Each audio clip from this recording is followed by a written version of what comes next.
Well, good morning from the Seat Unique Stadium. There you can see the last bit of rolling being done on the pitch. A beautiful day with blue skies overhead, very little cloud, and Yorkshire resuming on 37 for no wicket in reply to Gloucestershire's 227 all out. Adam Lyth has 24 and George Hill has 3. Dan Whiting will be with me shortly, but just to say that before play gets underway, we actually spoke to Josh Shaw about the prospects for day 2 and his thoughts on day 1.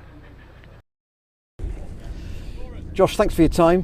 Where's the balance of power, do you think, after the first day? I think both teams are in a pretty good position. If we can get some wickets early on today, we're definitely in the game. Bit of a shame yesterday to lose the cluster of wickets like we did, but obviously they bowled.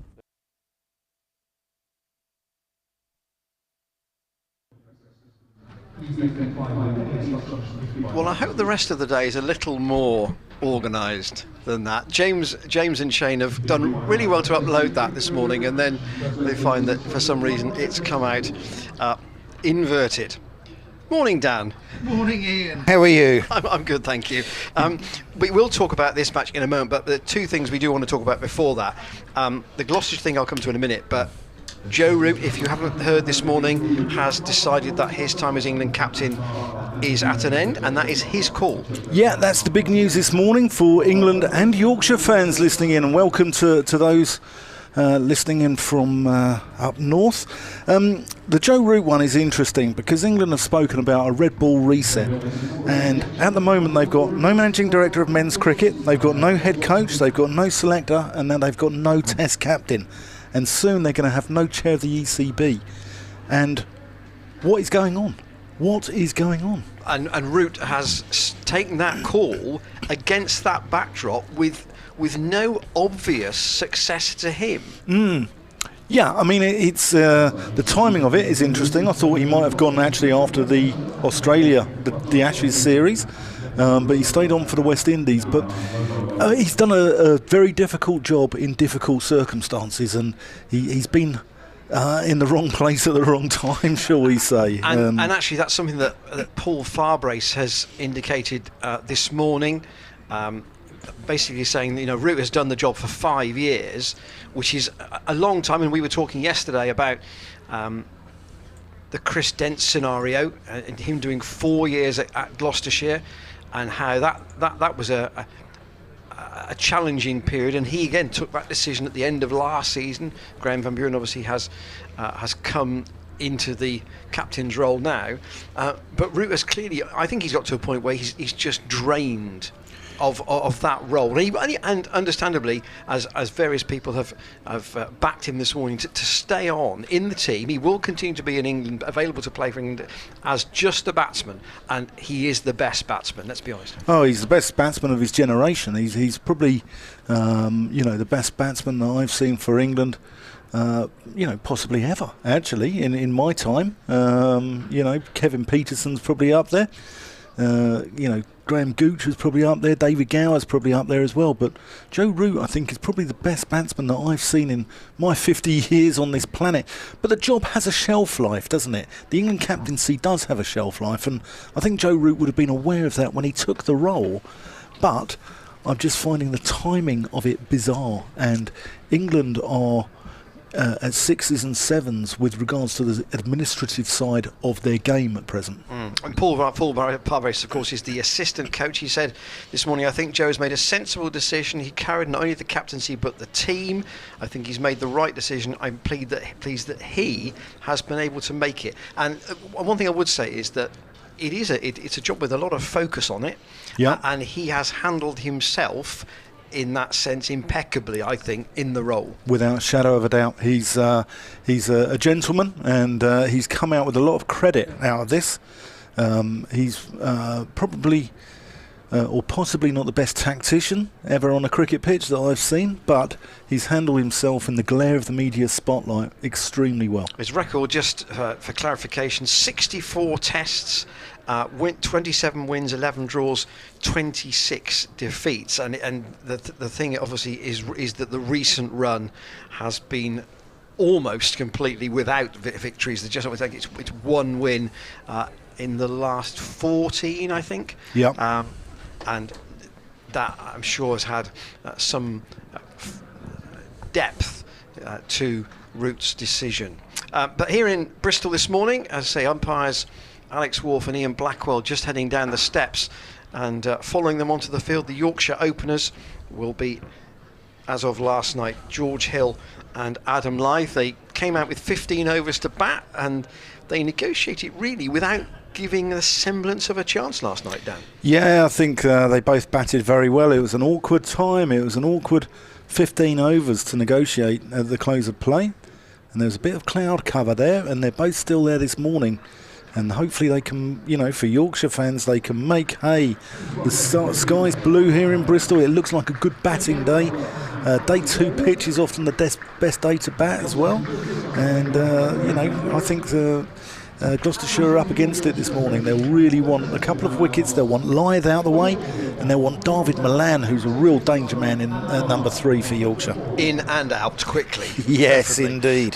Just one other Gloucestershire line from the AGM, which was held last night, and that was the announcement of a new president in a succession to Roger Gibbons, and that is the former Gloucestershire and England fast bowler David Lawrence. Amazing to think that Sid is now 58 years old, but he has been elected as the new president. Obviously, 5 tests. Remember, he made his test debut against Sri Lanka with Jack Russell back in '88, and of course that horrific knee injury in New Zealand in '92.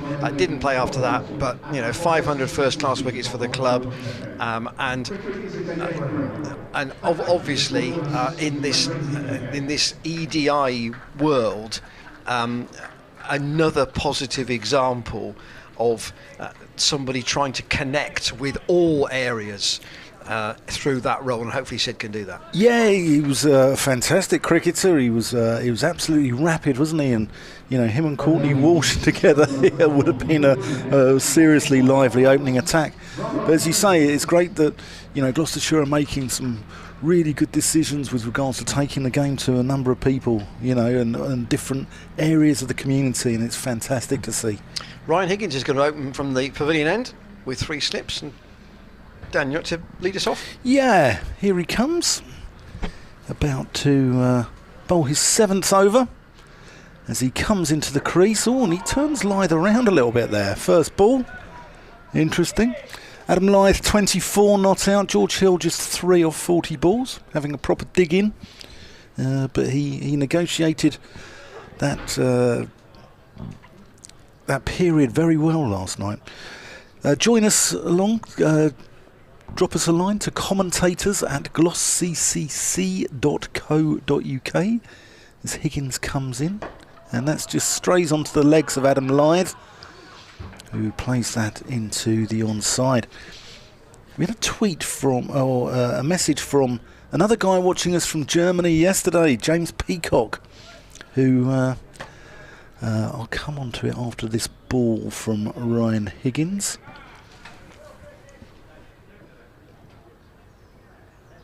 As Higgins approaches the crease from the pavilion end. That's a good tight lead from Ryan. James Peacock says, I'm struggling to escape your dulcet tones, even in Germany. I watched most of the Northants Gloucestershire stream last week, and then I log into the Gloucestershire game v Yorks, and who do I see? Hope to hear you get the word turgid out, but there was nothing turgid about the play yesterday, was there, Ian? No, it was a really good competitive day. Higgins in, and that's down the leg side, and might have been a little bit of notice buys. Bracey not getting across there, and ball swinging a little bit after the ball's past the wicket, and that's the first boundary of the morning, albeit on the extras column. Yorkshire moving on to 41. Quite tight to his quite tight to the leg stump, but Higgins would want to be probably 9 inches further towards the offside than that delivery was. Yeah, here he comes. Oh, and that's better. That beats Adam Lyth outside off stump, and that's a good delivery there from Ryan Higgins. Yeah, interesting. So Higgins has switched ends for the start of the second day. He was bowling at the Ashley Down Road end last night. Just Might be Matt Taylor is coming, well, I would think from this end. Yep. This morning. Here's Higgins in, and that's a tight leave there from Adam Lyth. Lets it go through into the gloves of James Bracey. That completes the first over for the day.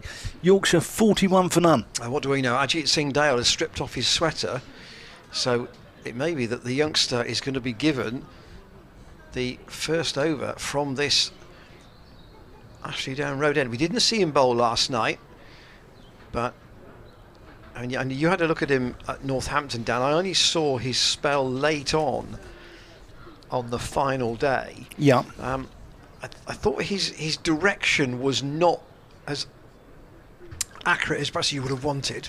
No, I think he's a bowler of promise. I don't think he's the finished article yet, but I think he is a bowler of promise, and I like the look of him. I think he does a little bit with the ball, and he's one of those bowlers that runs in every ball, gives you 100% effort, and I think he's going to be the real deal in a few years.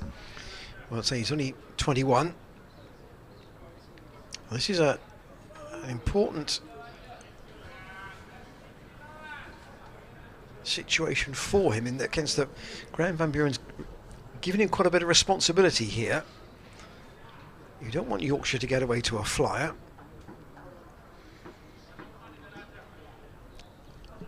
And he's got the security of a fine leg. Just 2 slips and a fine gully. And interesting action. We talk about the slingy nature of Harris Rav yesterday. Singh Dale's a different build. He's a broader shoulder, but you would feel that the stock ball is going to be one that comes into the right-hander because he's quite open, isn't he? Yeah, that was a good heavy ball there early up. Hit the splice of George Hill's bat. Singh Dale back at the end of quite a long run. Steady acceleration to the crease, and again that's a bit on the body. And the question is, where is his accurate length going to be on this pitch? Is it going to be just short of a good length? Is he going to be bowling back of a length? Like Matt Fisher did for Yorkshire, which he was absolutely superb.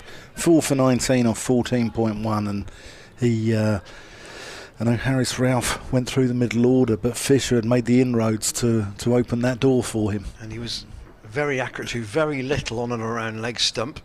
Singh Dale in once more. That's a better line for me to George Hill. 2 slips are Hammond and Lace for Gloucestershire. Ben Charlesworth is at backward point, tends to be his position, and our good friend Adrian Thomas I saw on the ground this morning. He's having a split day today because his beloved Bristol Rovers are at home, so he's going to be at the cricket till about, well, certainly lunchtime, and then he'll head off and come back later. But I'll bring up a tweet from Adrian yesterday. In comes Singh Dale. Again, that's a bit straighter where he wants it, and Hill defends. Did I see, was it Marcus Harris, only the 9th batsman to make 100 on debut for Gloucestershire? Yeah. Is that right? What a knock it was, wasn't it? It was absolutely glorious. Some of his cover driving was just imperious. It was beautiful to watch, and he was positive in defence and in attack, and without Marcus Harris's runs, I dread to think, what the total would have been. Well, Gloucester they've got 2 sessions here relatively for me. Oh, that's nicked and caught. 2 sessions to get through this Yorkshire order if they want to have a lead, and Ajit Singh Dale has got a wicket in his first over. That was the better line. The first 2 balls were a bit leg side for me, and then this one very much where he wanted it, and Hill with the nick, and Bracey gobbled it up. Yeah, fantastic from Ajit Singh Dale. His last 3 balls have been in really good areas, and it might be Good Friday, but it's a bad Friday for George Hill. So Hill departs, and that is I think the languid walk of David Malan from the pavilion at the far end. 41 for 1 Yorkshire. Remember 227, so there's the deficit on your screen, 186. And I know we mentioned it yesterday, but there is it does look a bowler-heavy team, the Yorkshire side. And they've got plenty of options with the ball. Batting-wise, they tend to be useful batsmen. And in fact, it's not Malan, but James Wharton, who's come out at number 3. Now, he is on his first-class debut, and he's just had a word from Adam Lyth. Interesting move from Yorkshire. It's I was speaking to Darren Goff before the start of play today, and he was saying that they was reasonably pleased. He said there were a few mistakes that they could iron out, but he was reasonably pleased with his day yesterday. Well, we've gone from 3 slips to 4. Singdale was delighted with that wicket, understandably. Now, can he? And he's not clearly in the Harris Ralph class in terms of pace or real pedigree, but he might be the explosive option here for Graham Van Buren. He wants control from somewhere, and he's also going to have a bit of a crackerjack in his armoury, and maybe Singdale might be that. He might go for a few, but if he can take some wickets as well, then Gloucestershire can make their way through the Yorkshire batting. That's what they've got to do here. They've got to think that if they can be back batting at some stage later on today, the deficit on first innings won't be too great. Yeah. There's Ryan Higgins, who's about to get the third over of the day underway, bowling to Adam Lyth, hoping to slant one across the left-hander. And that turns him a little bit. He gets a leading edge, and that's really well bowled, actually. Higgins probing away, looking again to catch that edge. Wait for the awaiting gloves of James Bracey. Good sprinkling of spectators in. I know that some did take up the free after tea offer yesterday. Yep, Higgins in. And Lyth forward defensive. I'm expecting a big crowd here today, Ian, aren't you? It's a bank holiday, it's Good Friday, the weather's nice. It is, and I do think the Bristol Rovers factor may have some part in that. Yep. People if they have got a members pass at Gloucestershire and a season ticket at Rovers, or they want to go there, clearly they can do both. Higgins in, and that's just through to the gloves of James Bracey. But if you're a cricket fan but not a member, you've got to decide, do I want to pay a full price for effectively a half a day's cricket because I want to go to the football kind of thing. So it is a balance. But I think some people will, if they are members at both, will try and do both in the day. Here's Higgins approaching the crease. And Lyth lets that one go. I know what I'd choose, and I wouldn't be going to watch the Pirates. I'll be going to watch the boys with the white rose and the Go Gloss, the glorious Gloucesters, on a glorious day here in Bristol. Lovely weather. I think I can see 3 clouds in the sky as Higgins comes in, and Lyth works that one back with a point, but good sprawling stop there by Ben Charlesworth. Cuts off the single and doesn't allow Lyth to get off the mark for the day. He's on 24. Harris is at third slip with as you see, there was just down to 2, but Higgins has got Harris in there as well. That last ball was actually a no ball. So Higgins, who overstepped the mark a few times at Northampton.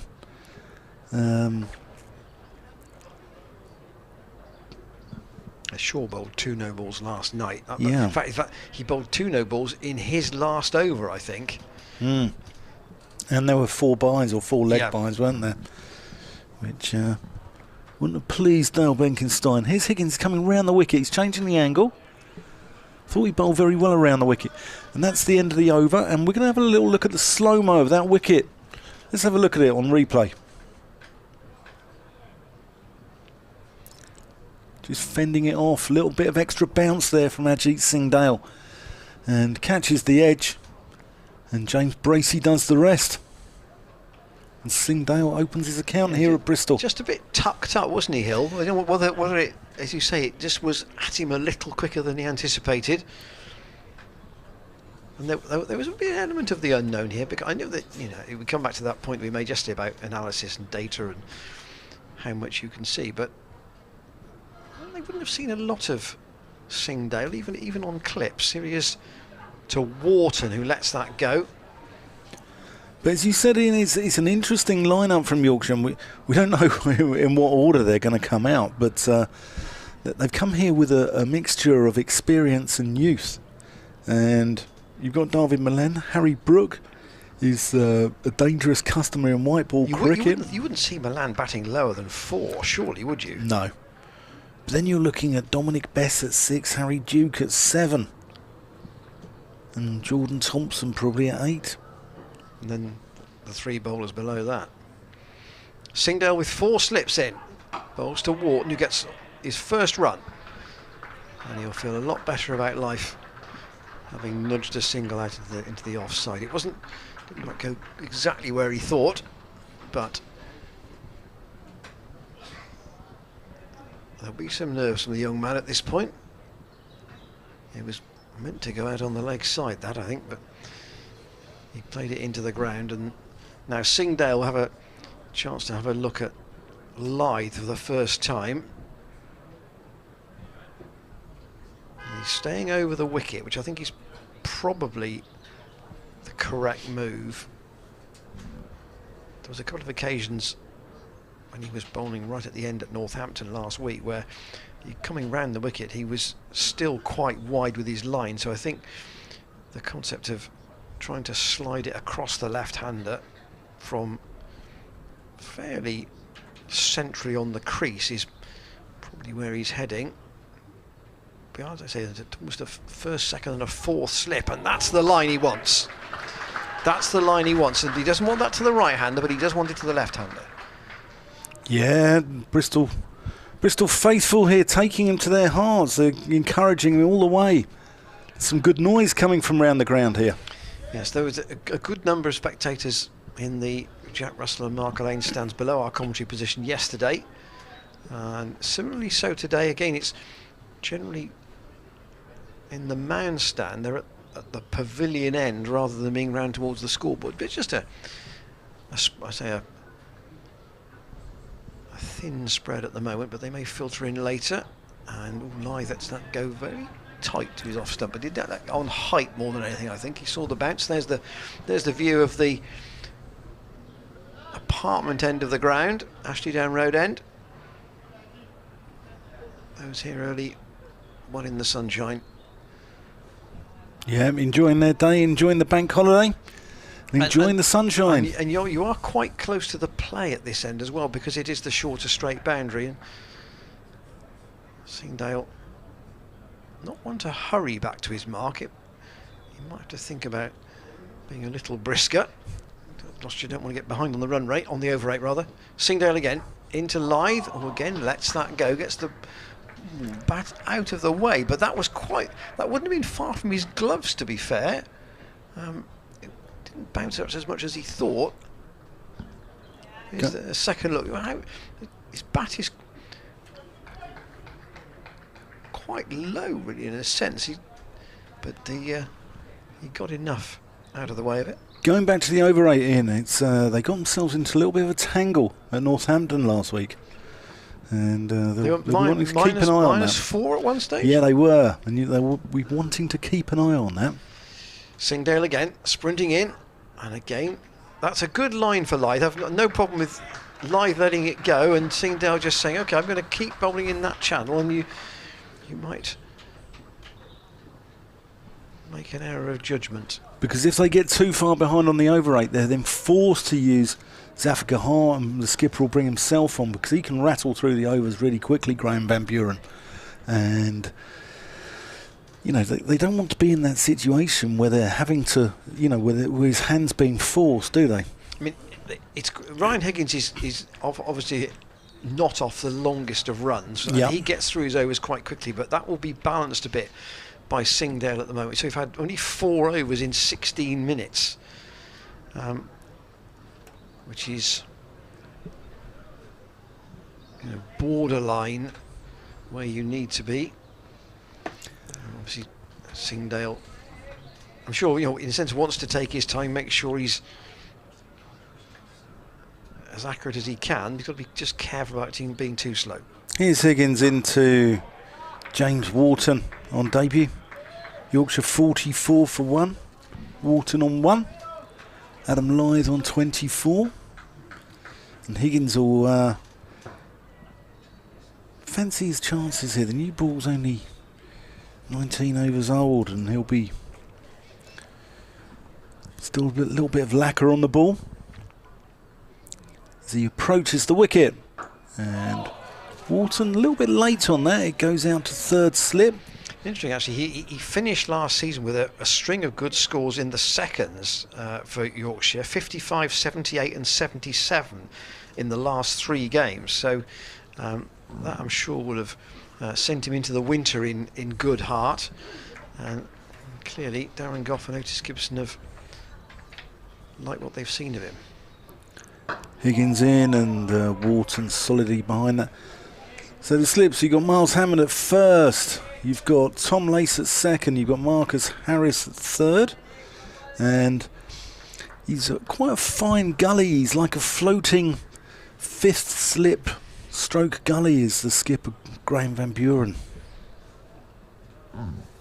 For the right-hander, Charlesworth is almost at square leg. Zafar's at point.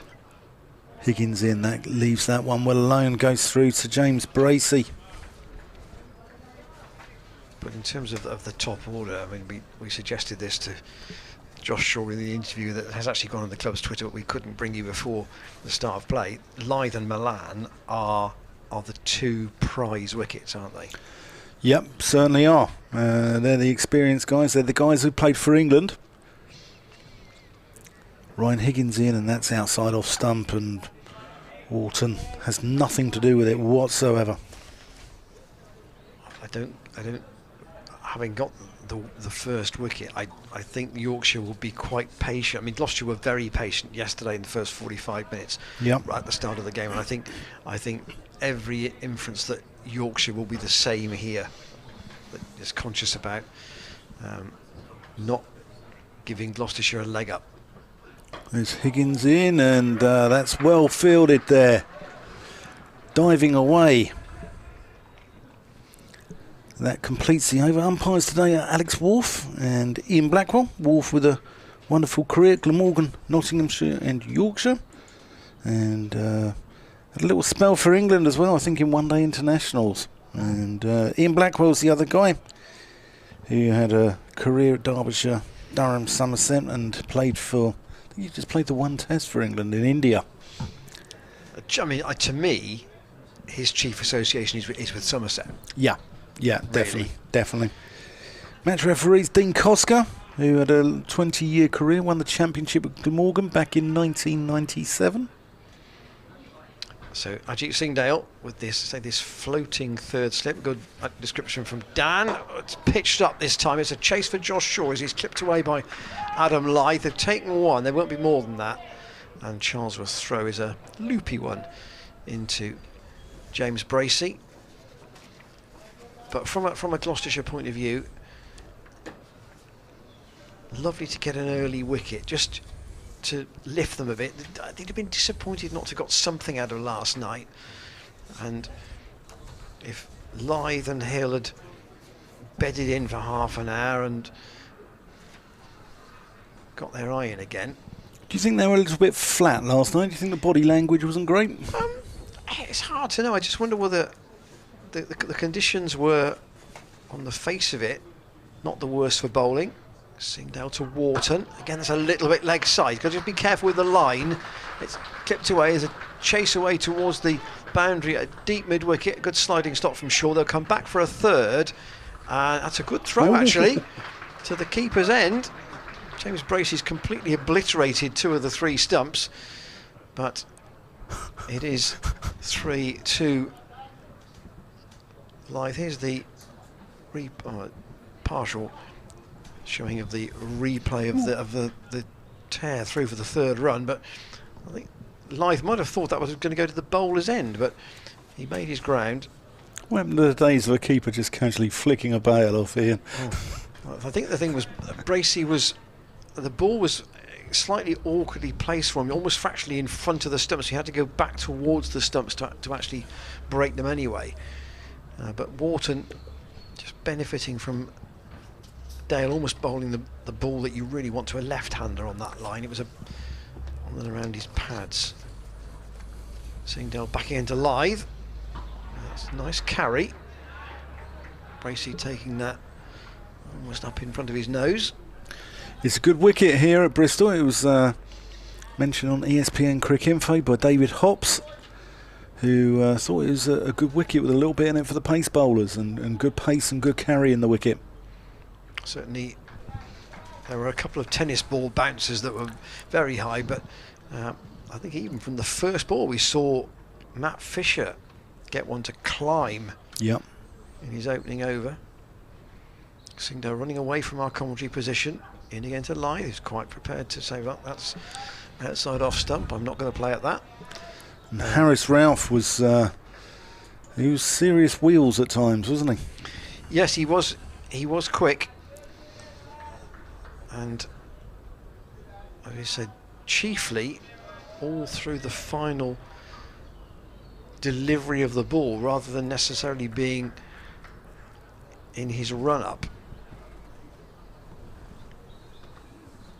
But again, relatively inexperienced in red ball terms.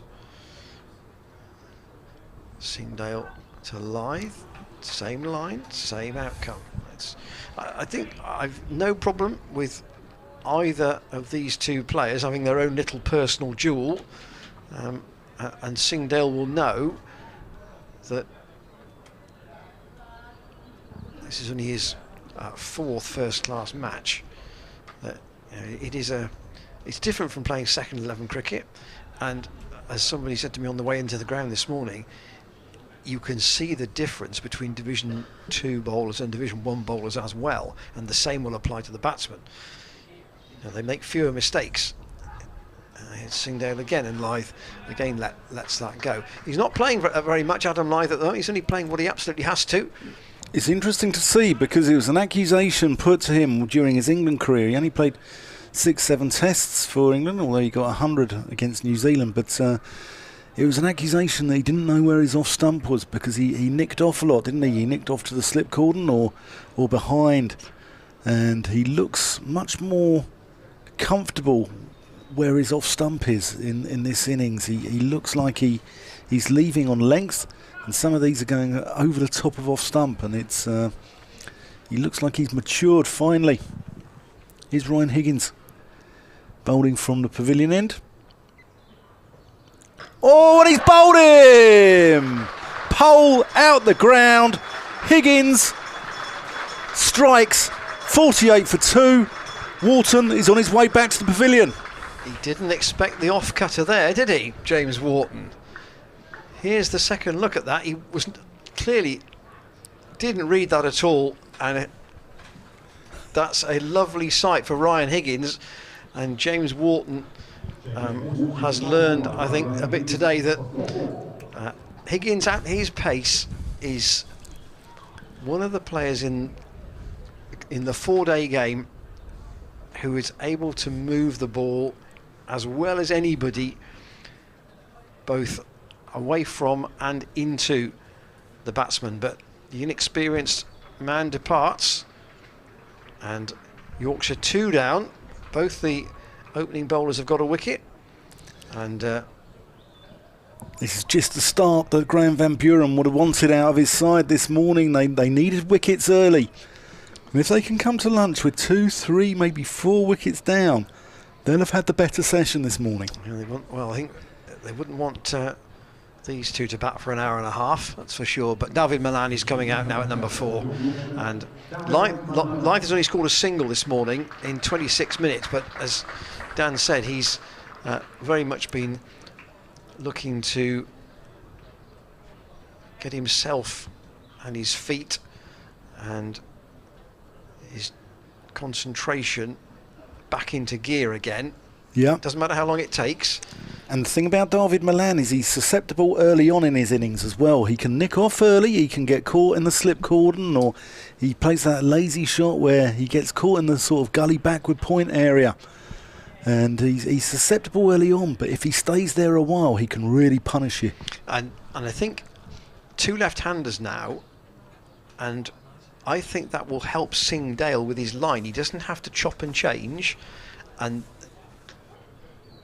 it might help his rhythm a bit, depending on how long Graham Van Buren decides to use him for. But we're back to 3 orthodox slips now for Malan. Here's Higgins about to bowl his first ball at David Malan. Ah, and that's a big shout! Oh, ho, ho. Oh, it's all happening here at Bristol. And if you can get one of these out, Gloucestershire really could be in business here. Here's a second look at it. Oh, maybe a little bit high, perhaps. It was above the knee roll.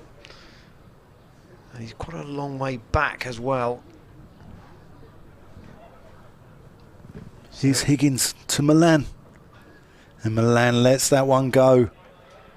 But Higgins will really fancy his chances here of getting David Malan earlier. Both these batsmen know what it's like to win a county championship. Adam Lyth won 2 back in 2014 and 15 with Yorkshire. And David Malan in 2016, where they pipped Yorkshire to the title when he was a Middlesex player under James Franklin. Here's Higgins to Malan, and he lets that one go. But what a start this morning, Ian Randall. It's a good response after that unsuccessful period last night. I'm sure that the players have had a good chat about what they wanted to improve on. Yorkshire didn't get away, but it didn't seem an awful lot of threat. Different today. Higgins, and just strays onto David Malan's hip, and he just tucks that one down to fine leg, gets himself off the mark. Josh Shaw's down at fine leg for the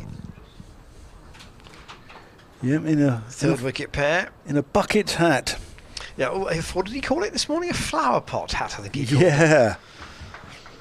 Looks like he's going to a Stone Roses concert perhaps, but I'm not sure whether that's his kind of bag myself.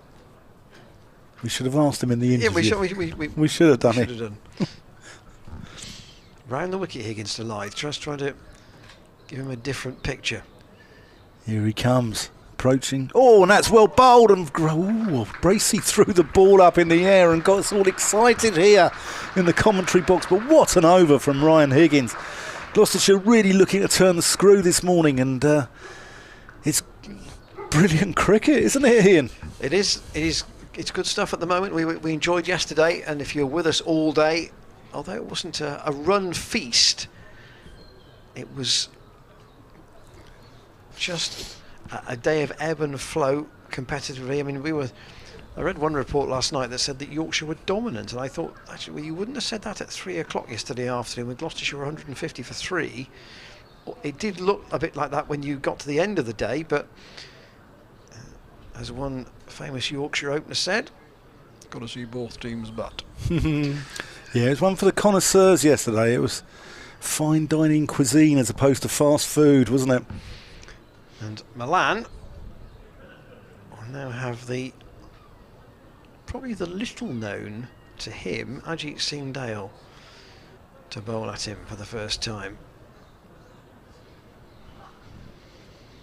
201 first-class games for David Malan. 3 slips for Singdale. He's lost his run halfway up, and Alex Wharf declares it as a dead ball. He's come from Hampshire, hasn't he? Couldn't sort of quite break into that side with Abbott and Abbas there, and played a couple of games, didn't he, last year? Played just the 2. Yeah.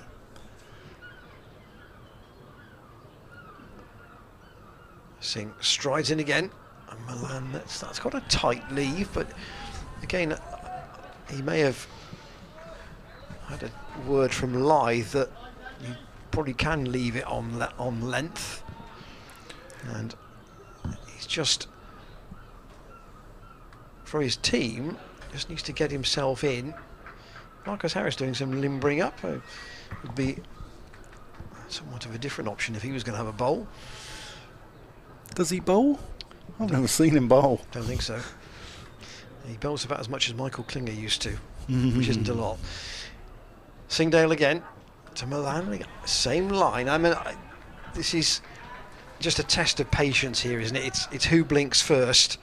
Well, do you know how good the cricket's been? There's been 32 minutes gone. It's gone in a blink of an eye, hasn't it? Yeah, with a wicket each to Gloucestershire's opening pair this morning. George Hill in Ajit Singdale's first over. Healthy crowd here at Bristol enjoying the action. And then a big off-cutter from Ryan Higgins, knocking out James Wharton's off stump. He didn't play a shot.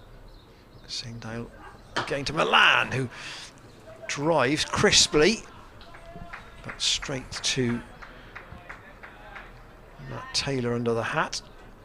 He's pleasing on the eye. He's pleasing on the eye, David Malan. He's when he's in full flow, he's beautiful to watch. Really is.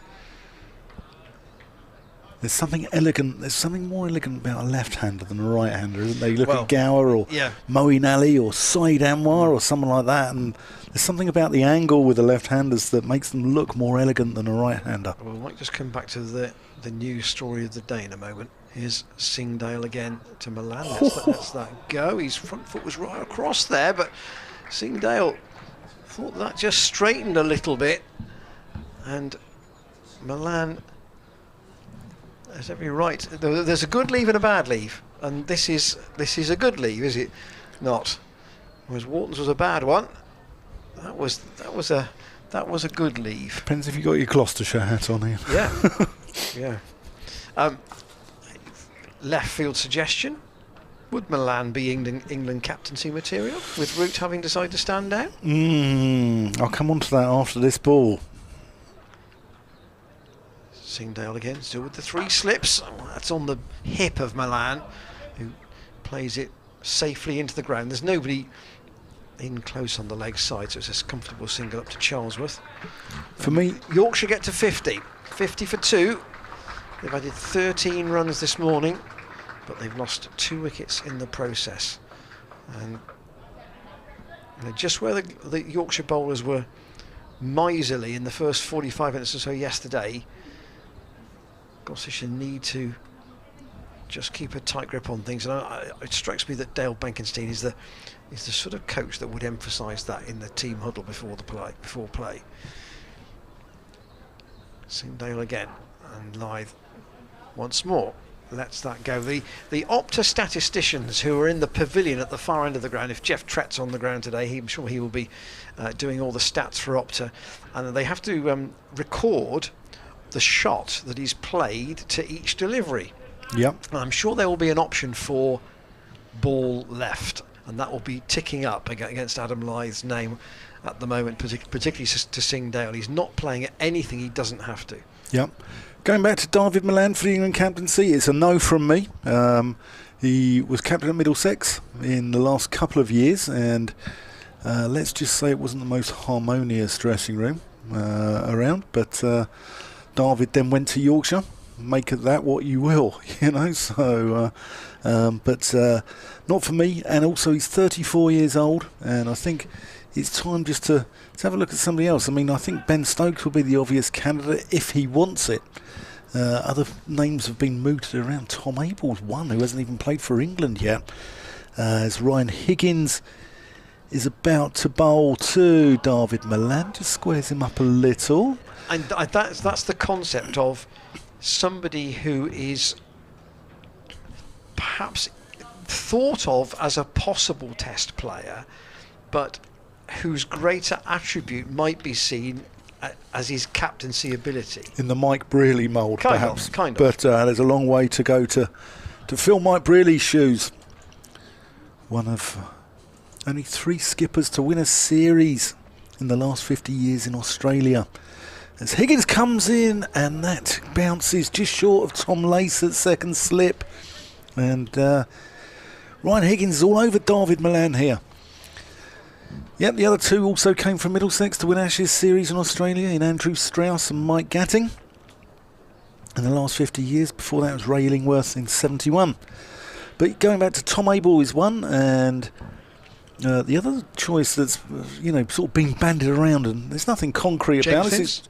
Well, James Vince is one, but Sam Billings is the other left field suggestion going out on social media as Higgins comes into David Malan, wants nothing to do with that.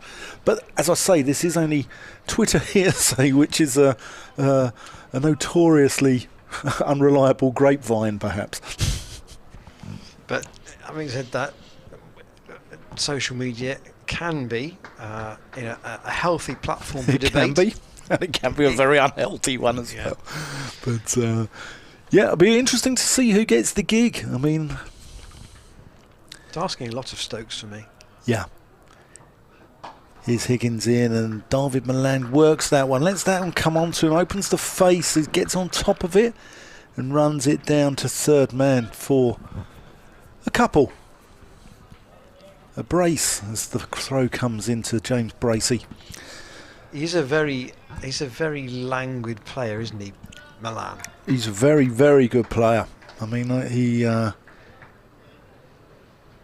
he can absolutely murder an attack. He really can. I saw him against Glamorgan a few years ago, and Glamorgan had a few youngsters in what is now the Royal London Cup as Higgins comes into Malan, who again guides it into the same area. He's just going to get a single this time. But he took them for 154 at Lord's, and he was in full flow that day, and he's glorious to watch when he's on song. But beyond Malan, into the middle order, in some order, we're not sure what probably Brook, maybe Brook, Thompson, Duke. Higgins in, and Lyth lets that one go. That's the end of the over. Yeah, Harry Brook's red ball form last year, he averaged 37.95. He scored 200s and just shy of 800 runs. So everyone thinks of him as a white ball player, but he can play in red ball as well. Adam Lyth averaged just under 40 as well, but David Malan only played 2 games for Yorkshire. Scored 199 in one of them. Average of 73. And that game was against Sussex, and that sort of got him back into the England side because he's got an Ashes century, hasn't he? A few years ago at Perth on a quick wicket at the Wacker. And he can play quick bowling pretty well. He struggles sometimes against spin, but it's quick bowling that he thrives on, as expected for somebody brought up in South Africa. Brook was second in the run scorers for Yorkshire in the Championship last year. Only Lyth made more, so he clearly has ability. I'd say we would expect him to come in next, but Gloucester got to dislodge one of these 2 first, and Singdale to get. Something's gone into his eye there as he's gone to run in. I don't know. Shame, he doesn't wear contact lenses or anything, does he?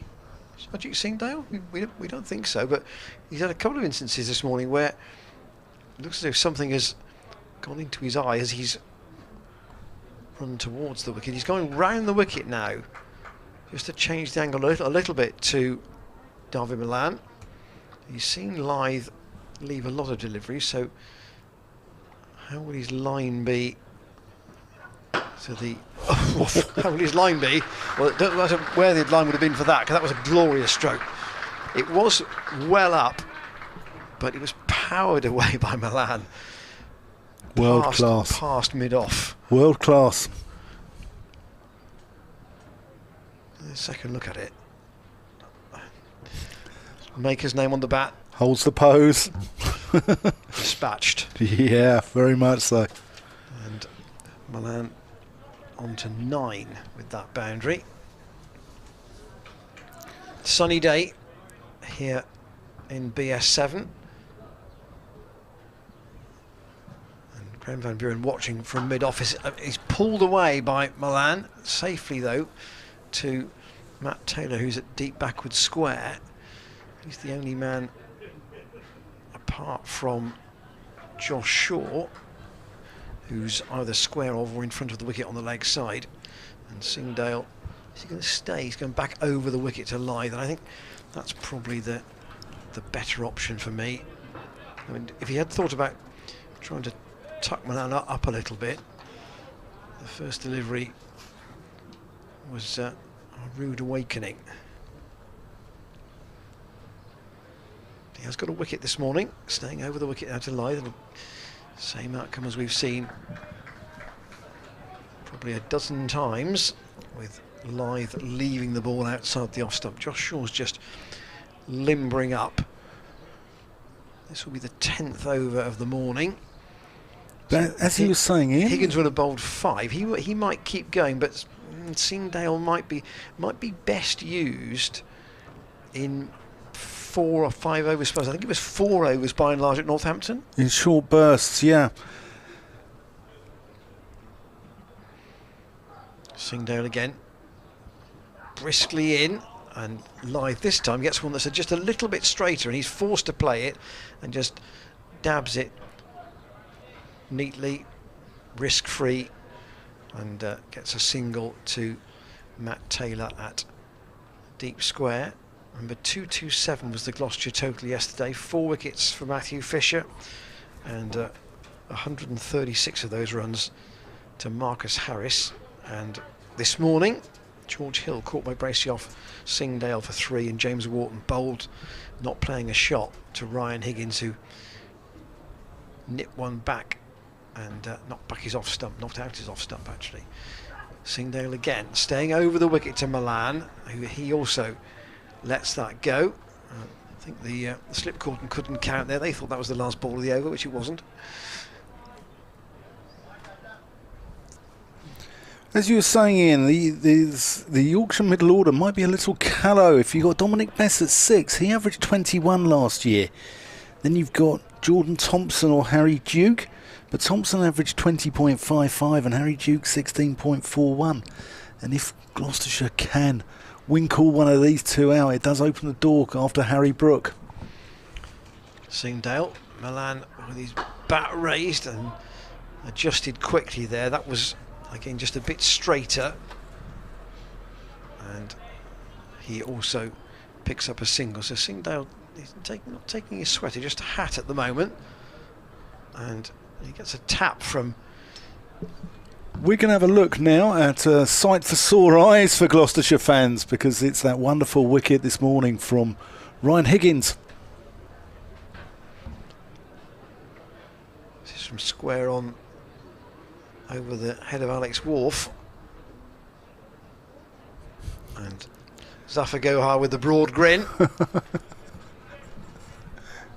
Almost as broad as yours, Ian. Well, that was the camera looking towards the Kennington Avenue side of the ground. And Higgins has had 5 overs, but he's going to keep going, unsurprisingly. Here he comes to David Malan. Oh, and that's well bowled. That beats David Malan. Squares him up, and a nod of appreciation from the England left-hander. Well, former teammates, of course, at Middlesex, these two. Yeah. It was when David Malan was skipper, I think, that Ryan Higgins came to Gloucestershire. We're just looking at that again, and yeah, there was a nod there, wasn't there? Yeah. I think Malan would have known that. One up to Higgins. Here's Higgins in to Malan, and looking for a quick single, drops it down, and Van Buren in quickly. They turn it down, but yeah, Ryan Higgins came at the same time. Tom Lace was part of that side as well. He was trying to break into the Middlesex side and was then forced to go out on loan to Derbyshire, and then came here to Gloucestershire. He did well in that loan at Derby too, from memory. He did very well. George Scott was another one who's travelled down the M4. Here's Ryan Higgins. And Malan, respectful to his old teammate. And even David Bartlett on the medical staff was ex-Middlesex. All these Londoners coming west, hey Ian? Well, Sam Carey's on the PA here at the ground at the moment. Was of course associated with Sussex. Okay. At one stage. Just to say, our email remains open on this Good Friday. Commentators at glossccc.co.uk. Higgins in, and Malan dismissively pulls him through mid-wicket for 4 runs. Glorious shot. Onto that very quickly. Didn't appear to move his feet a great deal. It wasn't that short for that shot either. No, from the crease, just got himself up onto his toes and whipped it away. Picked the length. Lovely shot. And some of the early arrivers on the ground today were saying, you know, everything points to it being a batting day in terms of the overhead conditions, but what would the pitch offer? Here's Higgins, just straying onto Malan's leg stump. It's fascinating cricket, this. Gloucestershire have come out fighting this morning, throwing the punches. Yorkshire now counter-punching via David Malan and Adam Lyth, and it's fascinating, isn't it, Ian? Really is. Malan has got to 15. Lyth has only scored 2 singles this morning in 47 minutes, but he won't bother a jot about that. Here's Ryan Higgins. As Malan defends that. Josh Shaw warming up down there. I wonder if we're going to see him come into the attack. I think the answer to that is yes. Segendale, 5 overs, 1 maiden, 1 for 13. But Shaw has left his hat by the rope, and I think it will be a change at the Ashley Down Road end with the former Yorkshire bowler, who of course was signed by Richard Dawson on loan 3 times, and he actually learnt quite a lot of his, obviously his early cricket was back with his native county, but in terms of his first team exposure, he got quite a lot here with Gloucestershire before making the move down, and he's now got over 100 first-class wickets in his career, so he's now looking at trying to really have a good year here, because he signed a 3-year deal and this is the last year of that deal, so really looking to get some steady first team cricket. And it's a misfield. It's gone past the fielder. There's Jack Taylor on the field just at the moment. See who may have gone off. The Singdale may have just left the field temporarily. Yeah, I think it is. I don't see him out there. Jack Taylor tends to field in a sun hat. One of the few Gloucester players that do, but he's out there temporarily. And Josh Shaw in at the Ashley Down Road end. The second one has gone squeezed away into the offside, down towards the boundary at the third man. Lyth will come back for a couple. Adam Lyth looks as if he's been turned inside out a couple of times this morning, doesn't he? Yeah. Looking as if he's getting squared up a little bit, but he's still there. He's on 39. Josh Shaw would not be, I'm sure, any speed gun as quick as Sajid Singdale. But can he offer the accuracy? That's clipped off the leg stump. It's a very, very fine clip down the way towards the boundary at fine leg, and the chase round doesn't yield. The ball being hauled in. Zafar Gohar's down there. And you commented about the outfield, didn't you, Dan, this morning as well, thinking how it was quickening up. Yeah. And certainly that's been evident with a couple of shots this morning. That I know Malan timed that one cover drive very well, but even that was just a flick, and that relatively speaking raced away from Adam Lyth, shorter bowl to him. Yeah. That one's in the middle and just defends back up the pitch. We're still in April, and there was a dew on the ground this morning, wasn't there? But the sun's burned that off. And glorious weather here. Good Friday, bank holiday. People haven't got to work apart from me and you, Ian Randall, and our lovely team. Yeah. Is this work? No, not at all. It's just a casual hobby, isn't it? Yeah. Shane and James are... they're working. Men on the cameras are chuckling in the background. Here is Shaw once more. Pitch is up, and it's driven away past Jack Taylor. There's a chase out towards the boundary at cover, and that's gone all the way for 4. So the run's coming rather more freely in this over. You can see from the analysis there's some profit for Adam Lyth here. And 2 boundaries and 12 runs in total from this first over from Josh Shaw. That turns at the end of his run. 2 slips and that floating third. No profit there though. And Jack Taylor does the fielding. Yeah, Shaw from Wakefield, like Jared Warner, who's found himself down at Gloucestershire as well. And Harry Duke in the Yorkshire side, the wicket-keeper batsman who's come through the Yorkshire Academy, and he's a Wakefield lad from Hunslet Nelson Cricket Club up there.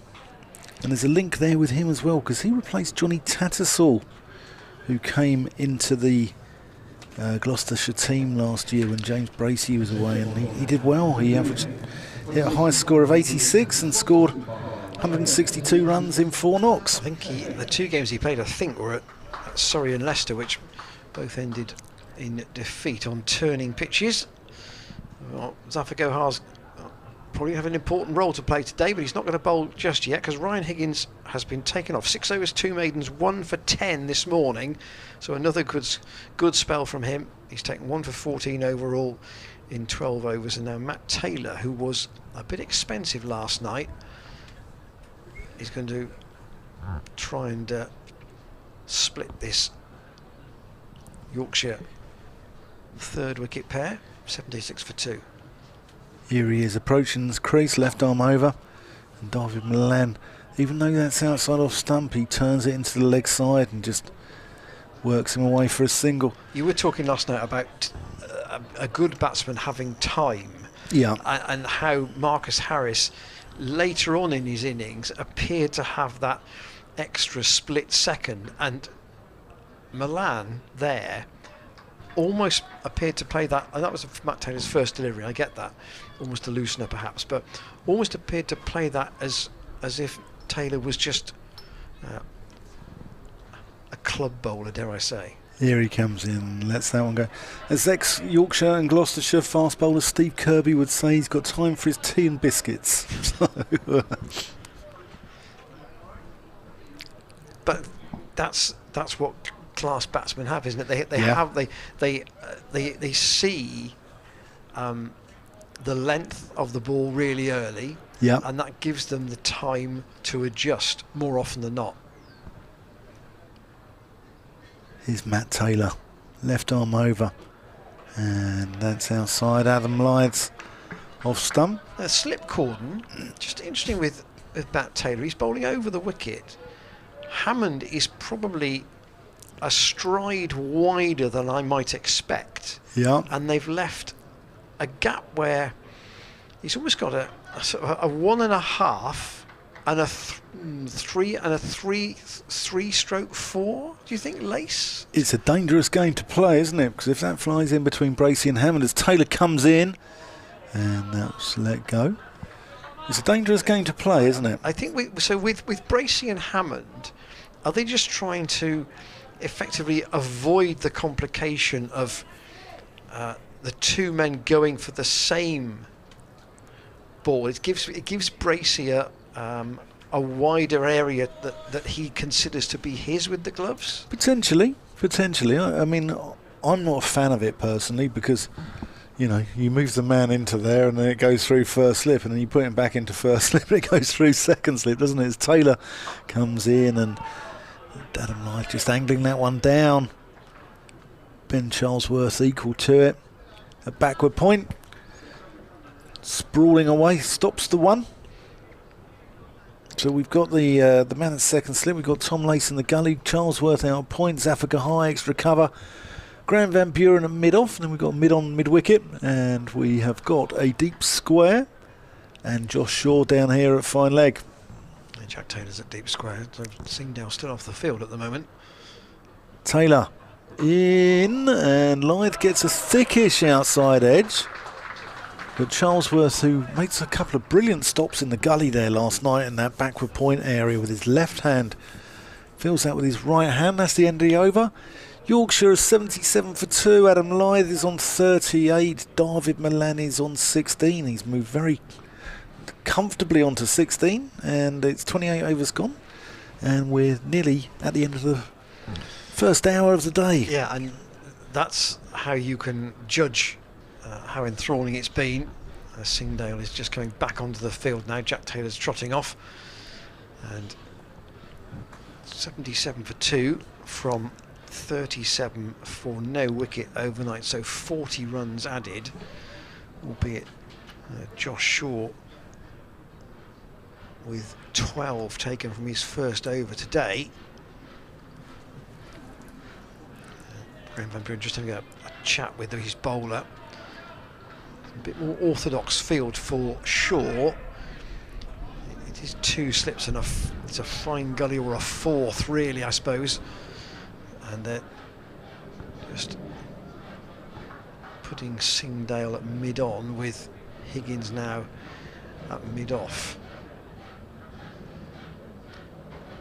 Malan waits for Shaw, who nudges it into the area where Singdale's got to have a chase, but Matt Taylor is coming in from a deep square. They'll just pick up the 1 run. So the 2 cricket stories really, we've had arguably 3 reasonably sizable stories aside from the actual play. There's the view across to the 2 stands at the Ashley Down Road end of the ground, the Jack Russell stand and the Mark Lane stand. Good number in both. Yesterday we had Anya Shrubsole announcing her retirement from international cricket, Western Storm bowler of course. That was story number 1. Here is Shaw, and pulled into space, and that will be 4. Zafika will not be able to pull that up. That's gone all the way to the boundary at deep square. And Graham Van Buren just having to think about plugging the gaps a little bit here. He doesn't want Yorkshire to establish any really strong momentum in this second hour of the day.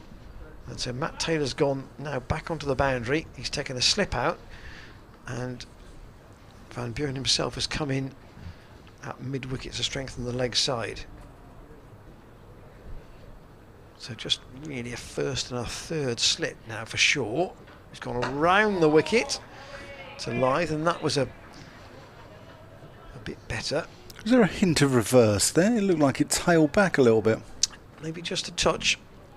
So that was the Anya Shrubsole story, was yesterday, and then last night David Lawrence, former Gloucestershire fast bowler and of course England fast bowler as well, appointed as the new president of the club, succeeding a gentleman called Roger Gibbons, who had a lot to do with the establishment of the museum here on the ground.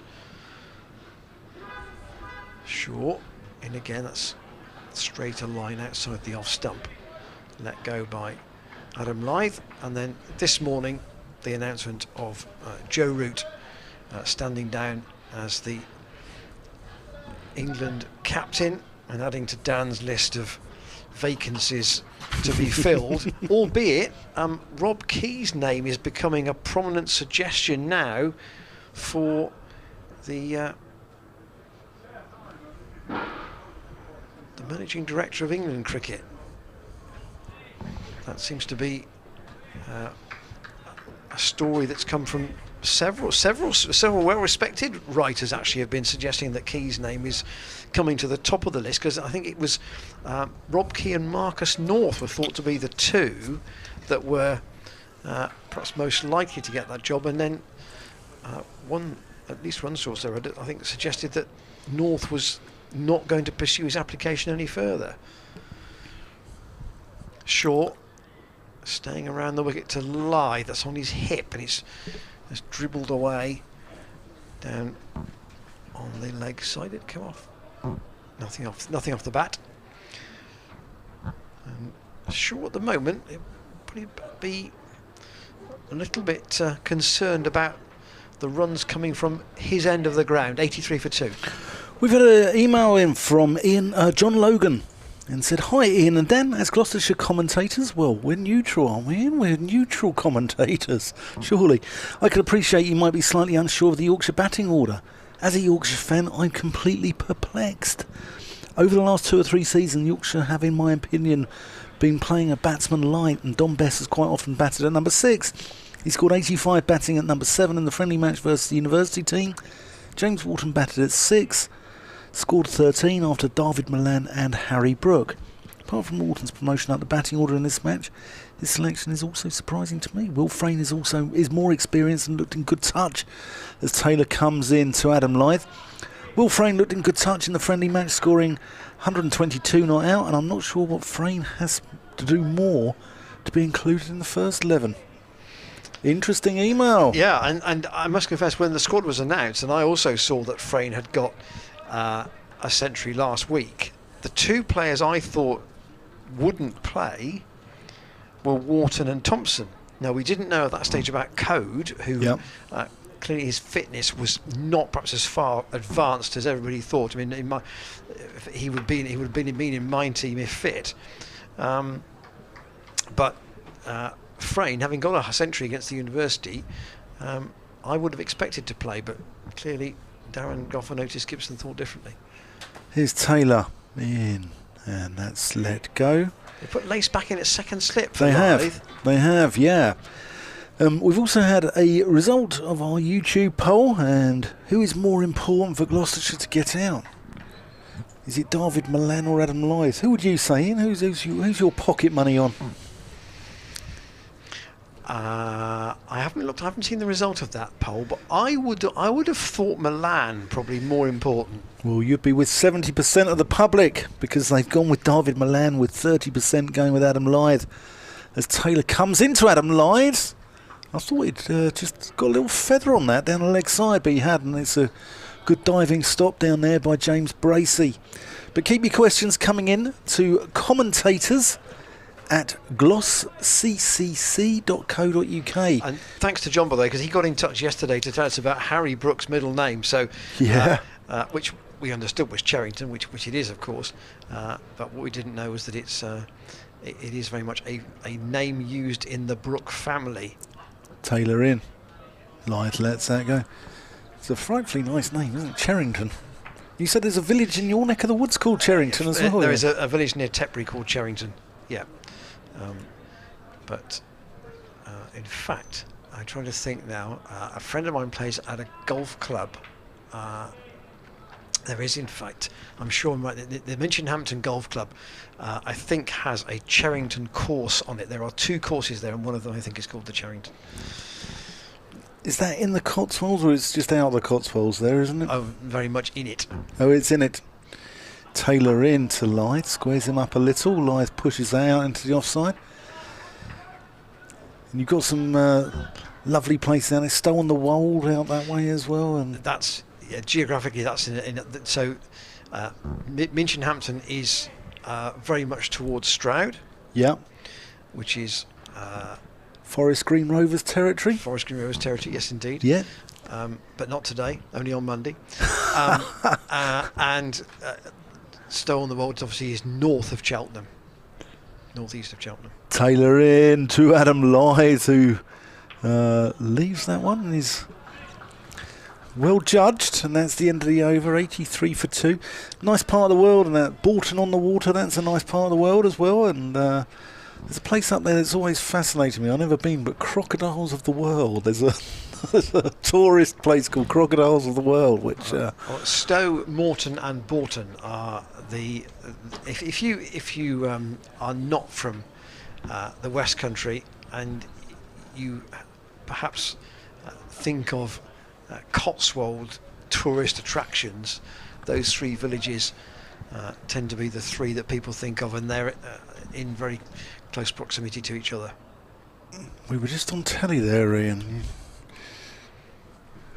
Josh Shaw to continue from the Ashley Down Road end. 2 wickets this morning, neither to him or to Matt Taylor, currently bowling at the other end. Ajit Singh Dale with the first, removing George Hill with quite a comfortable catch really for James Bracey by Division 1 first class standards. And then Ryan Higgins, I think, surprising James Wharton with a delivery that he expected to leave and see it go outside his off stump, but Higgins nipped it back, and the off pole was knocked out of the ground completely. Shaw staying around the wicket. Oh, and that's one that didn't quite bounce as much to David Malan. He played inside it, but whereas the bounce from Singdale to Lythe earlier on in particular was quite consistent outside the off stump, this one, is it more than stump height? It's not much more, is it? No, definitely not. The Morton that you mentioned, is that Morton in Marsh, where Gloucestershire have played as an outground in the past? Yes, I have played in the past, but don't now. I'll tell you a quick story if there's a moment to do about that. Here's dabbed away this time and past Hammond at first slip and all the way to the third man boundary for 4. Malan played that quite late. It was relatively safe. It wasn't ever a catchable opportunity for Hammond. Look, Hammond's quite deep there actually. Here's the replay. It's well to his left really. Never a chance, but Malan on to 21. Lythe has 42. He's profited a bit from Josh Shaw. He only scored 18 this morning, but in terms of his scoring, it's increased considerably since Singdale and Higgins have come out of the attack. Shaw once again, that's on the pads of Malan, clipped comfortably into the leg side, and Singdale does the fielding. 1 more to the total. It's gone a bit becalmed again from a Gloucestershire point of view. It feels as if it's gone a bit becalmed again from these two just getting going, and I think those around the ground would understand this is a very important partnership. Yep, quiz question for all you Gloucestershire fans. Marcus Harris became the 9th player to score a century on debut for Gloucestershire. Who are the other 8? Let us know. Commentators at glossccc.co.uk. Short ball's a no ball. He's just overstepped there. Ian will know. Ian Randall will know. He's all 8? He'll know. Yep, okay. Let us know. Let us know. I don't know about the order. Do you? I take it that Ed and Shane have got the 8 answers, have they? Oh, right, okay. Not in order. Andrew Simons would be one. Back in the day. Shaw around the wicket and let go again by Lythe. Hamish Marshall. Shane's nodding. Now,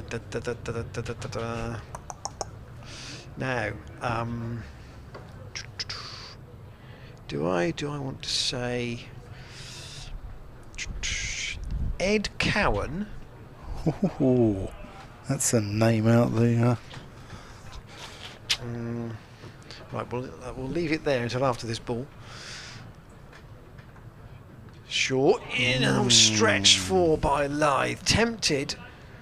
It was too wide for that shot. He's left a lot tighter to his off stump than that in the hour and 10 minutes play this morning, but he was tempted by one that was halfway to the edge of the crease, and it was, unfortunately from a Gloucestershire perspective,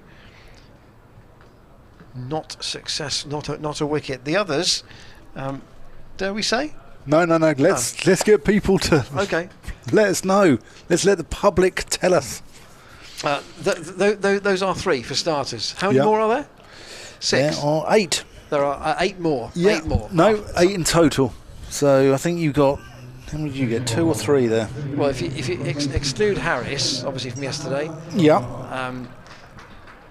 we've had Simons, Marshall, and Cowan.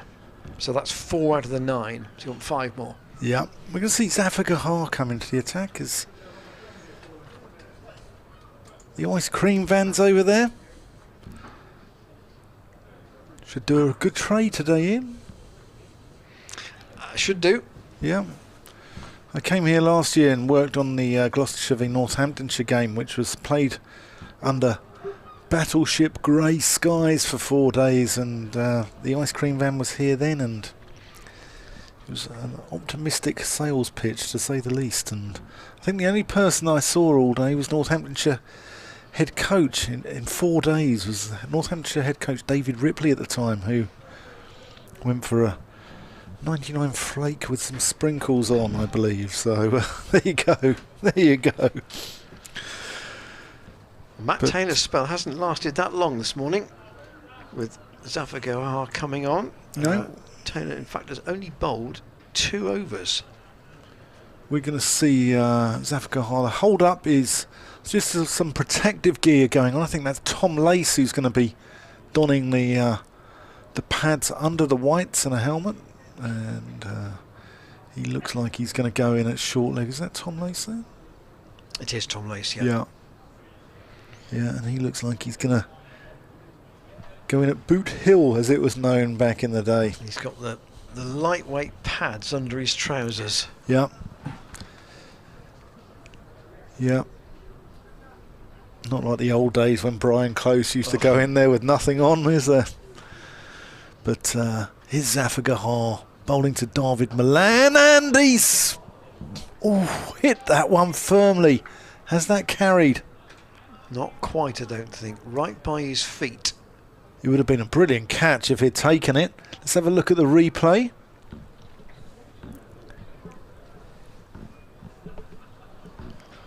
Here we go, Gahar. No, it didn't carry. And Malan gets hold of that one. Whacks it through the leg side, and that's 4 more to the total. 94 the total now. David Malan looking very comfortable here, isn't he? And Gloucestershire fans will want to see the back of him ASAP. As Malan's got to 26. Latched onto that one very quickly. Wasn't that short from Zafar Gahar, but anything slightly off length, David Malan picks up on. He's very good at picking the lengths early, isn't he? Just got a slip on it. Gahar short in. leg. And let's tuck round the corner. Singdale can't quite get there. And Josh Shaw cleans up, runs round from deep square to fine leg, but they get a couple. David Malan on to 28. 96 for 2. So the run rate is up around 3 and over now, which is quite a way ahead of where it was when we began this morning. Gahar over the wicket. Tom Lace diving away, stops that one. He's got quite a round arm action, hasn't he, Zafar Gahar? When you see him from front on, he looks more round arm than he does from behind, from when he's bowled from this end. You almost think it's an action that would suit him more to bowling round the wicket, actually. Yep, here he comes into Malan, who nudges that one past Tom Lace. Lythe's interested in the second there, but Malan was having none of it whatsoever. And Lythe's going to face. So let's know. Marcus Harris was the 9th player to score a century on debut for Gloucestershire. Who are the other 8? Ian's given us a couple, but let's know to commentators at glossccc.co.uk. So, in terms of any clues, There's another New Zealander in there. I was going to say though that I think there might be one in there, and that's a New Zealander from not that long ago, if that's a clue. I think one might be a religious man on Good Friday. I'll give you that clue. Zafagahar. And Lyth pokes that back to the bowler. 97 for 2. I think that, interesting. You see, when I say not that long ago, we have to bear in mind, Dan, our relative ages. Yeah. So you speak for yourself. Yeah. So certainly people that you and I would have seen play. Yeah. Put it that way. There's that New Zealander you were talking about. There's the card from this morning, and indeed overall with the 2 wickets, one each to the opening pair today. Well, one of them was in 1930. Yeah, okay, well that's a bit before me. So Matt Taylor's going to change ends. That may be the request from him. Would rather bowl from the Ashley Down Road end, but equally Josh Shaw this morning has bowled 3 overs for 24, and Graham Van Buren doesn't have the number of runs on the board which will allow too many spells like that. And I think quite rightly he's decided to shuffle things a bit. So Matt Taylor now from the Ashley Down Road end, pitched up and nudged by Malan on the bounce off at the edge to Marcus Harris, who is in the gully. Not quite in your shot there, but that was a better ball from Taylor from the Ashley Down Road end. The swing there is late, isn't it? And you mentioned yesterday, Ian, you hit the nail on the head when you said the ball swing is out the hand, and they can read that early, can't they? That's a bit shorter from Taylor. It's cracked away by Malan for 4. That's just the length that you don't want to bowl to Malan. And these two have now added 53 for this 3rd wicket, and also that shot takes Middlesex is Malan, you see, takes Yorkshire past 3 figures. Yep, 32.2 overs. Malan has played quite freely this morning, even from the moment he came in. It's the 2nd time though in this over, either side of that boundary, that Taylor's just asked a question of the left-hander. And thanks to John Logan for his email earlier on, feeling from John, and indeed I think both Dan and I probably agree that Harry Brook probably will come in next, and then you are into the all-rounders, probably higher up than Yorkshire would normally expect. The dab again from Malan, played quite late. Charlesworth is onto it. They'll think about a second, but only briefly. Yeah, you've got to get into them. Even though Charlesworth doesn't have the strongest arm, that was a quickly delivered throw. And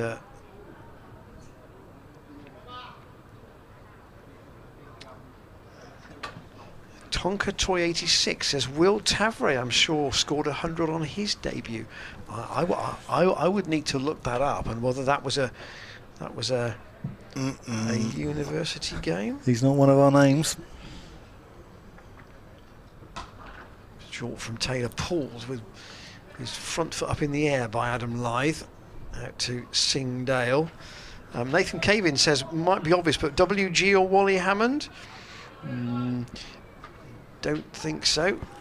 And Terry says to think Zahir got a double 100 and 100 in the same match 3 times, so could easily have been a century on debut. Will Tavray scored 139 against Hampshire at Bristol on his championship debut for Gloucestershire. Ooh. But presumably there must have been a first-class game before that, which he was where he didn't make 100. So actually, just some numbers here on the names we do know. Hamish Marshall's was against Worcestershire in 2006. He made 102. Ed Cowan's 103 was against Essex in 2012. And Andrew Simons was against Surrey back in 1995. 161 not out. Reading backwards, we've got Cowan was the last person, then Marshall, then the New Zealander. Then there's another well-regarded Gloucestershire batsman, mainly middle order, and then Simons. So between 1995 and 2012, there are two that are still missing. Then you've got to go back further into the depths of history. Yeah, one is a man of the cloth. It's not the Reverend Andrew Wingfield Digby. No.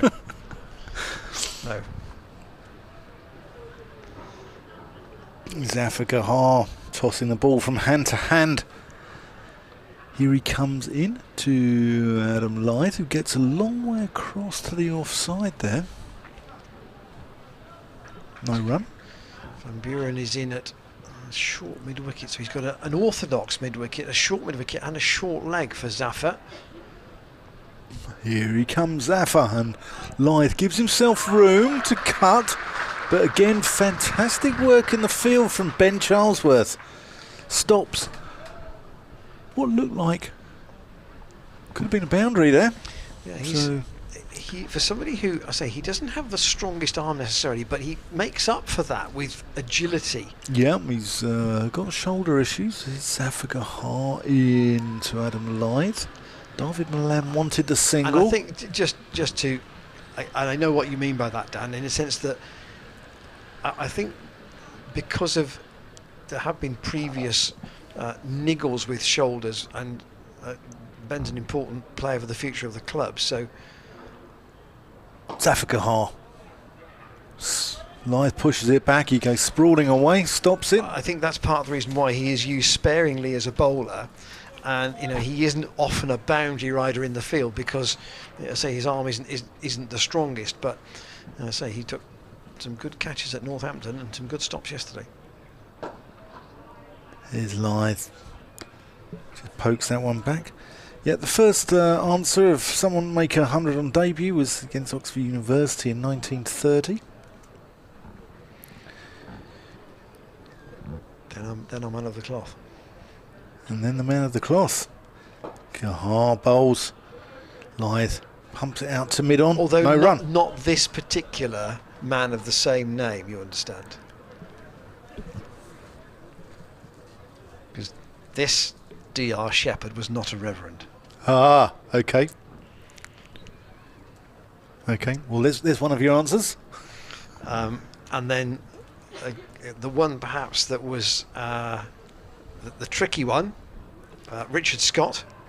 Yeah. Against Worcestershire in 1991. Yeah. And after Simons, a man who went on to, after his playing days at Gloucestershire, to become England fielding coach, Chris Taylor. Yeah. 104 against Middlesex, and then the man who got 333 at Gloucester. Is that right? 336 at Gloucester. But on this occasion, 111 against Worcester in 2002. Craig Spearman down the leg side from Matt Taylor. And the first name on that list is D.N. Moore. I'm not sure if it's Dudley. No, he's a bit before my time. 1930. 206 against Oxford University.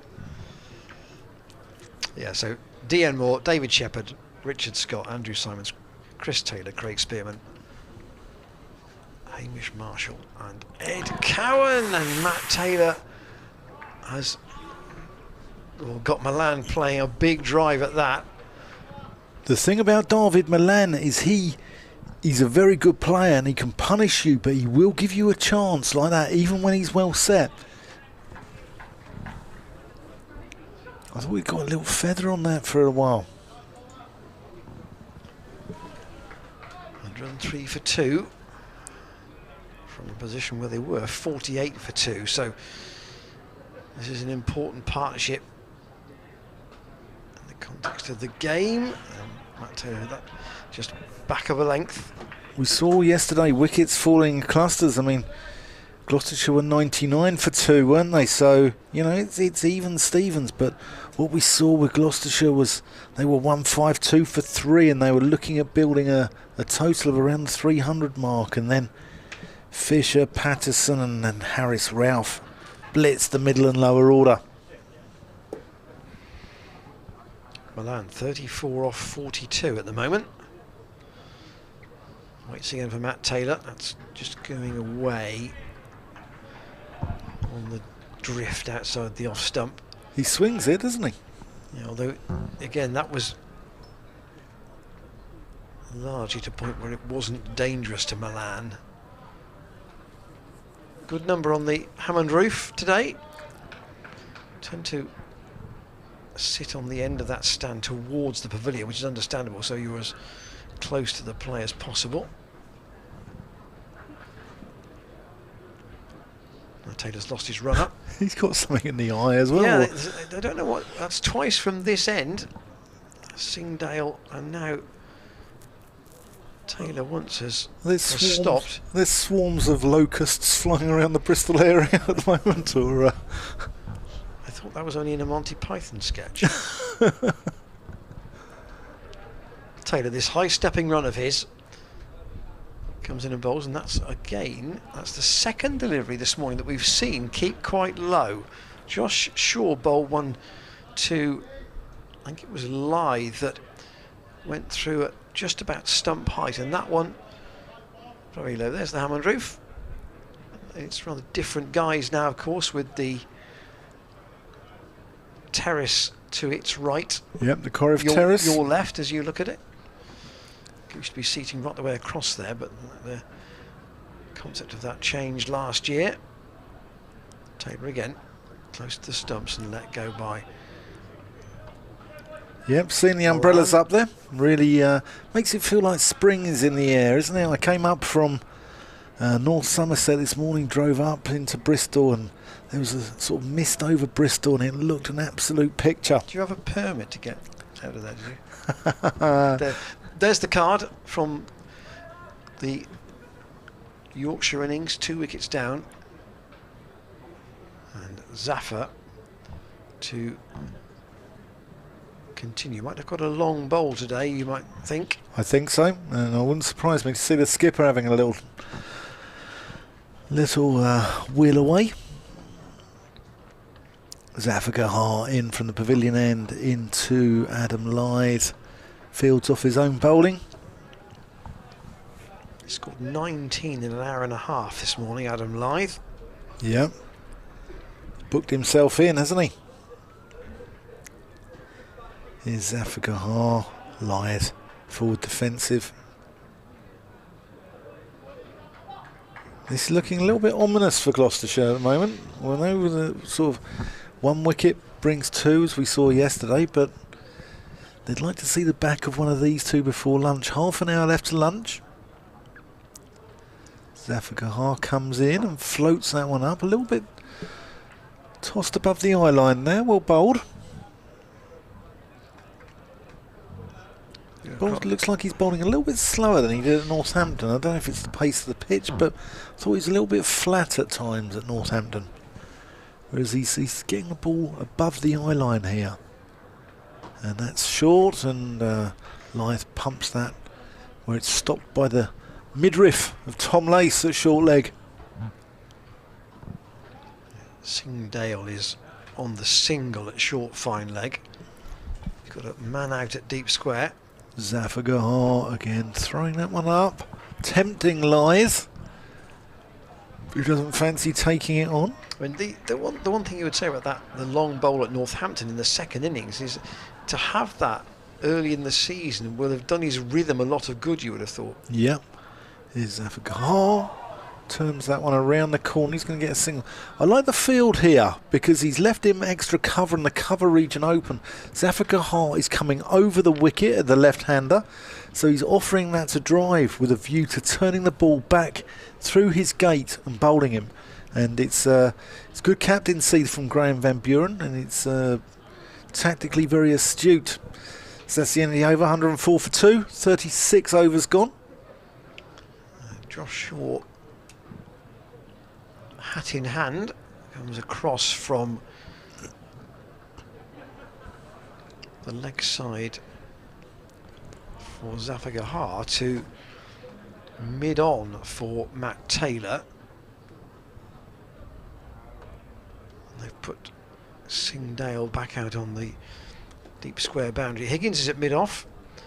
I would not be surprised to see another little short burst from Higgins before lunch, particularly if these two stay together. But Matt Taylor's got 2 orthodox slips and then this gap to Marcus Harris. Almost enough a fine gully or a 4th slip perhaps. Charlesworth is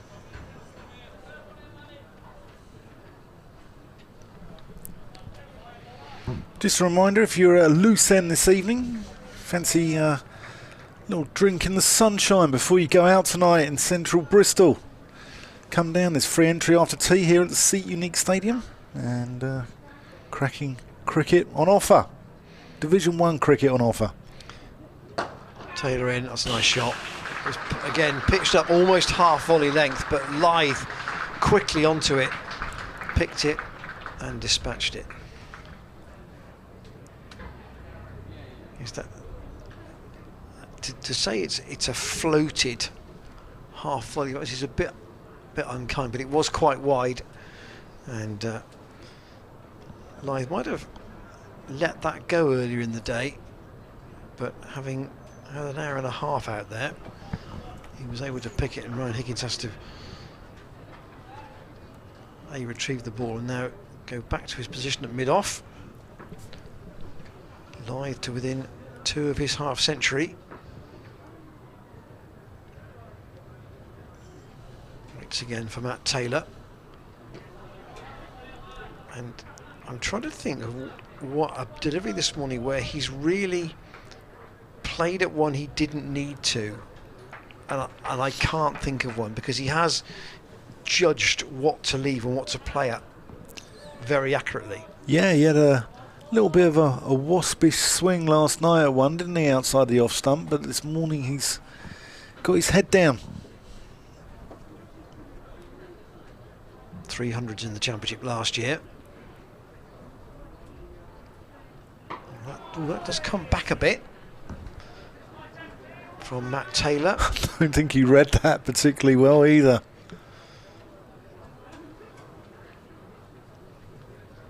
Taylor has none for 34. You'll see this from the replay. And that does jag back a bit. See Taylor, just the movement of the wrist as he was walking back. Well, it sort of turned his back on that. It was bizarre, wasn't it? And his 9th over, 0 for his 0 for 34. Oh, that does wobble a bit. That's a nice delivery. And Lythe, well, his judgment was, well, good leave or not. But again, you can see the batsman judging how much that did both go off the seam and in the air. It's almost too good a delivery in a way. It's a fantastic leave, it really is. It's well judged.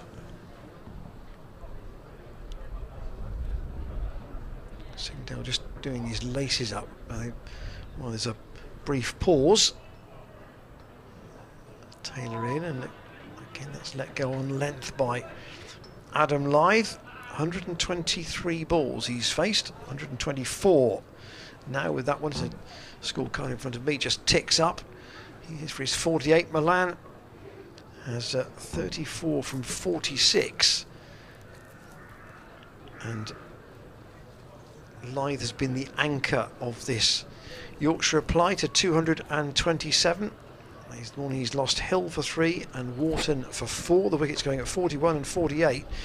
So within the first 7 overs this morning, Gloucestershire had 2 wickets, and you thought, right, game back right in the melting pot. And then Malan joining Lythe and using their experience just to rebalance this Yorkshire innings a bit, and indeed rebalance the game a bit. Zafar Gahar coming, and gentle breeze as you look at it, will come from right to left, so bring the ball into the left-hander as David Malan prods that one back to him.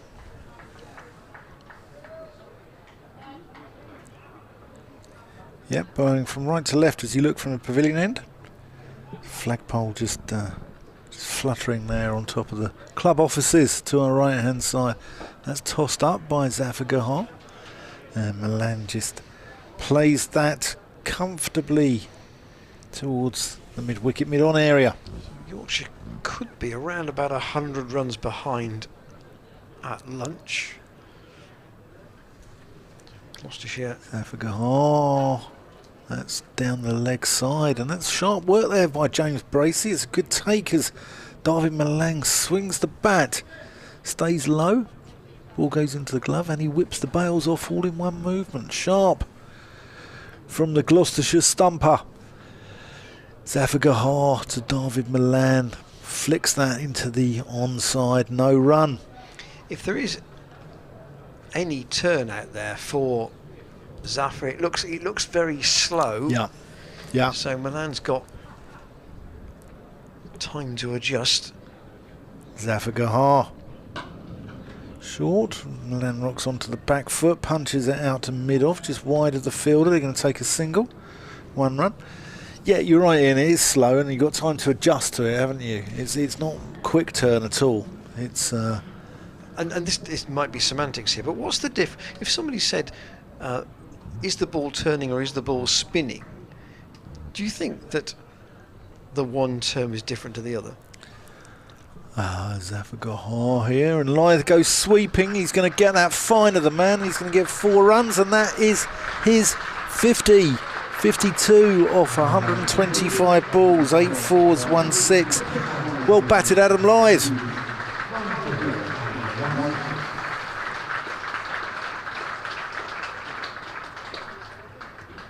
Deserves a good round of applause, and there's a few down from Yorkshire, aren't there, Ian? There are, and it's been, a patient knock. You only have to look at his relative strike rate. Strike rates aren't everything in red ball cricket, but he did an important job last night, seeing Yorkshire safely to the close.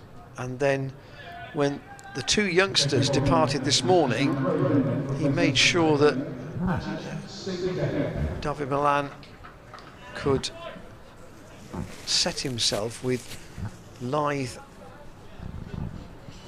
prepared to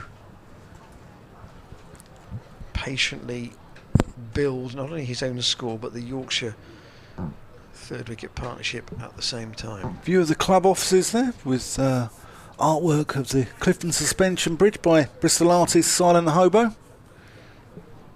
Good Bristol street art. Ajit Singh Dale back into the attack from the Ashley Down Road end, and Malan again off his hip.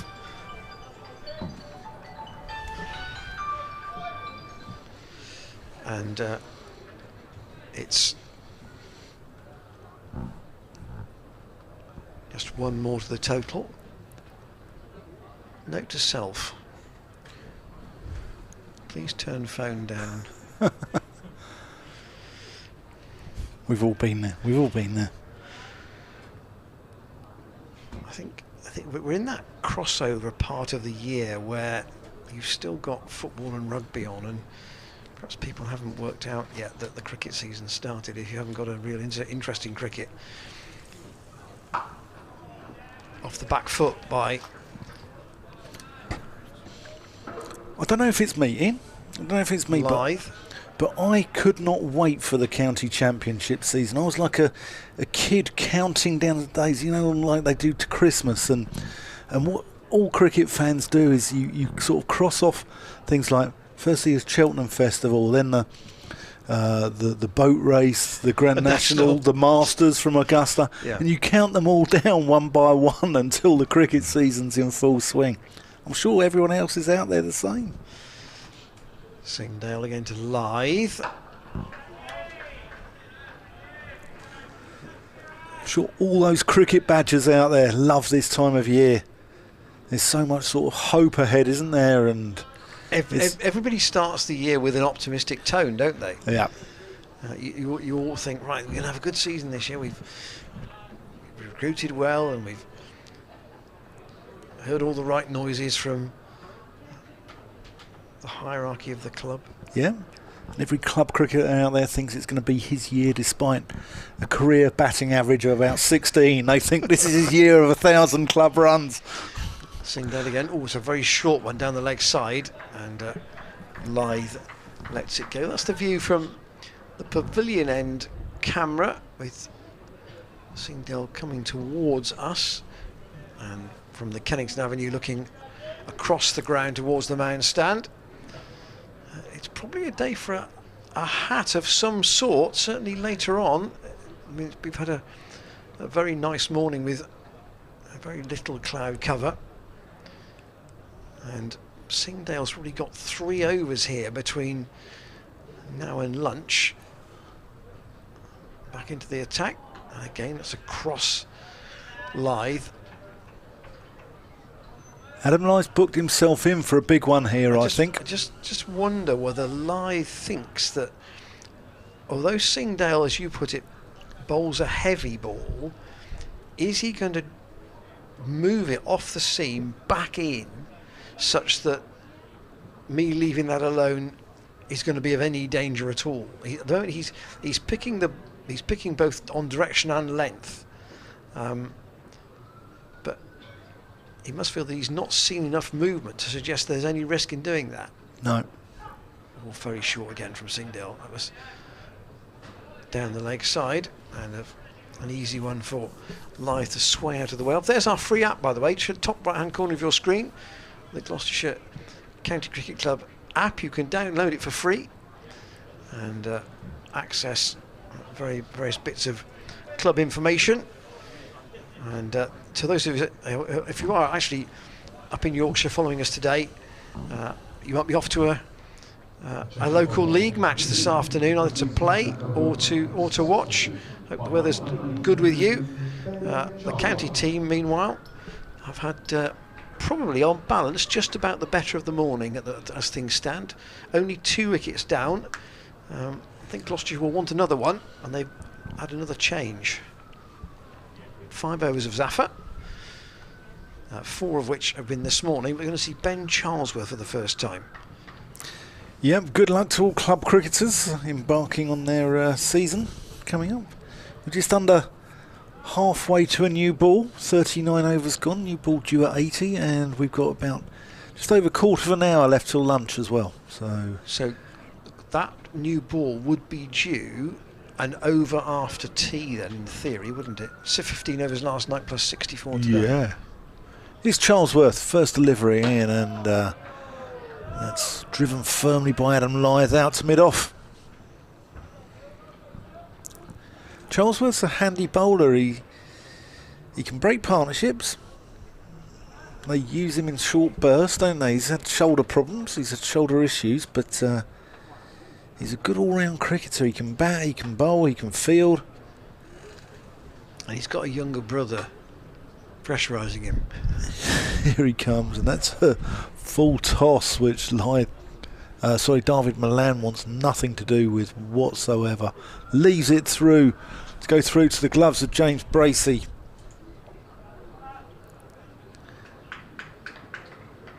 Ben Charlesworth, good man, very popular here in Bristol, popular with the club staff.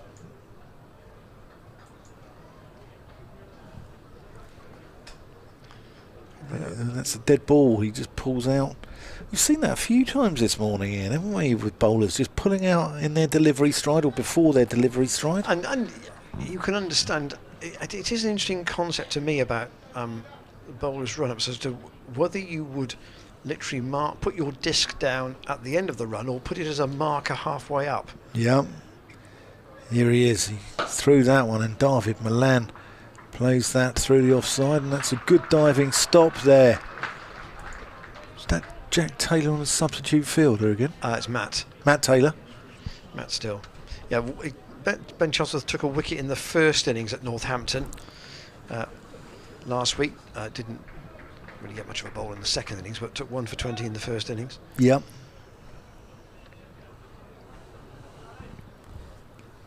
I didn't bowl a great deal in the I'm trying to think who he got out. Championship last year. In fact, only 7 overs and 2 balls. Here he is from the pavilion end, full to Adam Lyth. A few shouts coming out. Healthy crowd building here in Bristol. Plenty down from Yorkshire enjoying their bank holiday weekend in the West Country. A few caravans on the motorway yesterday and this morning, I must say. Yep. But road not as busy as I perhaps anticipated. Charlesworth in. Oh, and that's out. That's a great catch. Miles Hammond, take a bow. What a catch. Charlesworth's done it again. Brought on to break this partnership. And Adam Lyth nicks off to slip. And that's the end of him for 52. Here's a second look. It is wide, and look at Lyth's reaction. He's chased one there, and it's a great catch from Hammond. Oh yeah, he's left-handed, but he's gone two-handed at that catch.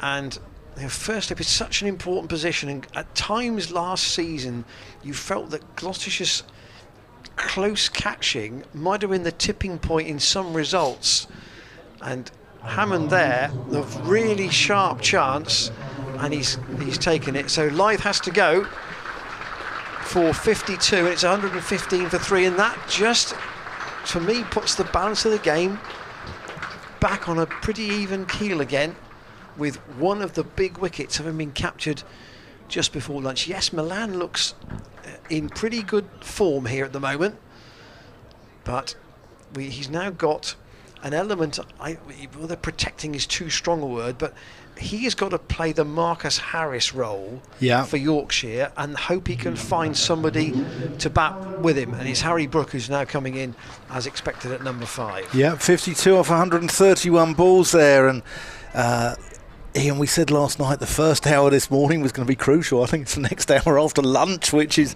this game is enthralling, isn't it? It's wonderful to watch, it really is. And there's something happening all the time in it. And stay tuned, stick with us here on Gloucestershire Cricket TV.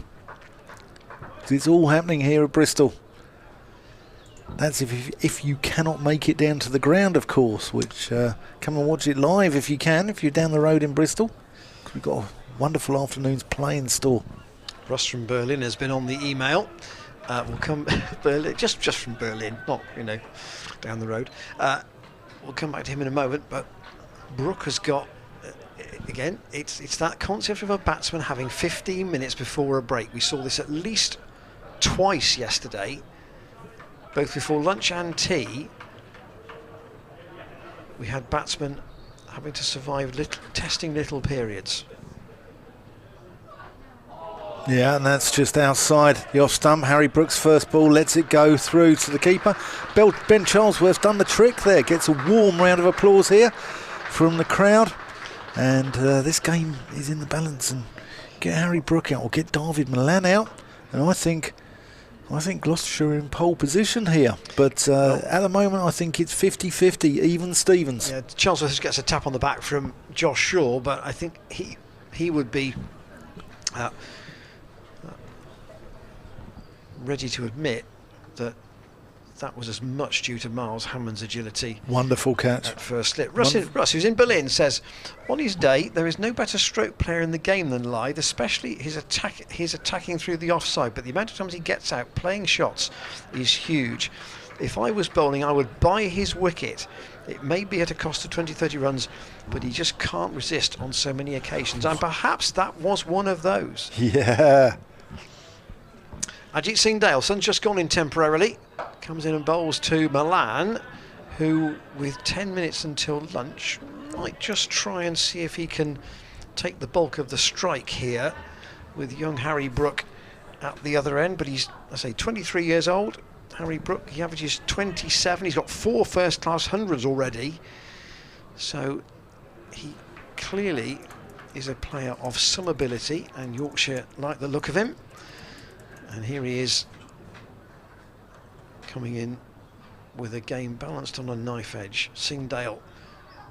Oh, into Malan. That one also, as he pitches that a little bit further up, Malan just drops on that and squeezes a single out on the leg side. But from this Ashley Down Road end, just 1 or 2 are keeping a fraction low. And yes, the pitch looked quite green yesterday. It was a bit paler by the end of the first day's play, and the sun on it will increase that fade. If that's not necessarily a phrase to use, it'll increase the fade of the tinge of green we started with. That's a rather cumbersome way to put that. 116 for 3. Malan 38, and Brook waits for Singdale. Bat raised and solidly forward. His first instance there, Harry Brook, appeared to be sort of half a step back and then everything forward. And that call's going to be returned at lunchtime, and I shall make the gentleman concerned. Kudos there to Graham Van Buren as well for changing his boulders around. He brought Ben Charlesworth on at Northampton and he picked up a crucial wicket, and he's just brought him on again. And just as Adam Lyth and David Malan were starting to turn the screw there on Gloucestershire, Ben Charlesworth's done his trick. Punched away by Brook. Good stop from the diving Matt Taylor. Got the ball in quickly. It wasn't the best throw perhaps, but he got the ball in. So Yorkshire take 1 more to the total. 116 for 3, so they're still over 100 behind. Now, 100 might not seem a lot, but Ryan Higgins, I think, is going to be warming up mentally in his head. I think so too. For a spell at 20 minutes to 2. Yeah, I agree. Singdale again to Malan. Doesn't quite time that, punches it out to Van Buren at cover. They'll be wanting to use Higgins towards that middle order where, you know, we've identified them as potentially susceptible with, you know, Best, Duke, Thompson, but Fisher can bat. Fisher's no fool with a bat either. He's a decent bat, so it'll be interesting to see how they get on and whether they can get parity or even go above Gloucestershire's score, or whether they fall short. And this game continues to enthrall us, doesn't it, Ian? If there are a series of 20s in the middle order, then they need to get Malan out quickly, and it's a very short tennis ball bouncer from Ajit Singdale, which is called as a no ball. I think they're probably only 2 overs after this one before lunch. One from Charlesworth, and as I say, Singdale is not the fastest back to his mark. No. For a young man of 21, and I accept that, you know, if you're trying to be a fast bowler, it is exerting. Yeah. Physically. Comes in again. That's been better length, pitched up and let go by David Malan, who has quite stylishly got his way to 38 this morning. Came in at number 4 after the departure of James Wharton. From a Gloucestershire supporters viewpoint, that was the moment of the morning until Hammond's diving catch. Real top effort at first slip. The only slip, it was clearly his catch because it was the only slip in place. It was Harris was almost at a fine third, but really Hammond had quite a big area to cover. He knew it was his, and he read the flight in exemplary fashion. Yeah, fantastic grab. He juggled it at the second attempt, but it was flying. Here's Charlesworth in to Brook. Going back to your point on over eights and Ajit Singh Dale slow back to his mark. Middlesex used to get themselves in horrendous trouble a few years back. They were always behind it, and you had Toby Rowland Jones sometimes going back to his mark further than I used to go on my holidays here. You know, wasn't on a par with Michael Holding back in '76, but it wasn't far away. And Gloucestershire at the moment on -1 on the over 8 as Charlesworth comes in to Harry Cherrington Brook, who plays it out to mid-off for no run. Brook, a fine player. He's been getting noticed in white ball cricket. Had a really good T20 blast campaign last year, which resulted in an England call-up. But this is red ball, it's a different game. As Charlesworth comes in and he's got a thick outside edge. It's gone all the way along the deck. He's played it with soft hands. He's going to get 4 runs for his trouble down to 3rd. But he got 2 championship hundreds last year. He got a ton against Northamptonshire at Wantage Road. And he got 100 against Somerset at Scarborough. In front of a baying Yorkshire crowd up there. And ex-England under-19 skipper from Burley and Wharfdale, and he's a product of Sedbergh School under the tutelage of Martin Spate. And Charlesworth beats him outside the off stump. Yeah, a little bit of bounce there for Charlesworth. Yeah, I like Charlesworth's bowling. He offers something a little bit different, I think. He runs in, he tries different things.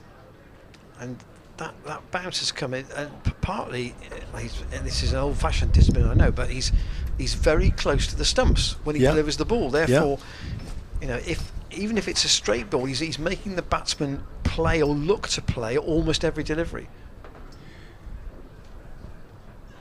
That's pitched up. Ooh, that was in the air for a long time. Josh Shaw diving backward point, and he's going to get 4 runs, but it was aerial.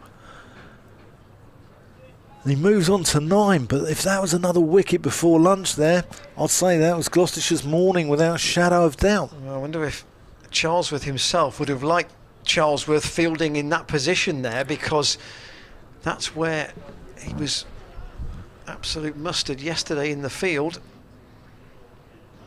Oh, that was close. Bit of an airy-fairy shot there from Harry Brook. Charlesworth into him and bowls a full-length Yorker, which he digs out to mid-on.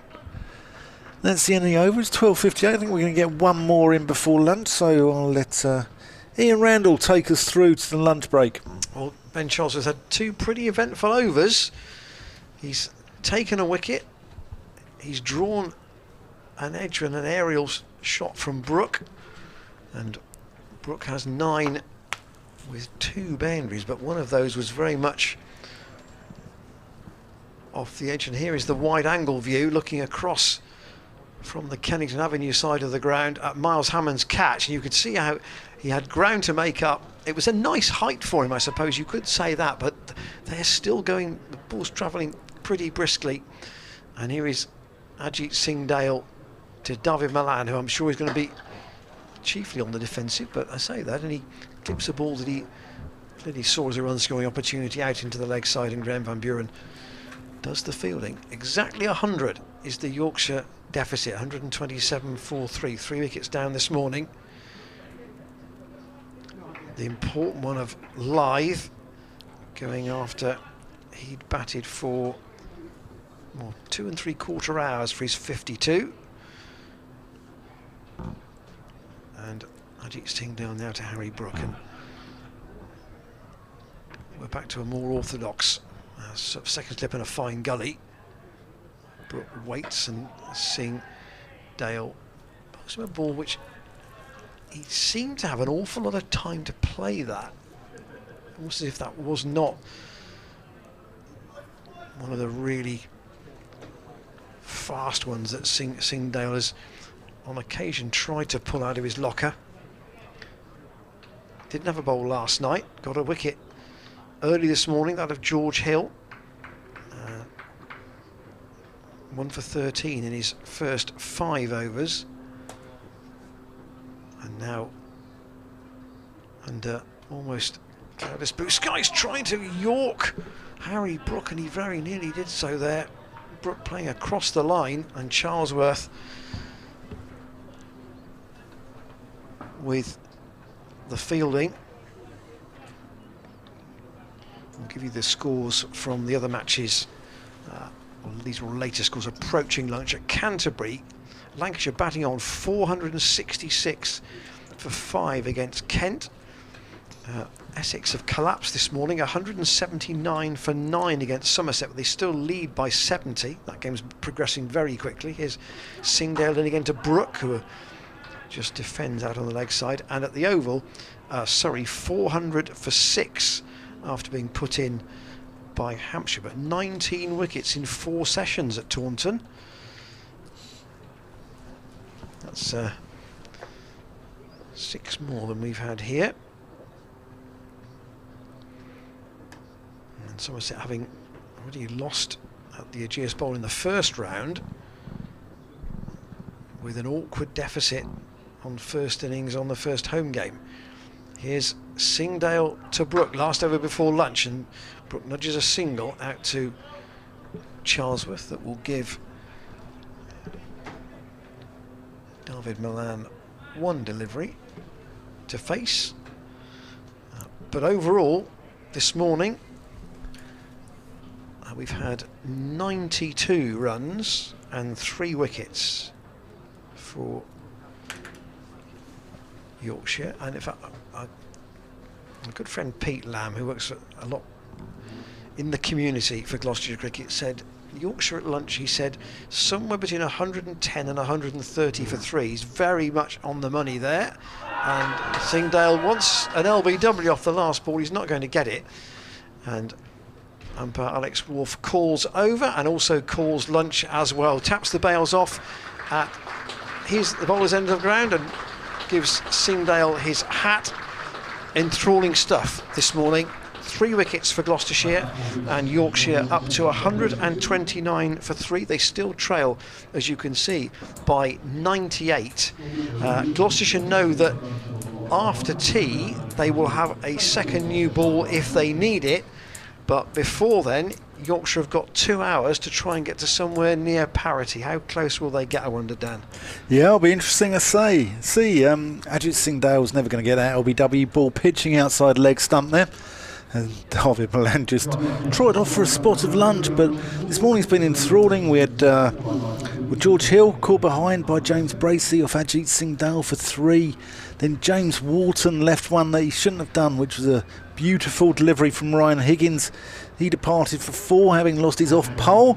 And then Adam Lyth, brilliantly caught by Miles Hammond off the bowling of Ben Charlesworth. Good bit of captaincy from Graham Van Buren, brought him on to try and pick up a wicket. The bowling figures, they're 129 for 3. The bowling figures are Ryan Higgins, 12 overs, 5 maidens, 1 for 14. Matt Taylor, none for 34 off 9. Josh Shaw, none for 28 off 7. Zafar Kahar, none for 13 off 5. Ajit Singdale, 1 for 20 off 8. I thought he's bowled quite well in times.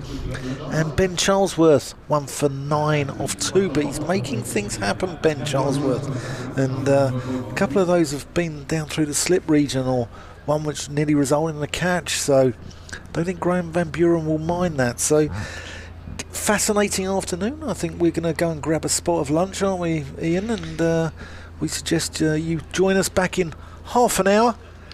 And we'll see you back at the Seat Unique ground. What did Josh Shaw say to us this morning? We want one of Ryan Higgins' magic hours. One of those now would put the game right back in the melting pot. We'll see you shortly before 20 minutes to 2.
Good afternoon and welcome back to the Seat Unique Stadium, where Yorkshire, after an enthralling morning session, are 129 for 3. The game nicely poised here, and Gloucestershire looking to make inroads. Further inroads into the Yorkshire innings this afternoon. I'm joined here by Ian Randall. Good afternoon, Ian. Hello again, Dan. We're also going to be joined by Paul Van Meekeren this afternoon. Let him watch, he's just come up to the commentary exhibition. We'll let him watch a couple of 3 overs and then perhaps get him some thoughts on what he's seen this morning and how the afternoon might unfold. Yorkshire 3 down at lunch, 129 for 3. They still trail by 97, and they're 3 down because of a smart catch from Miles Hammond off Ben Charlesworth, which ended a stand of 67 for the 3rd wicket, which I didn't realise this until I just checked the 2 stands yesterday, the 2 big stands yesterday, is actually the biggest stand of the match, and that says that there has been always something in this pitch for the bowlers thus far. We've had 4 good competitive sessions, and now Gloucestershire want a little clatter of wickets this afternoon if they can, because the last thing they would want probably is to concede a lead of anything more than, well, say 20 or 30 and be faced with an awkward session late on in the day batting wise tonight. They would like to, well, if they could bowl Yorkshire out either side of tee, even if it took a few overs with the second new ball, and we'd be nearly at parity, then I think they would consider them. They've done very well with a modest first innings score of 227. Yeah, I think you're right. I think it also shows to what a good cricket wicket this is as well. I think there's a little bit in it for bat and ball, and I think it's been a really, really good cricket wicket, and we're delighted to be joined by Paul, who's just enjoying his apple out there on the balcony in the sun, and he'll be joining us very shortly as the umpires come out to the wicket. Ian Blackwell, ex-Derbyshire, Durham, Somerset, and Alex Wharf, who had a stellar career at Glamorgan, Notts and Yorkshire, and followed by the Gloucestershire team. And the 2 batsmen who are going to join us, it's David Malan, who's on 39 not out, and he is the danger man who Gloucestershire will want to send back to the pavilion quite quickly, and Harry Brook, who came in just before lunch thanks to that splendid catch from Miles Hammond diving away at slip to dismiss Adam Lythe, and he looked really set, didn't he, Ian? He looked like he was, booked in for bed and breakfast, as they say in the trade. He was set before that ball was delivered, and he was very angry when he saw Hammond take the catch. And as we suspected, Ryan Higgins is going to have his second spell of the day straight after the break here, and this feels like a big 40 minutes or so in the day. If Higgins could get a couple, even if Malan was still there, if they could get rid of Brook and whoever comes in at 6, it's unclear who Yorkshire might have at 6, then it kind of opens one end.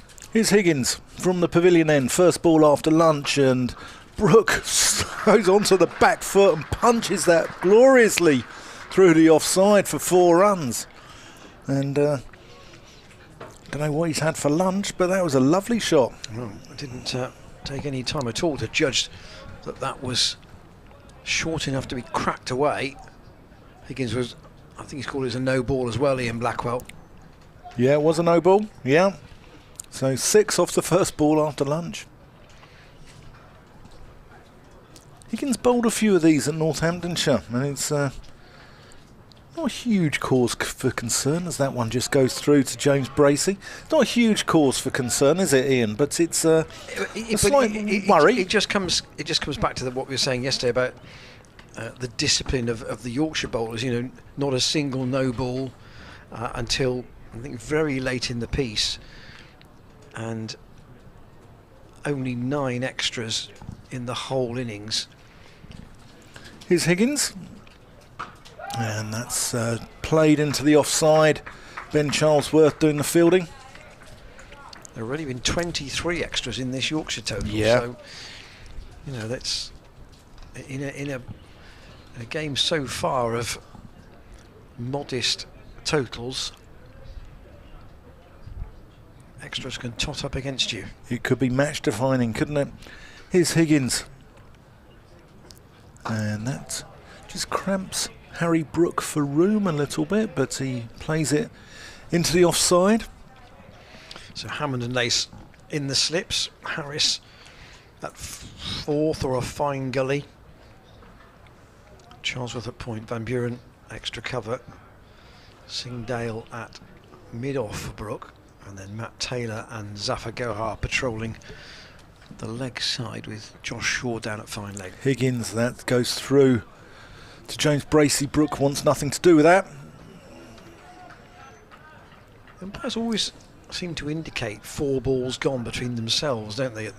Now, it's common practice to say 2 balls to go. Yeah, they also do a sort of holding their midriff. They do this around their midriff, which is a open hand around their midriff to go halfway in the over. That goes through to James Bracey.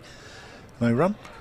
So they do one at 3, and then they mark a 2 as well when 4 balls are gone. So, you know, I don't know how hard it is to count to 6, but I struggled yesterday, didn't I, Ian? So if you're with us watching on the stream, wherever you may be, I had emails from Germany and Slovakia yesterday. You're very welcome. Higgins in. Oh, and that's a good leave from Harry Brook. That just goes over the top of off stump, and James Bracey head in hands. And that completes the over. 135 for 3. Malan on 39. Brook on 14. Here's a replay of that last ball of the Higgins over. That was a tight leave. Brook just... Well, Wharton left one of those earlier in the day and saw his off stump knocked out. That one didn't move quite as much. Ajit Singdale had 3 overs before lunch, and he's going to start again here at the resumption from the Ashley Down Road end.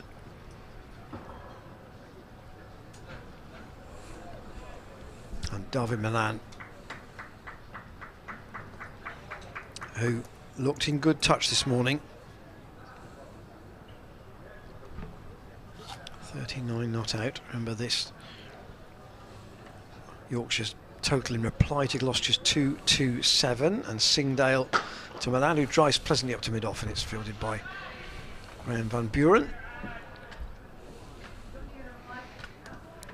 Just to, for those of you who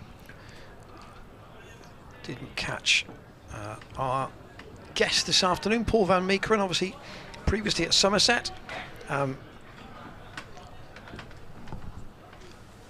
Joined Gloucestershire during the winter.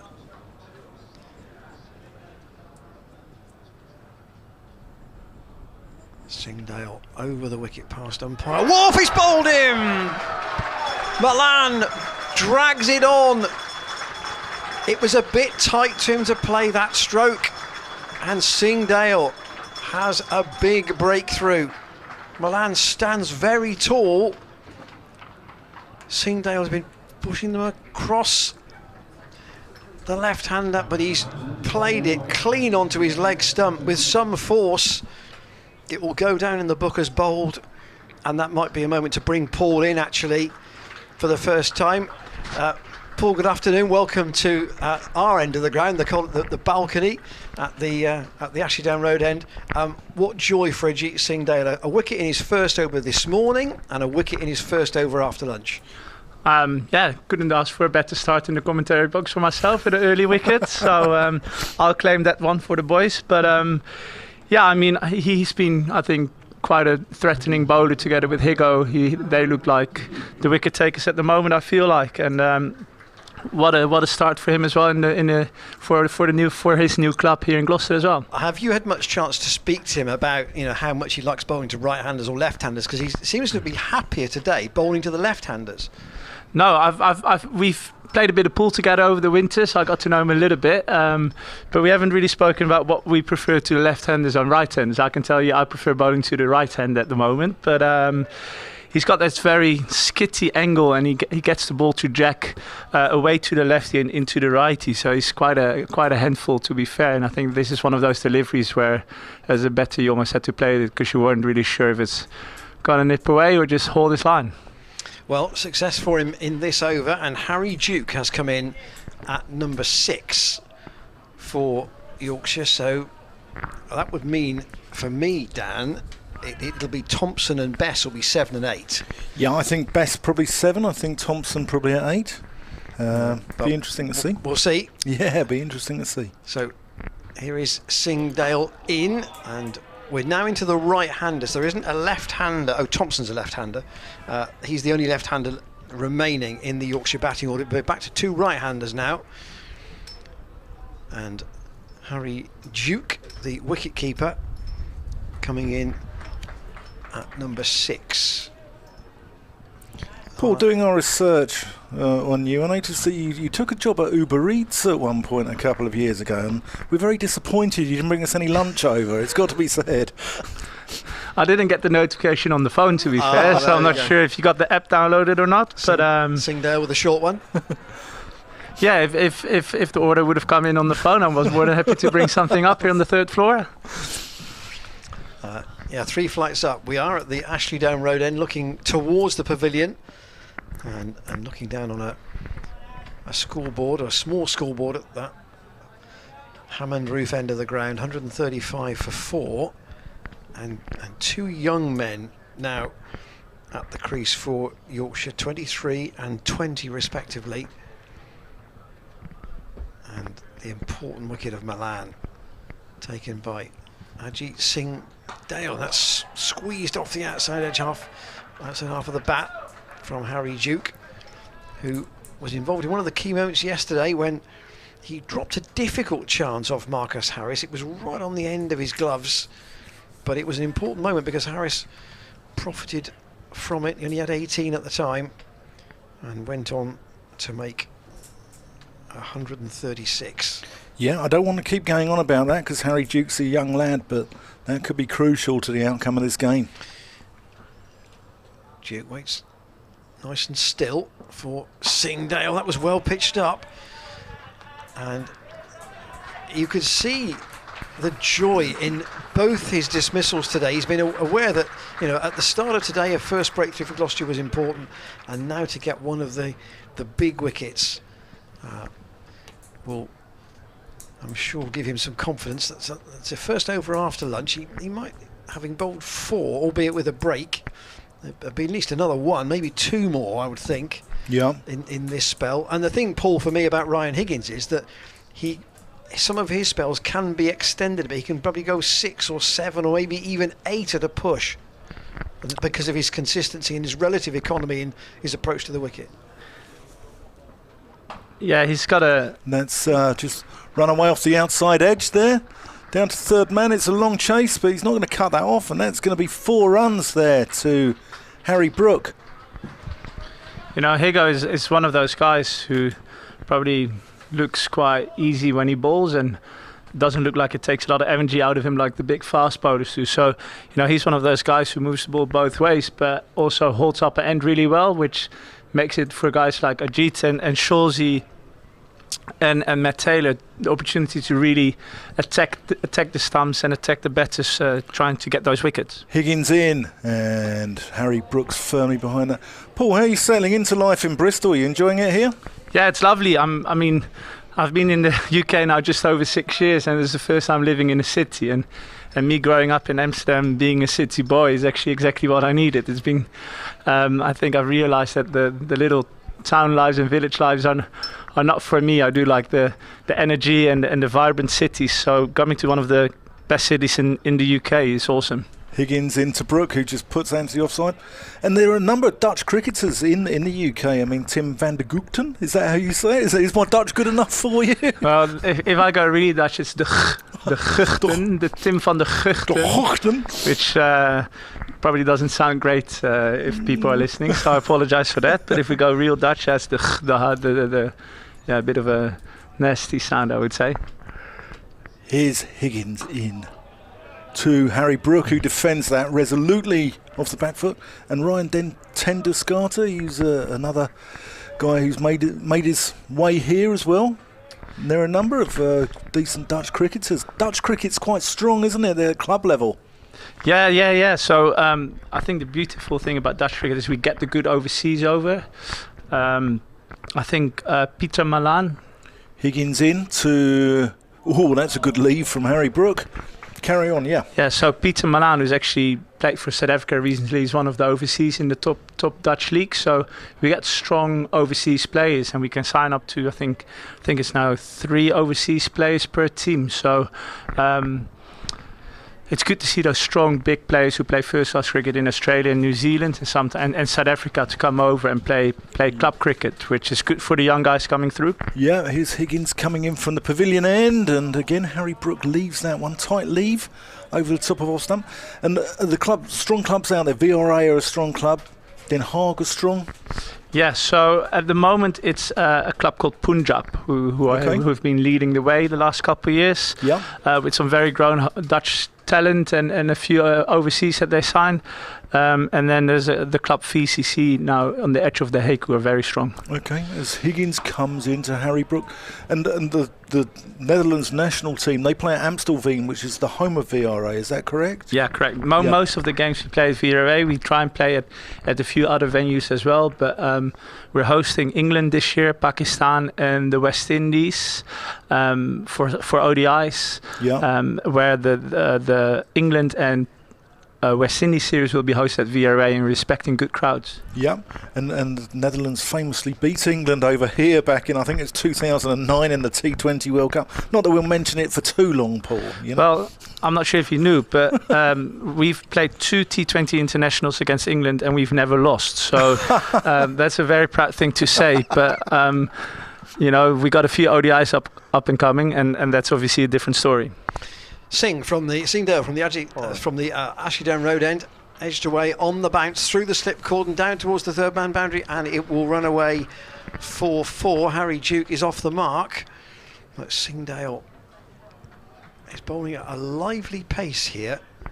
He's prepared the old risk and reward a bit with him, but if he's going to be a wicket taker, then he will have an explosive role to play in this red ball team. 3 slips and a fine gully really for him.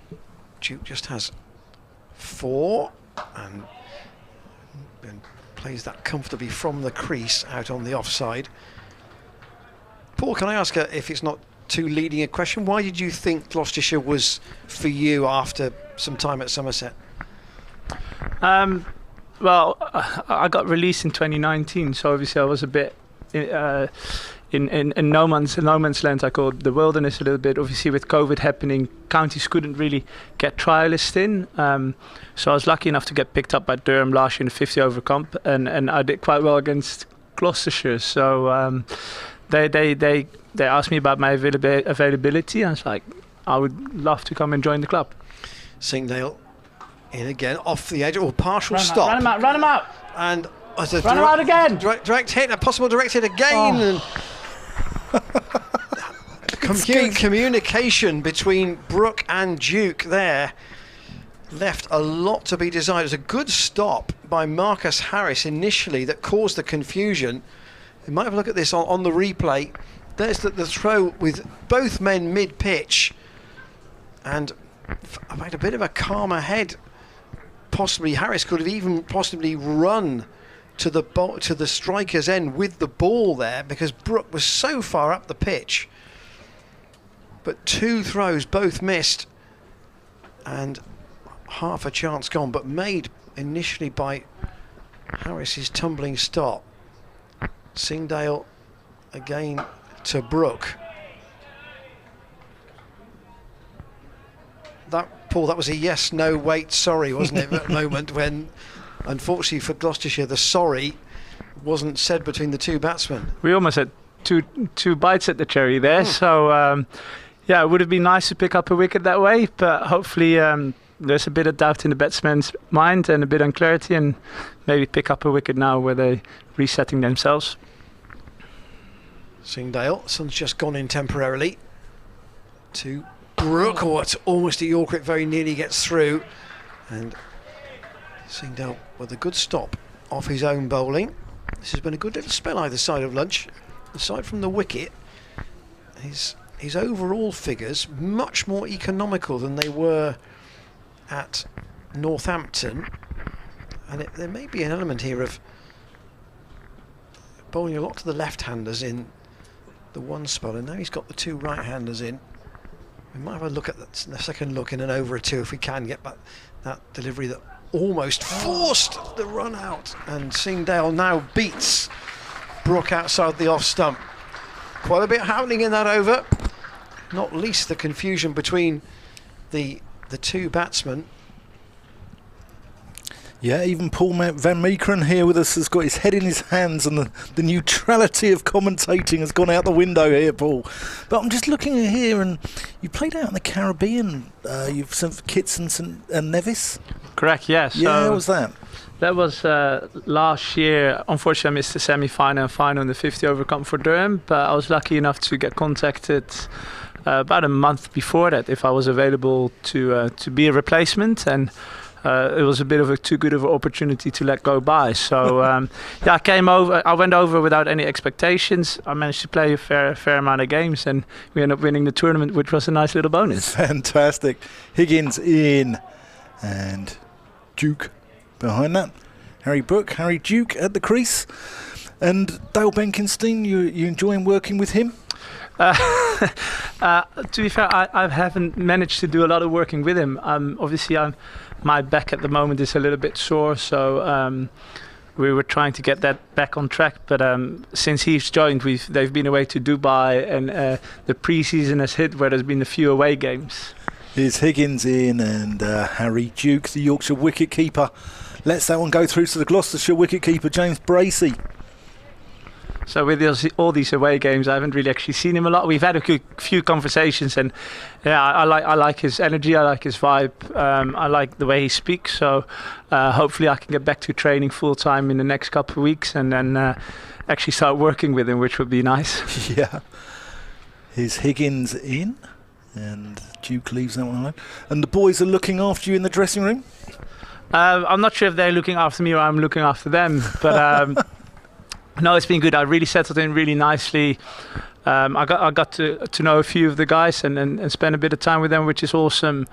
And to be fair, there's a whole great vibe around the club, not just in the change room, but from the change room to the offices, basically. Higgins in, and Duke's firmly behind that. So who's your big mates in the dressing room? Who have you buddied up with? So actually, the captain, Graham van Buren, we go back, I think, back to 2015 when he played for ACC in Amsterdam as an overseas. So I've known him since then. So we've always been in touch a little bit. So yeah, definitely Graham van Buren is one of the guys I spend a bit of time with. But to be fair, all the guys have been really good. Higgins in, and Duke works that one to backward point where Ben Charlesworth cleans up. He's made some good stops in the field. He's a good young cricketer, Ben Charlesworth. He's one to watch. There's some good young lads coming through the Gloucestershire system as well, isn't there? I think looking at the squad, there's a lot of depth and there's a lot of headaches for the people who have to make the final decision on playing. Yeah. But yeah, I mean, Charles obviously has a better opening at top. Higgins in, and Duke pumps that one out to mid-on. Betting on the top, and then, you know, has a bit of capability with the ball as well, as we saw today, having that breakthrough. So, you know, you see, I think a lot in cricket now, it's not just you bat or ball, but your second skill is becoming so important, and the more you can work on that second skill set, the harder it is for you to get left out. It's not just, you know, you need to be a good bowler, a good batter. Fielding, I think in the last 10, 15 years is, you know, you can't get away with it being an average fielder, but you're seeing now that guys need to pick up that second skill, and in the winter work on their bowling or their batting. Yeah. And make sure, you know, you offer something else to balance that team out nowadays. If you've got a question for Paul, you can email us, commentators@glossccc.co.uk, and we'll try and put it to him. Ajit Singh Dale in, it's outside the off stump, taken by James Bracey. So, Paul, your fitness target would be the start of the T20, would it? Is that realistic? Yeah. We try to get me right for the 4-day stuff. Sort of I think it's a 6-week block now, 6-game block. I think maybe like the last 2 or 3 games, we'd like to hopefully get me involved in maybe the selection talks, but it's just not progressing as we would have liked, and the high demands of red ball cricket obviously makes it a lot harder. So we're looking at sort of the T20 block where you obviously bowl 4 overs on the day. Hopefully we can get that right. Singdale in, that's too short really, and it's pulled away by Harry Brook, and that will take Yorkshire up to 150 for 4. The deficit is therefore 77, 4 wickets down, and Singdale just taking some mud or grass that's got stuck into his spikes. I noticed, Paul, you're in your shorts here. It must be warmer in Bristol than it ever was in Durham, completely, isn't it? I was lucky enough only there for a month, so in August, which actually wasn't too bad. But when I came over back in 2016, I played 3 months of club cricket in Newcastle before I joined Somerset, and I think the first game or the first week I was there was actually snowing. Singdale in again. Ooh. Where was Brook trying to play that out through the leg side? He got it literally off the edge of the bat, right off the front edge almost, and it skews out into the offside. I think with Singdale bowling, you can't take your eye off this, can you? Because he's provoked 2 wickets. He's had 1 or 2 near things, and he's, I say, quite an explosive kind of bowler. This is, again, that's a goodish just back of a length and forcing Brook to play that back up on the offside. But the game, as it has been for quite a large part of the day and a third or thereabouts that we've had, there's not been a lot in it. Yorkshire started slowly in terms of breakthroughs. Gloucestershire with a 50-run first wicket stand, then a bit of a, again, Brook defends, a bit of a rally from Gloucestershire to the mid-afternoon yesterday, then that sort of clatter, a bit of a clatter of wickets in the lower order, and then this morning Gloucestershire, having had not the success they would have wanted last night, 2 quick wickets, and then just when they've needed them, the 2 most experienced batters either side of lunch, Lythe and Malan, both going in playing time terms quite close together. Yeah, I think with Singdale, he's a young lad and he's going to bowl some bad ones, but he's got the ability to bowl some magic balls. Brook waits again for him, and again Singdale just followed through, just attempted to a little gentle throw towards the stumps, but his overall figures, he's bowled 11 overs now and taken 2 for 29, and that's a good effort from him. That might be him done in this spell, having bowled now either side of lunch. But we'll see. Does this feel a big session in the match, Paul, to you tactically? Yorkshire still behind, but Gloucestershire having sort of exposed this middle order, which is a bit of an unpredictable mix. Yeah, no, it is. I think looking at the score, 150 for 4. Sometimes you talk about, now let's put 2 for 20 on top of it, or maybe 40 for 3. Now let's say 40 for 3, 190 for 7. I think we can take, and it leaves the balance in a good, or it leaves the game in a good balance at the moment, I think. Do you feel, with the Bristol wicket that the bowlers are always in the game? It's a good cricket wicket. It's generally a good batting track, but there's just a little bit in it for the bowlers, isn't there? Yeah, I think Higgins lets that one.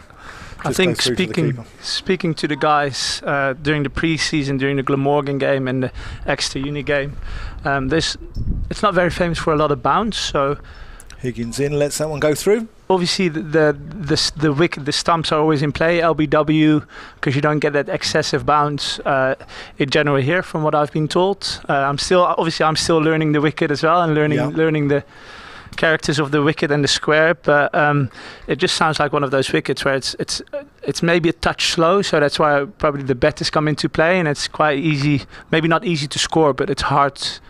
Yep. Higgins in and lets that one go through. It's easy to survive, so to say, but again, the bowlers are in play because that lack of bounce, LBW and Bolt are in play, and guys can't leave it on length. So, that outside edge now comes in play, and hopefully just manage to carry it through. And how does it compare to the wicket at Taunton? So when I was there, it was a bit spinning. I think one of the last year we got a slight point deduction for it. It's Higgins in, and that's through. Yeah. And then, well before my time, it was very flat. Obviously, it was batting and there was a bit of bounce. So the few games I played at Taunton, they were a very good cricket wicket, especially the white ball. The white ball ones, I think T20s is one of the highest scoring grounds. Yeah. There's a bit of pace and there's a bounce and there's not a lot of movement when you talk about white ball cricket. And white ball crickets, they just make good cricket wickets. I think we've had Higgins in. That's the dot ball. We've had results. I think there have been results there, and I think there's been results in genuine county cricket in the last few years, which is good. Yeah. Sometimes we talk about the length of the games being a bit too short and the results come too quickly. Yeah. So I think if we can fix that and make it go deep into in the fourth eight, like we saw at Northends last year, obviously you got a draw, but both teams were in a position to win the game. I think that's when county cricket is at its best. Yeah. Higgins in. Duke lets that one go through outside the offside. And I want to talk about, it's very important to grow the game globally, and you took part in the inaugural Canada League. Was it the T20 League? Is it the Winnipeg Hawks, wasn't it? Yeah, I think after a year in between, it was officially the second edition, I think it was. But yeah, I got asked to play in that again, and I think one thing I enjoy about playing cricket is the travelling side of things, and get to play with some of the big players in the game, and play for different teams with a different mindset and different philosophy about playing the game. So yeah, again, that opportunity came around, and I went over and again played a few games here and there. And I think the way that the ground was set up and the wickets was like, if we be realistic, we probably weren't the strongest team, and we didn't have the most momentum, but we won the right games at the right time, and again we managed to win the tournament again. But that was a good tournament to be part of, and in a place where cricket isn't that big, I guess. So you've won the T20 in the West Indies with St Kitts and Nevis, and you've won the Canada T20 with Winnipeg Hawks. Can Gloucestershire win the T20 this year? I hope so. I hope I'm more a lucky charm. Or if we win it this year, hopefully I can contribute a bit more than I've probably done with the other titles I've done. But maybe just at the moment be the lucky charm for the club to bring some silverware. And if I'm fit and ready to play, and if selected, hopefully I can contribute to getting some silverware here back to Bristol. Safa Kahara into the attack at the Ashton Road end. So Ajit Singh Dale's spell is over, as we thought it might have been. But a good response from him after lunch with the dismissal of David Malan. Pleasure to have Paul Van Meekeren with us up on the commentary balcony here. And a slip and a short leg for Zafar. He's bowling round the wicket to the right-handed Brook, and that was well above the eye line. That really was floated up. And he could have quite a long spell this afternoon, Zafar, potentially. He's doing two things. He's obviously trying to take wickets, but he's trying to dry the runs up as well. And that does spin a little bit too. In fact, that spun quite a lot.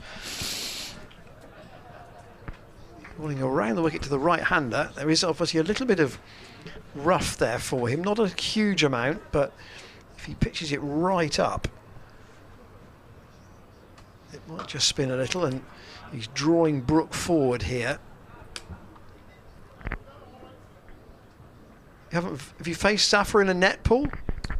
No, Zafar only came in a couple of weeks ago, so basically just before that first game. So I haven't faced him yet. I faced Naseem probably the day after he arrived in the UK. Interesting for you, as that's dotted away down towards the third man boundary. There's a chase and a retrieve. Good work in the field from Ryan Higgins. They'll just pick up two, and Brook and Duke, the two Harrys together out there in the middle for Yorkshire, who started with 227 as their target, 152 for 4. They are, as they try and establish some sort of a first innings lead, and Gloucestershire would love to get rid of one of these two. But Zafar from this Ashley Down Road end has certainly straightened a couple in his first over. He's had a little go from the other end before lunch. And just I should say that in the Somerset-Essex match at Taunton, where Essex had a first innings lead of 81, Craig Overton took 7 for 57 in that Essex innings of 180. In the other matches, Lancashire still batting on at Canterbury, 482 for 9, and Surrey still batting on at the Oval, 418 for 8. Higgins in from the pavilion end, and Duke bumps that back to him. Paul, you've faced Nassim Shah, he's quick. Who's the quickest you faced in your career? Who's had you quaking in your boots? I think I faced... I know him by his nickname, which is Vicky, Pakistan fast bowler. Bowled a very quick spell to Watson at the T2015 World Cup. Higgins comes in and Duke pumps that out to mid-on. Wahab Riaz. Sometimes, sometimes when you play the game and you just share a change room, sometimes you forget the actual name of the players who you play with, because you just call them by their nickname the whole time. So it took me a little bit to think of him. I think I faced him or Mohammed Amir in my Somerset debut in 3-day cricket, which was quite quick. He's quick as Higgins comes in and just a little bit of shape away, goes through to James Bracey. Who else has been quick around the circuit? Oh, that's a good question. I think I was lucky enough not to face them, to be fair. So, I've seen a few quick spells of Jamie Overton when I was at Somerset. Yeah. Who else have we got? That's a very good question, putting me on the spot here. Apologies, Paul. Ryan Higgins comes in and Duke pushes that one into the covers. No run.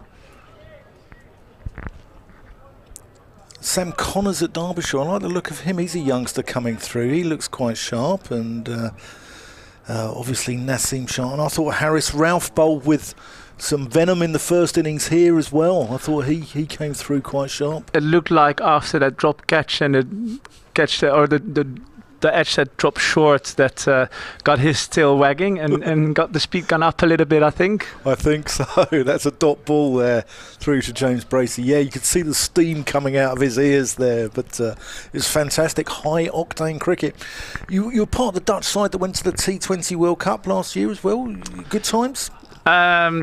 Apart from the cricket, but did you enjoy the experience? Yeah, it was my second World Cup. My first one was in 2016 in India, which as a team I think we were more successful. It just made it more enjoyment. Yeah, Higgins in and Duke forward defensive.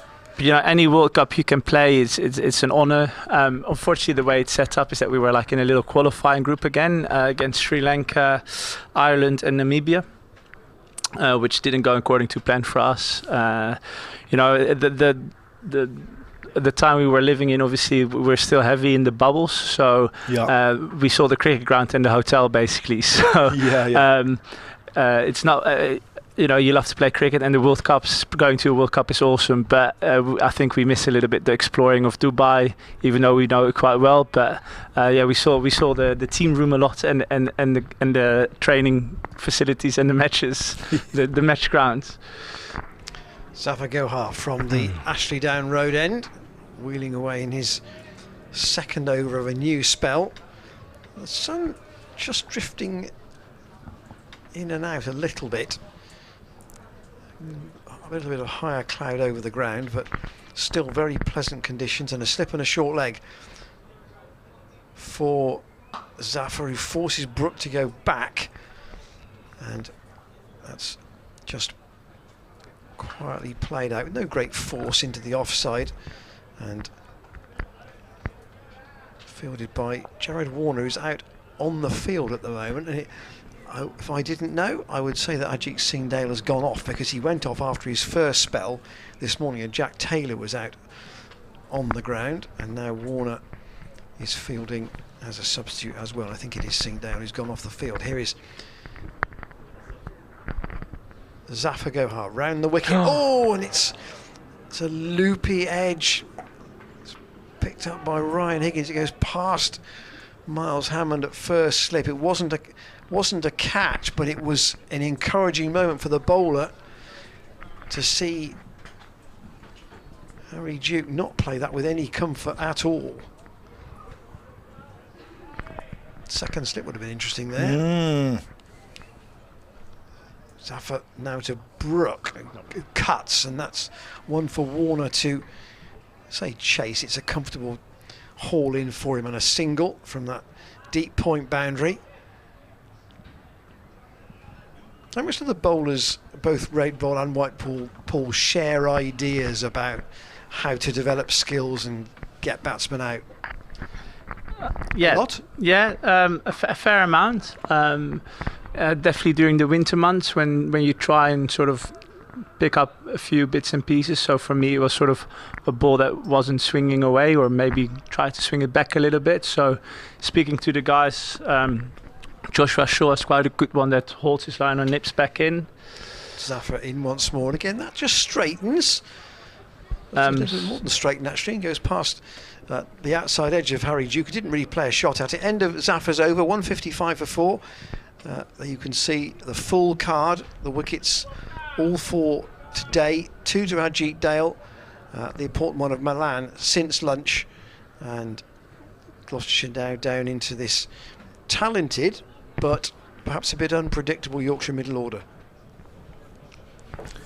You're listening to me, Dan Whiting, Ian Randall. We're delighted to be joined by Paul van Meekeren this afternoon as well. And you enjoying your stint on the commentary, Paul?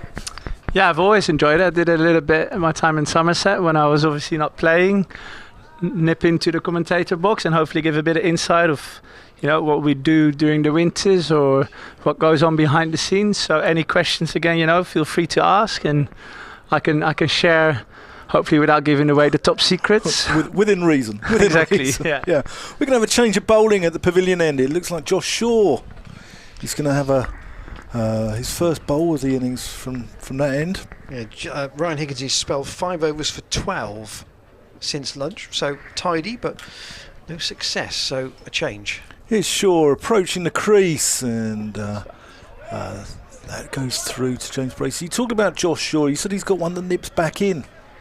Yeah, so hopefully we can see that in a little bit. So I think his natural shape is just to swing it away, and he's got sort of a 3/4 one that he managed indoor when we were training at Millfield. Yeah. He was working really hard on the ball that just holds his line or actually nips back. So hopefully he will try that out after setting up a batsman.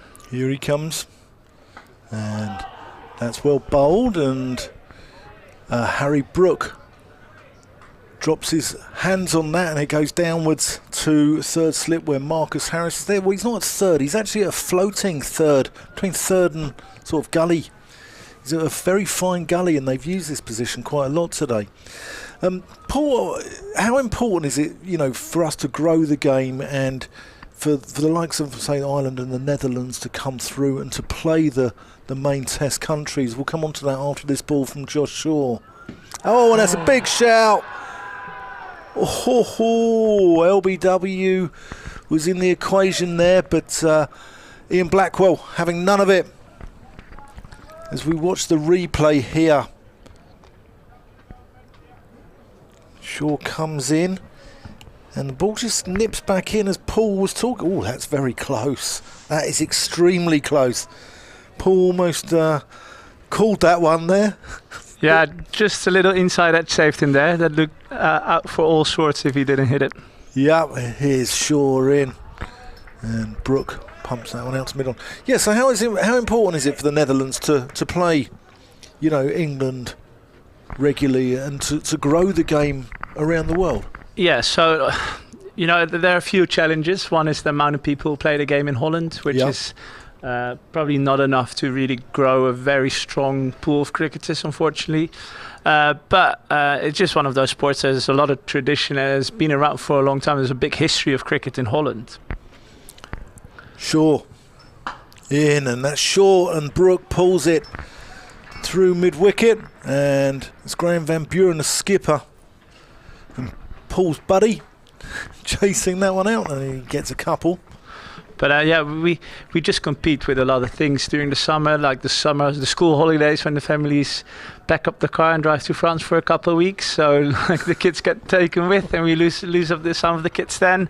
Football and hockey, which their season seemed to keep going forever and ever. When I played football growing up, the season stopped in April, but now they keep going in May, in June, and then they start again in August.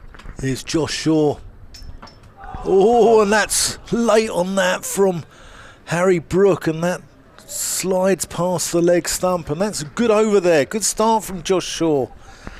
So those are the challenges we face maybe at grassroots level, and then the higher up we come, and you need the better facilities and the opposition. So everything at the end of the day always comes down a bit to violence as well. So hopefully playing these bigger teams gives us better exposure and makes it more attractive for sponsors to join the national team and join the board. So if we can find a way to keep these big fixtures on an annual basis and play these big teams throughout the year, hopefully there will be more sponsor interest, and then we can develop and contract more players and grow the game that way as well. Yep, and it's come a long way from the old coconut matting wickets, hasn't it? It has, but we still play the majority on matting. So like they're I think in the top league, which is 10 teams, there are 5 maybe teams who are playing grass wickets. Here's Zafar Gohar in once more, and forward comes Harry Duke. 2 slips very close there, Tom Lace and Miles Hammond. We've seen that last edge in the last over. Graham Van Buren has reacted to that, and Zafar tosses that right up. Van Buren himself is at short cover. So again, some of the challenges we get growing up on playing on the artificial wickets is it's not really suitable for fast bowlers because they don't really have the grip when they put the foot down. So not a lot of pace and bounce in the wickets. Zafar Gohar wheels in once more, and again Duke comes forward. I don't know the answer to this, Paul, and you may not either. Is Ole Mortensen involved in any way in Dutch cricket now? Who? Ole Mortensen? No, it doesn't ring a bell. So I would say no. Because he was the trailblazer, was he not? He was off his rocker, that guy. He was.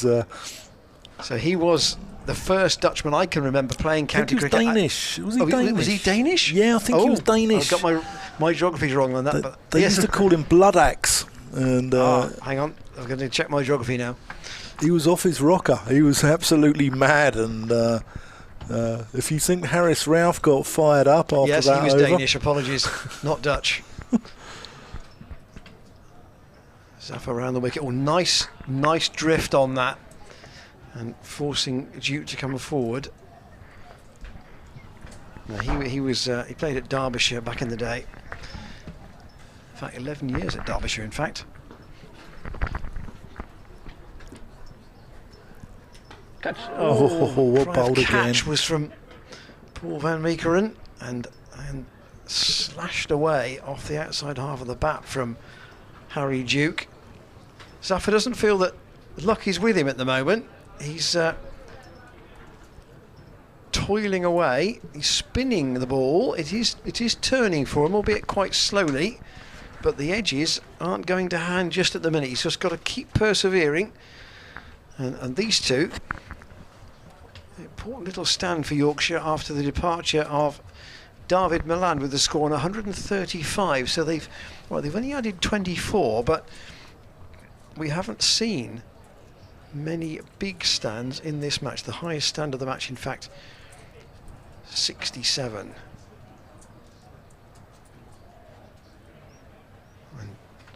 Josh Shaw about to commence the next over from the pavilion end, and bowls to Harry Brook, who forces that. Ball doesn't go anywhere. We should just say that if you do hear a cheer, a big cheer in the distance at some point this afternoon, that will be about 9,000 Bristol Rovers supporters cheering a goal at the Mem, which is about a mile from us here at the Seat Unique Stadium. They're playing Salford City in League 2. One team in the playoff places, one team trying to get into the playoff places. So that game starts at 3 o'clock. Sure in. And that's forced backwards, and another great bit of fielding from Ben Charlesworth. He's been magnificent in that position. Paul, did you enjoy the game at Northamptonshire last week? It was an absolute cracker, wasn't it? It was a bit of a roller coaster for me. It was. Yeah, when we got put into bet and we were in a bit of trouble, I was like, ooh, because we had such a good pre-season, and then sometimes that doesn't really... You can have as good as a pre-season as you get, and then you want a good start of the season. But then Bracey obviously turned it around and gave us a bit of a score. Yep, sure. In to Brook, who forced that one through the covers, and an excellent stop there from the skipper, Graham Van Buren. And then I thought we were going to end up with a good lead in the first innings. Yeah. That no ball that Ryan Higgins bowled at Gareth Berg was caught off. I thought that was going to be crucial. I thought it was going to be match defining. Yeah, I think, and then the second innings we got a very good score on the board. Sure in, and Brook defends that. And then you're thinking, oh, here we go. We're going to hopefully walk away with a win. You know, it was a score that North End could potentially chase down if they had a good platform, which obviously had. But as you can see with those kind of games, when there's a sniff, you can lose some quick wickets.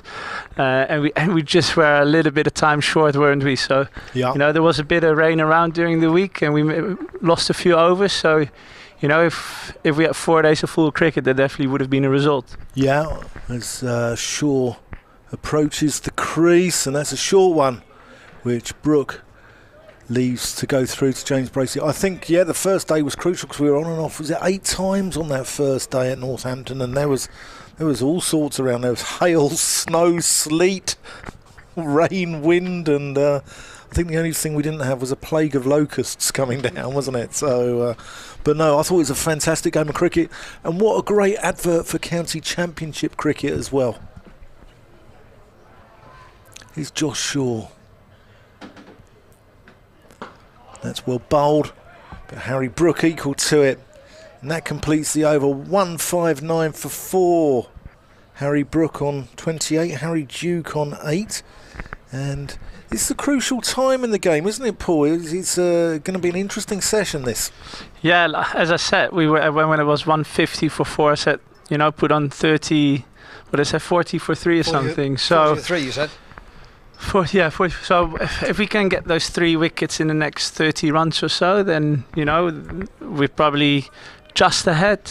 You know, if we don't take a wicket in the next 20 minutes, you would say Yorkshire just gonna get a foot ahead of us, but it's still pretty balanced, isn't it?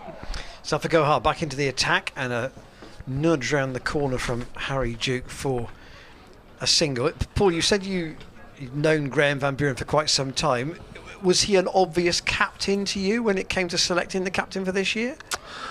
Yeah, I think it took a while for us to announce him as the captain. I think that one of the reasons was Dill coming so late in the winter. So, but with Denty stepping down, I think he was the best choice. Obviously, he had a fantastic year last year after sort of quite a tough period for him.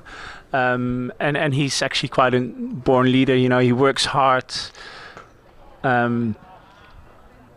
And he's probably one of your first picks on the team sheet, and it's quite nice to have a captain that you know is probably going to play most of your games. I think Payne was in the running as well, but you know, as a fast bowler, Zafar tosses that up and it's clipped away. Zafar is out on the boundary at deep cover. They'll come through for a comfortable single. One more to Brook.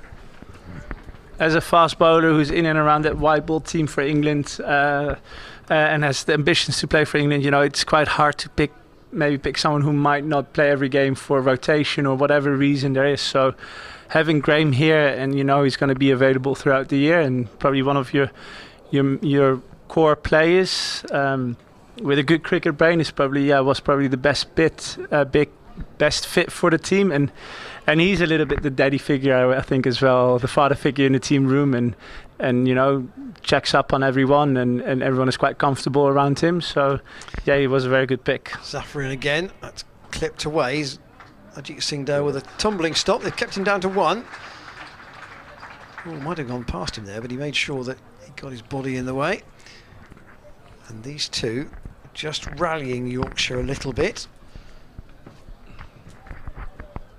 So 1 or 2 deliveries from the seamers have kept low. A couple from this Ashley Down Road end before lunch. Josh Shaw bowled one that was no more than stump height. I think Matt Taylor bowled one that did sort of scuttle through a bit, but it's the spin of Zafar Gohar at the moment, and that's whipped into the leg side from quite an upright stance by Harry Brook straight to Charlesworth, who just felt it a bit on his left hand. Charlesworth got the key wicket of Adam Lyth just before lunch, but these two, I'm sure, have played quite a bit of cricket outside the first division, first class circle together. Now trying to actually be quite positive in their batting, Dan, to be fair. They're looking to score. They're not trying to get bogged down, even though it's not easy out there. They're trying to, be creative with their shot making and to try and keep the scoreboard ticking up. Yeah, as Shaw comes in to Duke, who lets that. They're looking to cement their places in the middle order. If you just join us, we're joined here by Paul Van Meekeren, who's just signed for Gloucestershire over the winter, and we're delighted to have him on board. Paul, I noticed that you got Hashim Amla out once. Is that the best wicket you've ever got? Yeah, it was my first ODI wicket as well, back home in front of a big crowd. So it's not a bad one. No, I'm not sure how many wickets I'm on, but I don't think there's going to be one that's going to beat that, I think. Sure in, and Duke tucks that down. He runs the first one quickly, and he's going to get a couple for his troubles, down to fine leg. That's the best wicket you've got then? That's the big scalp, is it, of your career?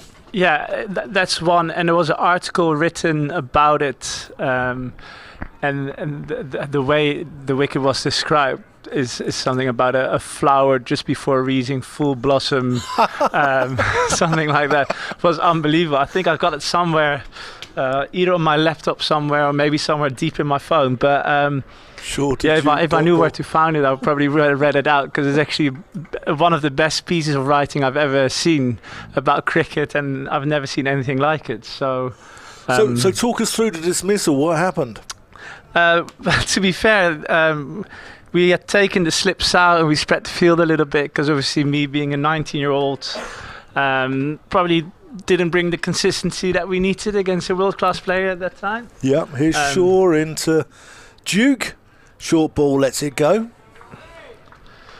But it was quite a lively wicket there in the morning. We had a bit of rain leading into the game, so there was just enough if you got it in the right place. And I think it was just the one ball that I got in the right place and managed to nick him off. But for me, it was a great learning opportunity. Yep. Your first official ODI for the Dutch team in front of a packed house. Couldn't get much better than that. Yeah, Shaw into Duke, who gets behind that. When you're running in and bowling at someone like that, do you sort of have feel? Do you actually relish the opportunity? Yeah, I think I remember being very nervous, because you think if you just miss by a little bit, you're going to get hit for 4. Yeah, exactly. Yeah. JP Duminy did that day. He scored about 150.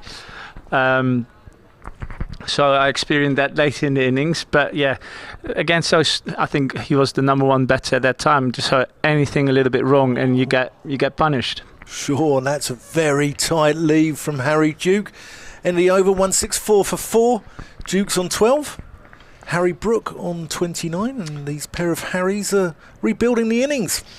Dean Southall's been in touch. He's a Yorkshire fan living in Doncaster. I will not try and read the Dutch he's written down here, but he has said in English, I lived in The Hague for 20 years and speak fluent Dutch.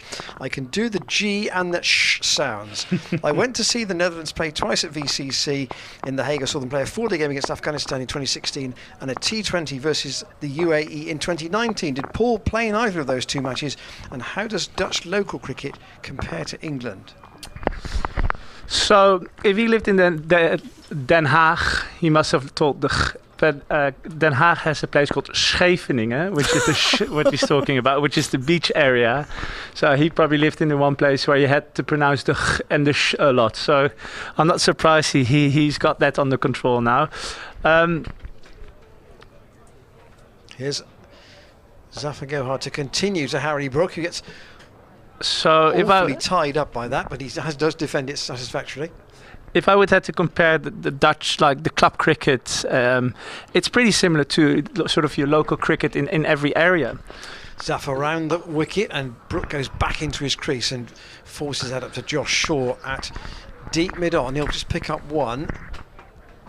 So we, obviously, the Netherlands as a country is very small, so you can actually just see it as a county. I think, the whole Netherlands and the club cricket is just the same as any county. So if you play the Western Premier League here, the teams in the top class, which is the highest league in Holland, can very good compete at that level. So the level of club cricket obviously is quite good and a very high standard. But you go from club cricket to the national team, which is a very big gap. So it's like playing for Bath Cricket Club here, and go straight into the England team. I mean, there are not many players who can fill that gap. There's such a difference. So you think about playing club cricket in Holland and being one of the best club cricketers, and you play on the Saturday, and then the next day in June this year you're playing Jofra Archer if he's fit. So that is quite a step up, and it's very challenging to fill that gap between the league cricket, the top league cricket, and the national team. I've got a question from John Logan, which I'll come to in a moment, but Ben Charlesworth has been brought across to short extra just for that little nudge from Harry Duke, which perhaps he doesn't quite time. John says, can Paul confirm the correct pronunciation of the family name? I've always thought it in Dutch would be Meekeren as opposed to Miekeren. Yeah. And he says, also, do you have a nickname in the dressing room, and what's the story behind it? So, he's actually right. So the double E makes the E sound if it's Meekeren. So if I go fully Dutch, it's Paul van Meekeren. Tossed up by Zafar, and a good diving stop from Marcus Harris at mid-off keeps them to a single. So yeah, he's correct. There's a slight pronunciation, slightly different, but it's always funny when we play these games and the stadium announcer pronounce your name. Every county I've been to is slightly different, so it's always fun what they come up with and the challenge they face. And my nickname at the moment here at Gloucester is Pesky. What it means and where it's come from, I don't really know, to be honest. So I thought Ben Charlesworth started it because he said it a lot, or it was maybe it was even Hammond. So I actually went up to him, why is it called? And he can't answer it. He said someone else said it first. So oh, sure, that's a big shout, looking a little bit high. I'm still investigating this, where it started and what it means. So if I've got the answer late in the year, I'll come pop back in and mention it to you. When I left, if Graham is GVB, you should be PVM, shouldn't you? Yeah. So PVM. Some people have called me PVM. Meeks, Meerkat, Smiley or Smiler. Smacky. I was at some stage in the Dutch team for a while. We like Meerkat. We like Meerkat. It's Josh Shaw. And they think about a single there, but they turn it down. So yeah, I think everyone comes up with a nickname sometimes. So wherever you go, the nickname is always a little bit different. So at the moment when I walk in, it's Pesky Paul at the moment. We were up at Northampton last week, and we heard about David Steele, who wasn't the most generous man when he came to the bar, and his nickname was Crime, because crime doesn't pay.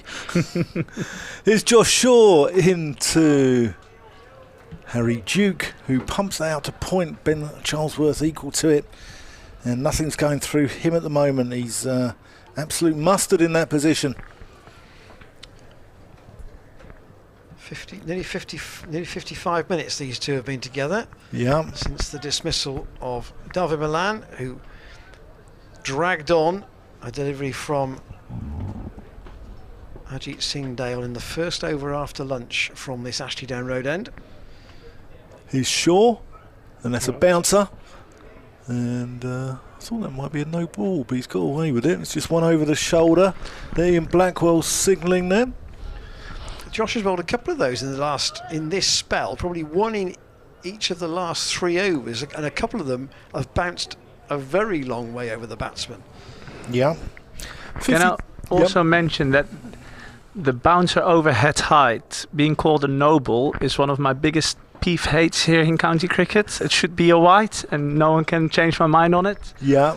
The no ball got being 2 runs, and it's also a little bit against the bowler, but at the end of the day, it's a batter's game, isn't it? Do you think so? Do you think it's always loaded? Bowlers always say this, Paul, don't they? They always say this, but you think it is loaded in favour of the batsman? Definitely, yeah, I would say so. Yeah. But yeah, the noble overhead height should just be called white like it's in international cricket. So basically it says if it's too high and he hits it and gets called at fine leg, then it shouldn't be out. But then I haven't seen it called a noble when the batsman hits it. So no. Here's Shaw in, and that's worked off his legs. There's a man out there, and they're just going to get a single. And ticks the score over to 167. So just to avoid confusion, I think it should be called a white. And I think I might start a little bowlers union and maybe start a petition and get that changed for the bowlers. Yep. Change.org, Paul van Meeker, and here we go. So, Paul, you're talking about the Netherlands and the gap there from club cricket up to the national side. Do you think the Netherlands should be invited to play maybe in the Blast or something like that? Or, I mean, we saw it a few years ago. They were in the 50-over competition, weren't they, for a little while? Yeah, so my first year in the Dutch team and the last year we were in which was the 40-over competition then, the Pro 40. And I think, I don't know the record, but from what I've been told once is we had about a 50-50 winning-losing streak, so it actually shows that we can compete at the level. Yeah. I'm all for it. If Ian Randall and I can get a weekend in Amsterdam, well, I'm all for it, mate. So here's Graham van Buren into the attack, replacing Zafar Gohar. Obviously, both left-arm spinners, but rather different trajectory. And Graham having a bowl from this Ashley Down road end. Just trying to split this 5th wicket partnership. Brook on to 30 now, and Duke on 14. On 15 as you were. My board hasn't just ticked up in front of me as fast as the one you're looking at on the screen. You can download our free app, of course. Gloucestershire County Cricket Club, there it is, top right hand corner. There's the symbol. Graham van Buren off about 4 paces only round the wicket, and another single. These two are just accumulating the singles at the moment. Tricky for Graham van Buren with the deficit ticking down a bit. He's got to be mindful of how that is being eroded. He's got Tom Lace out from second slip into that short cover position. He's got a man back at short third man. And that's found the gap from Harry Duke to the left of Zafar Gohar. He's got ground to make up, and they can pick up one more. When the sun is out, there is a degree of warmth about the day. And you two gentlemen put me here in the sunshine, and I didn't bring my cap. And I wouldn't be surprised, because I didn't use the sunscreen, that when I get back tonight that my forehead will be slightly red.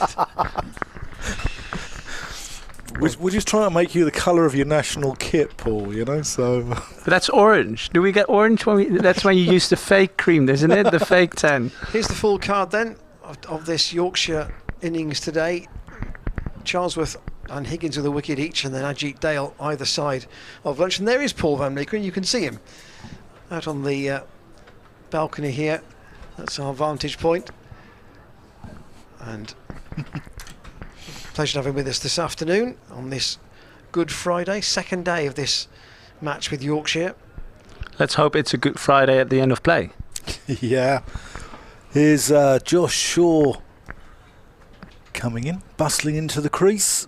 And that's short, that's outside the off stump, and he's been cut away. And that's going to go all the way to the fence, and that's going to be 4 runs. And rare loose delivery there from Josh Shaw. Paul, Dominic Bess is an old teammate of yours at Somerset, and he's due in next, we think.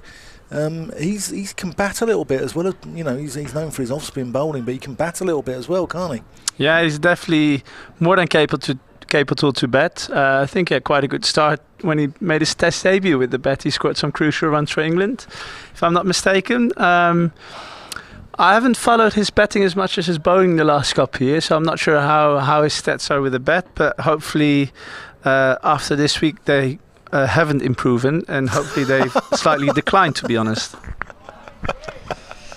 Just bumped into the onside there, sorry. Paul's making me chuckle here and ruining the commentary completely, but it's very amusing. Okay. So this is a poll on our YouTube channel. What is Paul van Meekeren's best nickname? You can have Meeks, Pesky, Smiley or PVM. So get your votes in. No Meerkat. We haven't put Meerkat in there. We can only have 4 options.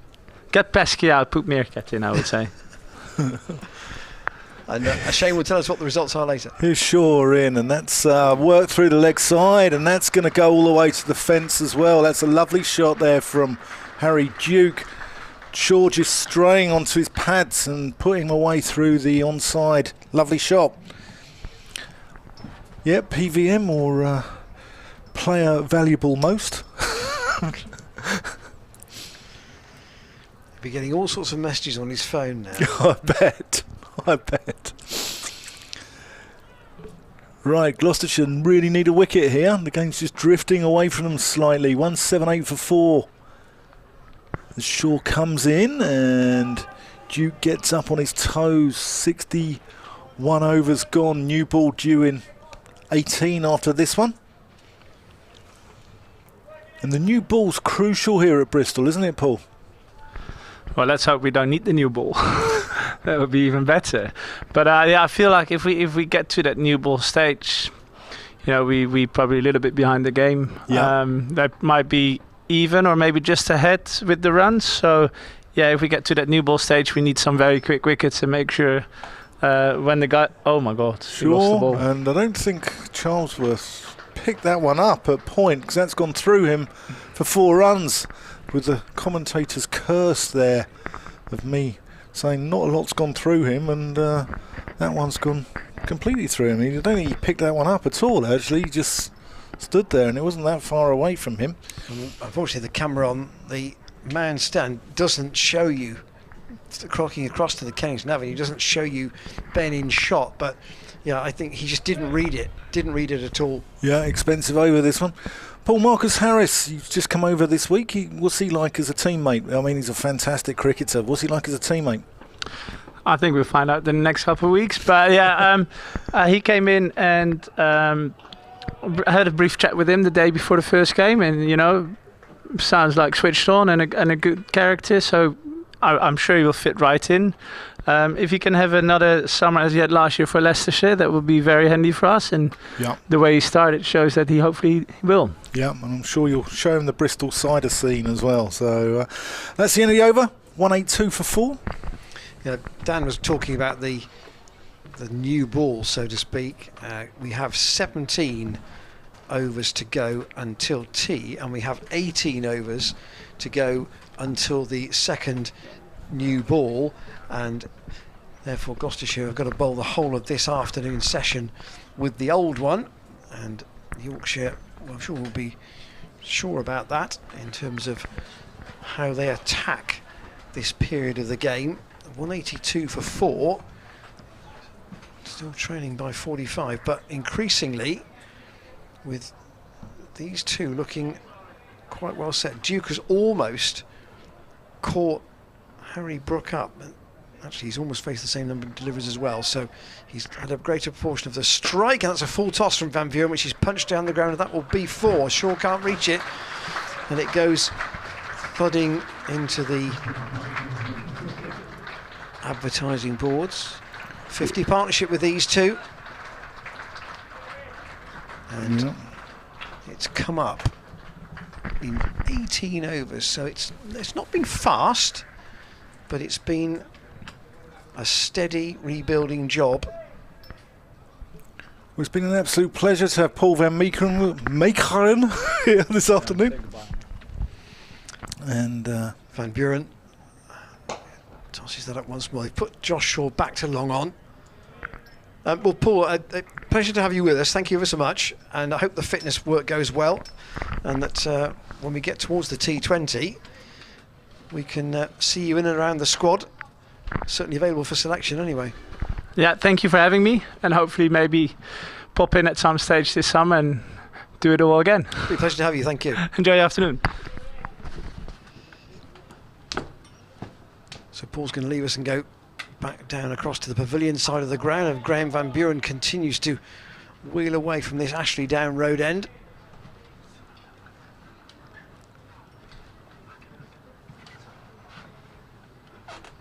Gloucestershire needing a wicket. Driven again pleasantly by Duke. Out into the offside. You've got a short third man, a point. Sorry, a short extra cover with lace in, effectively a ring of 4, and then a close catcher in front of the wicket as well as it slip for Van Buren. Only 2 men in front of the wicket on the onside, but Duke has come in and shown some good application here, whilst also being proactive alongside Harry Brook. And there is the card. Malan stylishly got to 39 before dragging on to Ajit Dale. But these two in their different ways have just tipped the balance a little bit Yorkshire's way at the moment. I think if overall in the game, you'd have to say 40 behind, only 4 wickets down. they're in the box seat. Yeah, they're slightly ahead tactically. And so Graham Van Buren has turned to what he hoped will be the golden arm of Ben Charlesworth again. Yeah, what a lovely guy Paul was as well, wasn't he? Fantastic company and a good cricketer, and I can't wait to see him in Gloucestershire colours. I think he'll be a real asset to the club. And I think it was also clear that you've got to have a suitcase packed and ready to go wherever the call comes from, globally, to play your cricket. That's the modern cricketer, isn't it? Here's Ben Charlesworth.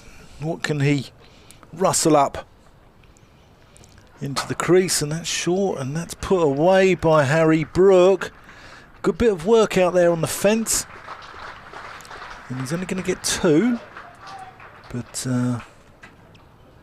Harry Brook looks very comfortable at the crease. He looks in good touch, looks in good shape. And the Yorkshire fans who are listening in, joining us from up north, will be enjoying this and enjoying this rebuilding from a couple of their youngsters here through their academy. The one moment after lunch was that almost crazy run out that didn't happen. Yep, Charlesworth in.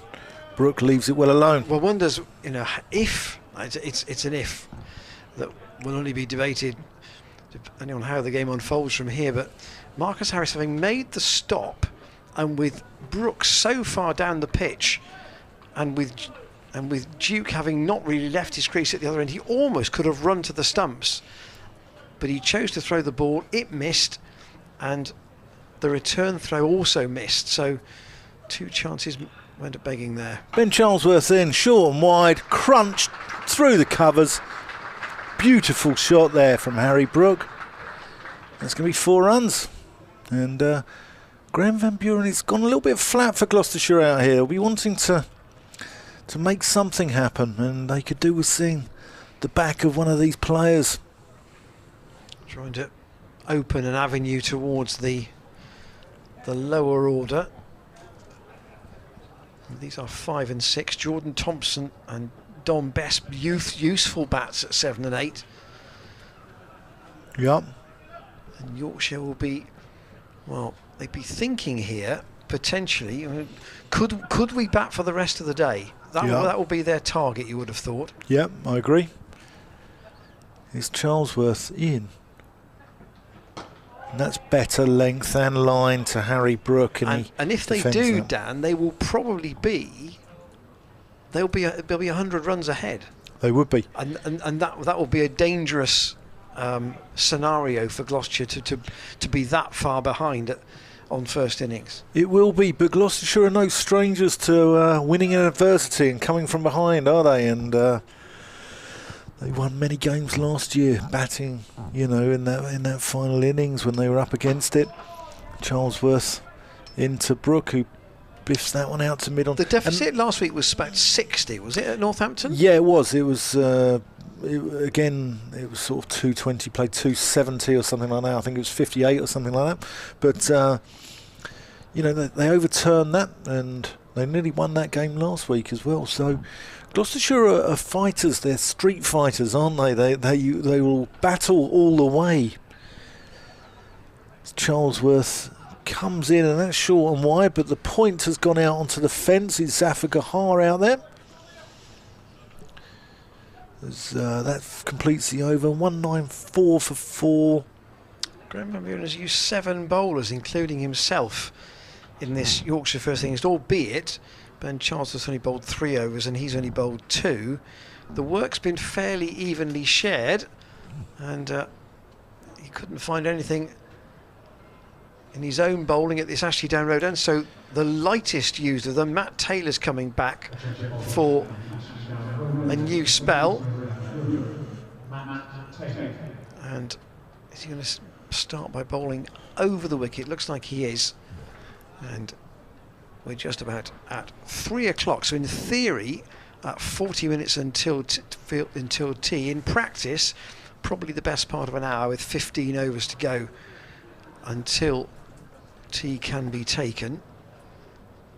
Crowd enjoying themselves here at Bristol. Glorious day. Full spring sunshine. It feels more like summer than spring, doesn't it, Ian? It does. It is a day when you can really feel some warmth for the first time in the sun. And Harry Brook waits for a new spell from Matt Taylor, which he comes forward to first up. Brook's got 7 boundaries in his 43. And Duke 4 in his 28. And so they came together at 135 for 4. And there's the view across the front of the apartments at the Ashley Down Road end. So 135 for 4 has become 194 for 4. And, almost a full toss, in fact, from Taylor, which he's worked away to deep square leg. Charlesworth is out there. And just 1 run. But I say, in terms of chances offered, the run out was the opportunity, and Yorkshire sidestepped that. Weaved it. Yeah. Yep. And now they're probably just unbalanced ahead. All that swinging from Matt Taylor, and it's a full delivery, and it goes under the bat of Harry Duke. Just dipped late.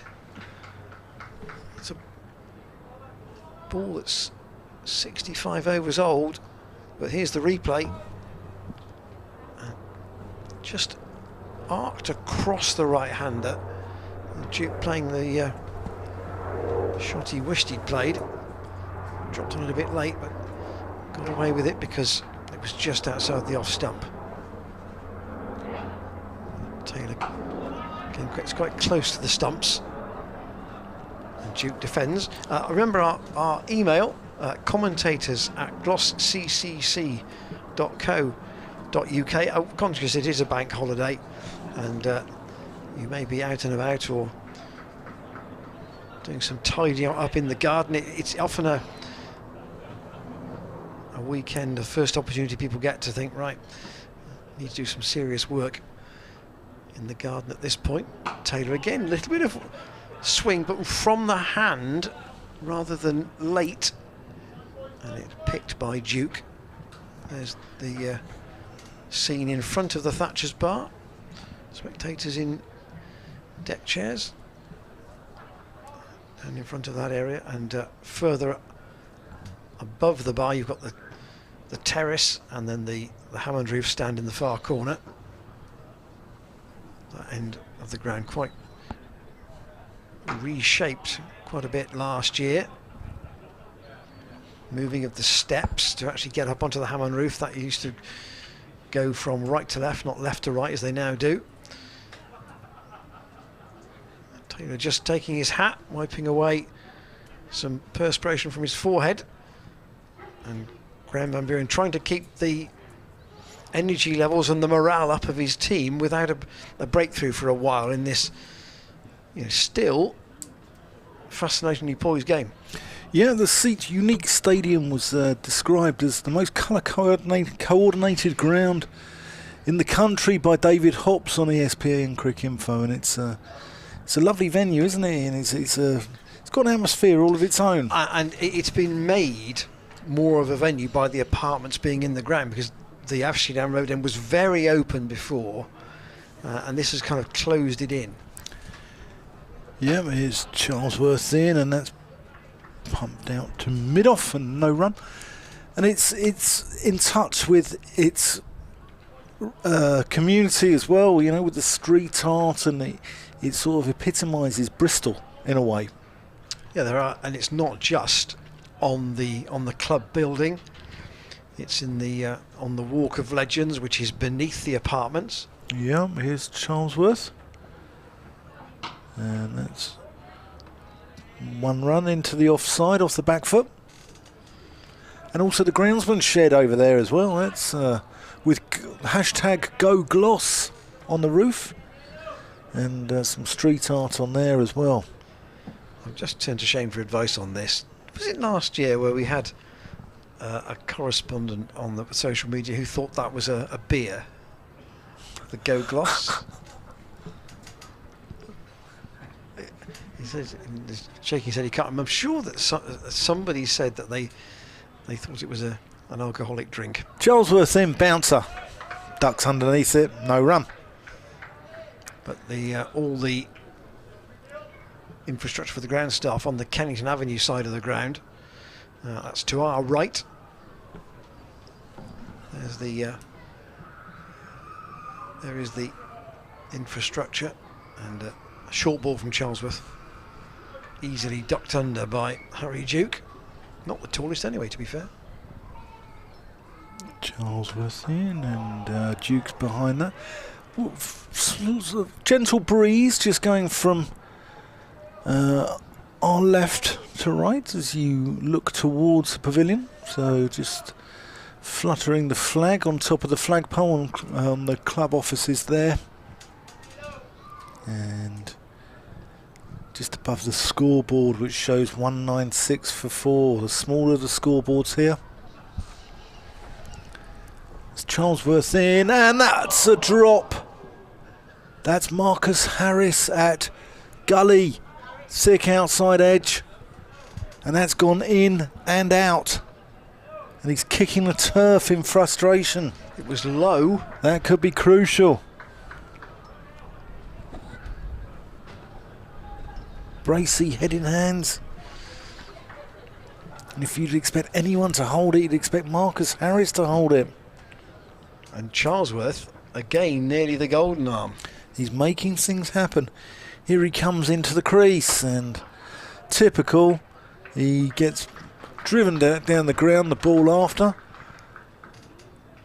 Midoff does well to get across and get a hand on it, but they're still going to pick up 2 runs. And it moves the score 1 short of 200. 15 overs to Newport, 65 overs.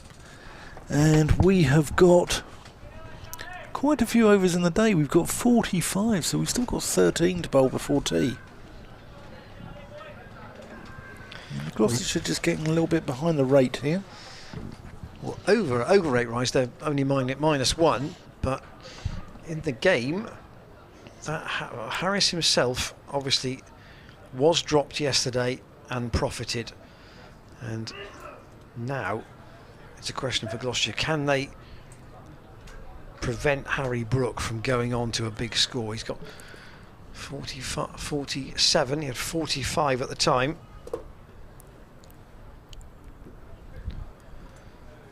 Matt Taylor's going to try again from this Ashley Down Road end.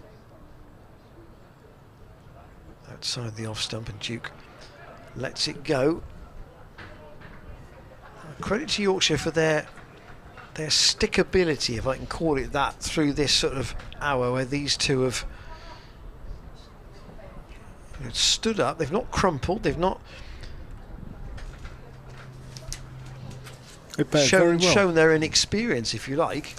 They've batted very well, Ian. For a couple of young lads, they've shown maturity and a bit of northern grit. Taylor in again, outside the off stump. I mean, Brook has a reasonable number of first-class games, but Duke has only 9 before this one, so he is very much still learning about this level. Josh Shaw under the hat at mid-on. No joy for him so far in this innings. He's actually been, aside from Graham Van Buren's 2 overs, he's been the most expensive of the seamers. I wonder where another spell of Rajit Singh Dale might sit at the moment. He probably wouldn't be necessarily a new ball choice, but having said that, Graham Van Buren's got to think about when he might bring Singh Dale back. He's bowled either side of lunch, but he's probably not bowled for an hour or so, and that's steered away through the gap by Harry Duke, down past Ryan Higgins, and it will go all the way to the boundary at deep point, and the 200 is up for Yorkshire. 203 for 4 in reply to 227. They're closing in on Gloucestershire's first innings total. You can't help feeling, and I had a similar feeling at Northampton in the second innings as well, that Naseem Shah, would he be able to make the difference with his extra pace? Well, Gloucestershire 2 bowlers down with Payne and Shah both unavailable. Zafar Gohar's had 10 overs in this match so far, not a lot. He bowled 1 over yesterday, and he had a 4 over spell, then a 5 over spell. Graham Van Buren is doing as much as he can with the resources at his disposal, but one chance has gone to ground. That was in Ben Charlesworth's last over. Matt Taylor again a little bit of movement in the air, but only from the arm, from the hand almost, you could say. And again, Duke able to defend. Yorkshire 203 for 4 after 67 overs. There are 25 extras in that total. Here's the card at the bottom. But we did say the middle order was a bit unpredictable, but so far it is delivering for the team. Malan having been dismissed in the first over after lunch, and here is a long distance view of Marcus Harris's chance. It was low, but he was a little bit on his heels there. Yeah, it's very hard, isn't it, when you batted for so long. Anyway, here's Charlesworth, and keeps Brook honest there. Good line, good length. 203 for 4. And the sun's just gone behind a cloud recently, and I wonder if the ball's starting to just do a little bit again. And the sun gets tucked away behind the envelopes of clouds. The Paul van Meekeren nickname poll. I'll give you the results in a moment. Off the back foot. Just out for one. Go on, Ian. Meeks wins with more than half the vote. Pesky is second, and basically the rest are tailed off in a race of 4. So Meeks wins 52% of the poll. I quite like Meerkat. Well, the 2 best ones when I was growing up was Chris Old, Chile, former Yorkshire seam bowler, of course, Yorkshire and England. dot ball there. Brook just comfortably defending that. And Graham Dilly, Yeah. known as a picker, for obvious reasons. What a great cricketer Graham Dilly was, and sadly missed. Went far too early, at just 52 years old. Charlesworth in to Duke, who just lets that go, and he's got a bit of character, Harry Duke. He's bounced back. He was the one who dropped Marcus Harris yesterday, and it would have been, for a young lad like that, it's you know, it could have gone one way or the other, couldn't it? And he seems to bounce back, and he's fighting hard at the moment. He's on 33, and these two youngsters, 22 and 21, have shown that's just a dot ball. Did you know which England rugby player was Graham Dilly's son? What club? That might make it a bit easy for you if I give you the club. I'll give you the club if you're really struggling. I haven't got a clue. I have not got a clue. Okay. He's a fullback. Yorker, dot ball. Recently, I think I'm right in saying at the end of last season he retired.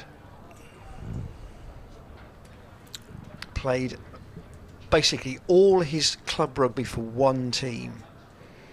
So that's not Mike Brown. He's still going, isn't he, Mike Brown? And I think, only one England cap. So that might make it a bit more difficult for you. Oof. Do you want his club? I don't know who it is. I won't get it. I give you the club? Yeah, go on. Worcester?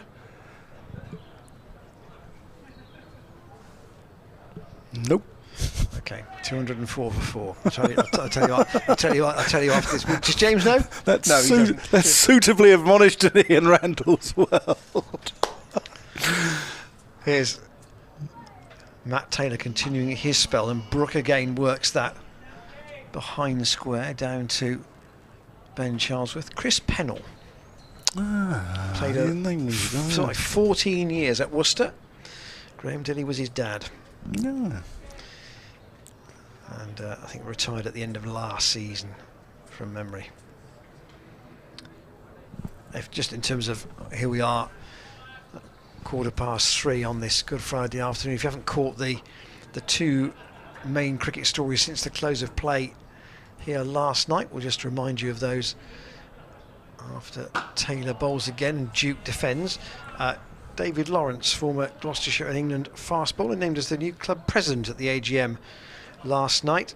Sid succeeding Roger Gibbons, who was one of the drivers behind the new museum here at the Seat Unique Stadium. Roger's term coming to an end yesterday at the AGM, and this morning you've probably heard Joe Root has stood down as England captain.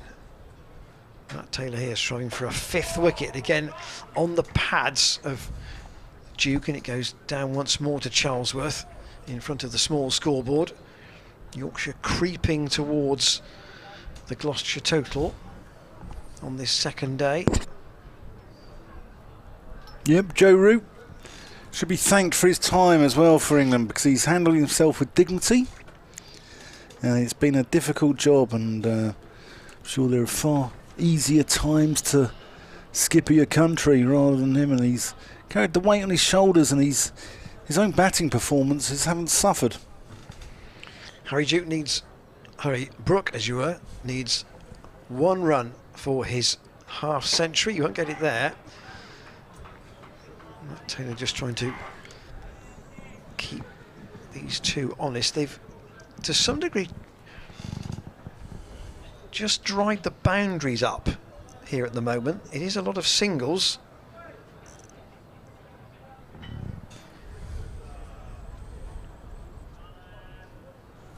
And Brook waits bat raised for Taylor, and there is his half century. worked away with another single out to Safa Gohar, coming in off the square leg boundary, and Brook raises his bat. 84 balls, 7 boundaries, and a very workmanlike knock for his side. Yeah, he's played with maturity. He's been pigeonholed as a white ball player, hasn't he, Harry Duke and Harry Brook? Get my Harrys muddled up here. He's been pigeonholed as a white ball player, but I think this has shown real maturity, and he knows where his off stump is as well. He's left very well, and I think this has been a really good fighting innings from him. Matt Taylor coming round the wicket, change of angle, and Harry Duke lets that go. So I'm sure both Jordan Thompson and Dom Bess will be padded up to see who comes in next. Here's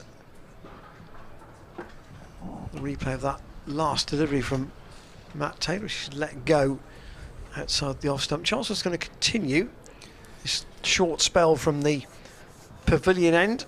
He's had in his 5 overs today, he's taken 1 for 21. He's had the wicket before lunch of Adam Lyth, but equally he's had a difficult chance, one that was dying on Marcus Harris, go down in this spell. That's driven uppishly, but he's going to get at least 1. They turn for the second, and they'll come back comfortably for 2. So 2 more to Harry Brook, moves him on to 52. And he looks a lovely player, doesn't he? He looks a very correct player. Product of Sedbergh School. Under Martin Spate, a wicketkeeper artist, just like our very own Jack Russell here in Gloucestershire. As that's good line of length there from Charlesworth, and he puts it out into the covers. We've still got 10 overs to tea, so I think we'll probably have a 4 o'clock tea. I think we could be on a bit of a late one this evening in. Yes, Harry Duke picked up 3 boundaries in an over from Josh Shaw when he was last in the attack. That's where the recent acceleration has come from. Charlesworth and Brook allows that to run off the face, and he's going to get 4 runs for that. There's no third man. I thought there was a man down there actually, and there's no third man. That runs away, and that's 4 runs. That's clever cricket from Harry Brook. This is starting to slide a little bit for Gloucestershire now. We said it was going to be, when the sun's out here at Bristol, it's a batting day.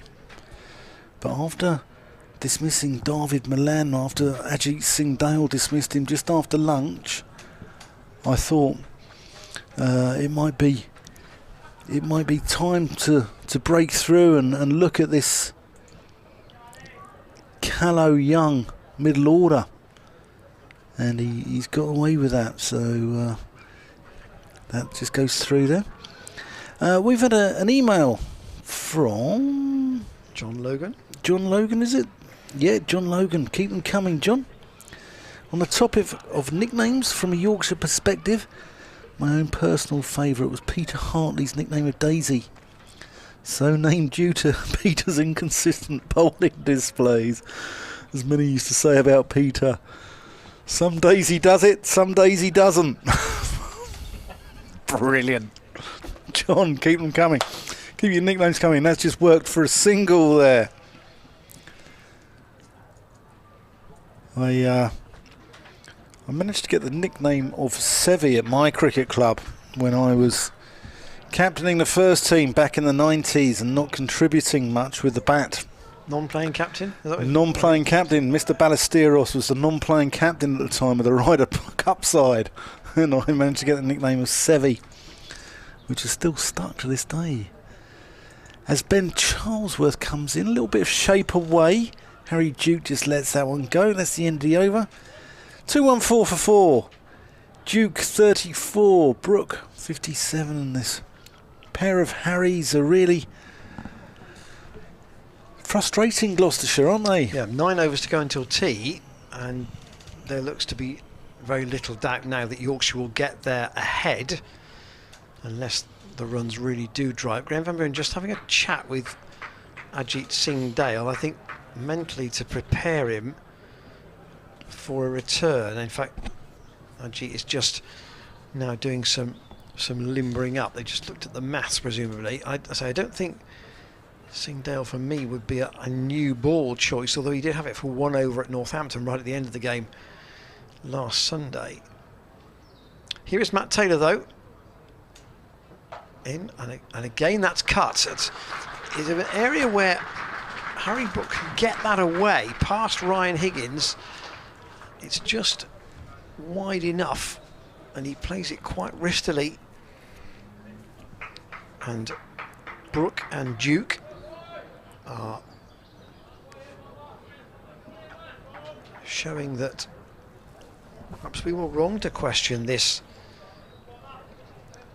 I wouldn't say flimsy would be a correct adjective, but this sort of unpredictable Yorkshire middle order, and they've actually proved to be rock solid for their team. Taylor staying around the wicket and a dab into the ground this time from Brook. Nothing doing with that. I wonder what they you said about his ability both in white ball and red ball. Certainly last year, I say Brook was the second highest scorer for Yorkshire in red ball cricket. He didn't play in the Royal London Cup. Yep, he had a very good time in the 100 with the Northern Superchargers. In the T20, he got 486 runs at 69, which is a pretty decent score, including 2 half-centuries, one of them unbeaten. So I wonder, it mentally, as the game is ticking on here, whether he's not yet transitioning from red ball to white ball approach, but he's looking to be increasingly positive as he gets more comfortable. Yeah, he's bided his time as he built a platform. Brook waits with the bat raised again. That's edged, but very, very soft hands, and he's stopped by Miles Hammond at first slip, but it was a long way short of him. Played that very deftly.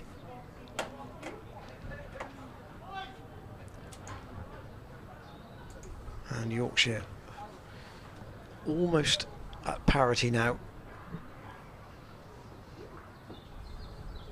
And the question is then, how do they dictate the game from that position, if indeed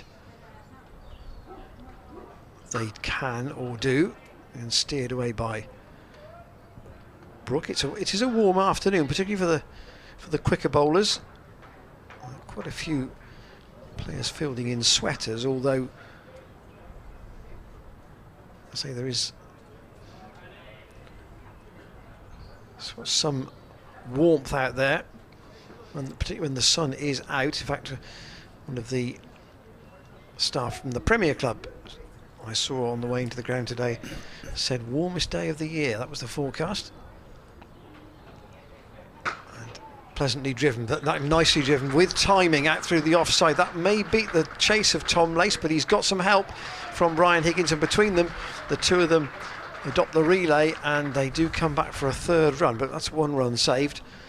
And the two former Middlesex teammates working in tandem there out on the boundary in front of the mound stand.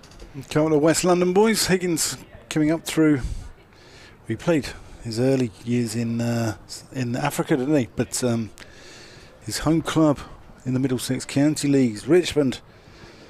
Tom Lace at Teddington, both South West London. Teddington, lovely ground in Bushy Park. Down there. Got to watch the stags in mating season, in rutting season. They can sometimes interrupt a game of cricket. And Richmond at Old Deer Park next door to London Welsh, and Middlesex sometimes use it in their game when they play against Glamorgan. Is it specifically against Glamorgan? No, they played other ones there, but right. they played Glamorgan there a few times because they've got London Welsh next door, and also it's not far from the end of the M4 as well, so it's an easy journey for the hordes of travelling Welshman coming back down the motorway. Yeah, it may not be far from the end of the M4, but it's not always that easy to get to, as I know from my rugby journeys to that part of London. Yeah, we're going to see Zafar Gahar into the attack from the pavilion end. And I don't mean Twickenham either, by the way. I'm a semi-regular visitor to the RAG just down the road beyond Kew. So, Roslyn Park? No, Richmond Athletic Ground. Oh, London Scottish and Richmond themselves. And Richmond, yeah.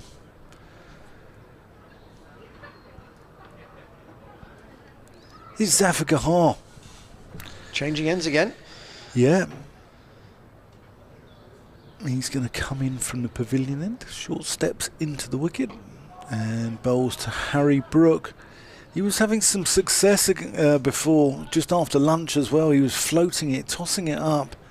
And Harry Duke in particular was getting some thick outside edges. And he'll be looking to turn one and get slightly thinner edges. Harry Brook dots that one back to him. No run. Any odds on the game at Taunton being over today? Somerset 51 for 4 in their second innings, are still 20 behind.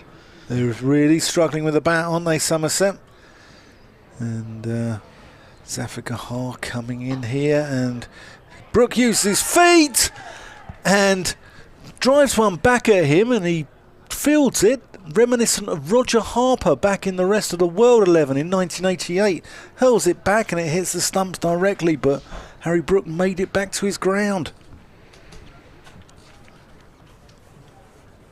Sharp work on the bounce, that from Zafar. Fantastic work from Zafar Gahar. Here he comes in again, and Brook plays it back to him. What are the scores around the country, Ian? Are you going to go through them? Briefly, at Canterbury, Lancashire have finally been dismissed. 506 they made, Kent 25 without loss. And the other game in Division 1 is at the Oval. Surrey 467 all out against Hampshire, who are 43 for 1. But I'll recap that Somerset score after this ball. Zafar Gahar floats it and driven out through the covers. There's a man out in the deep, so it's just going to be a single.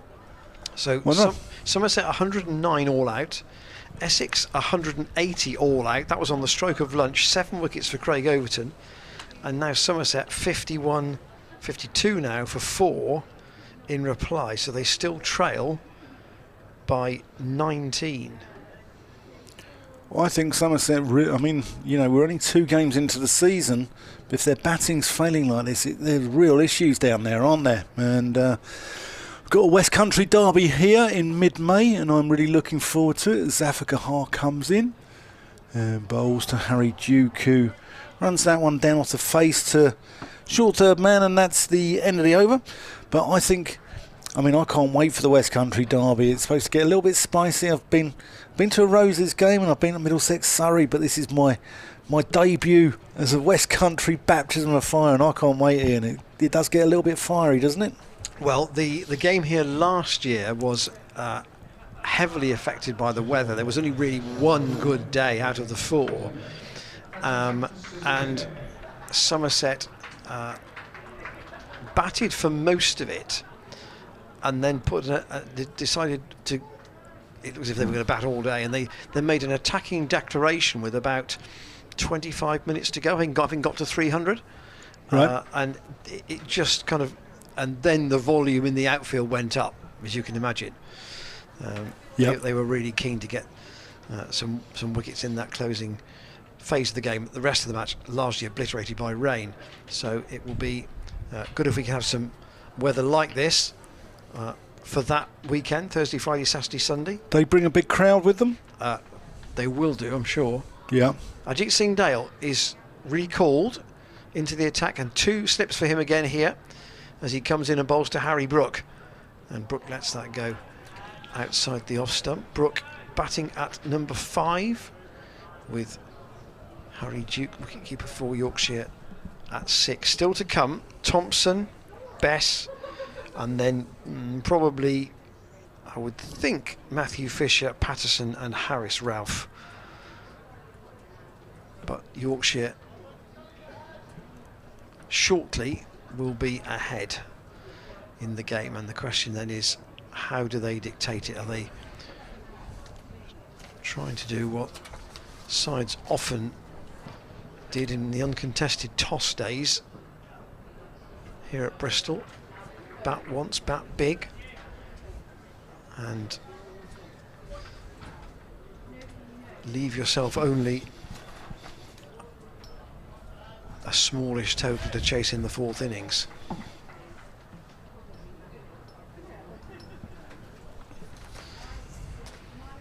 Dale not bowling in a sweater, he's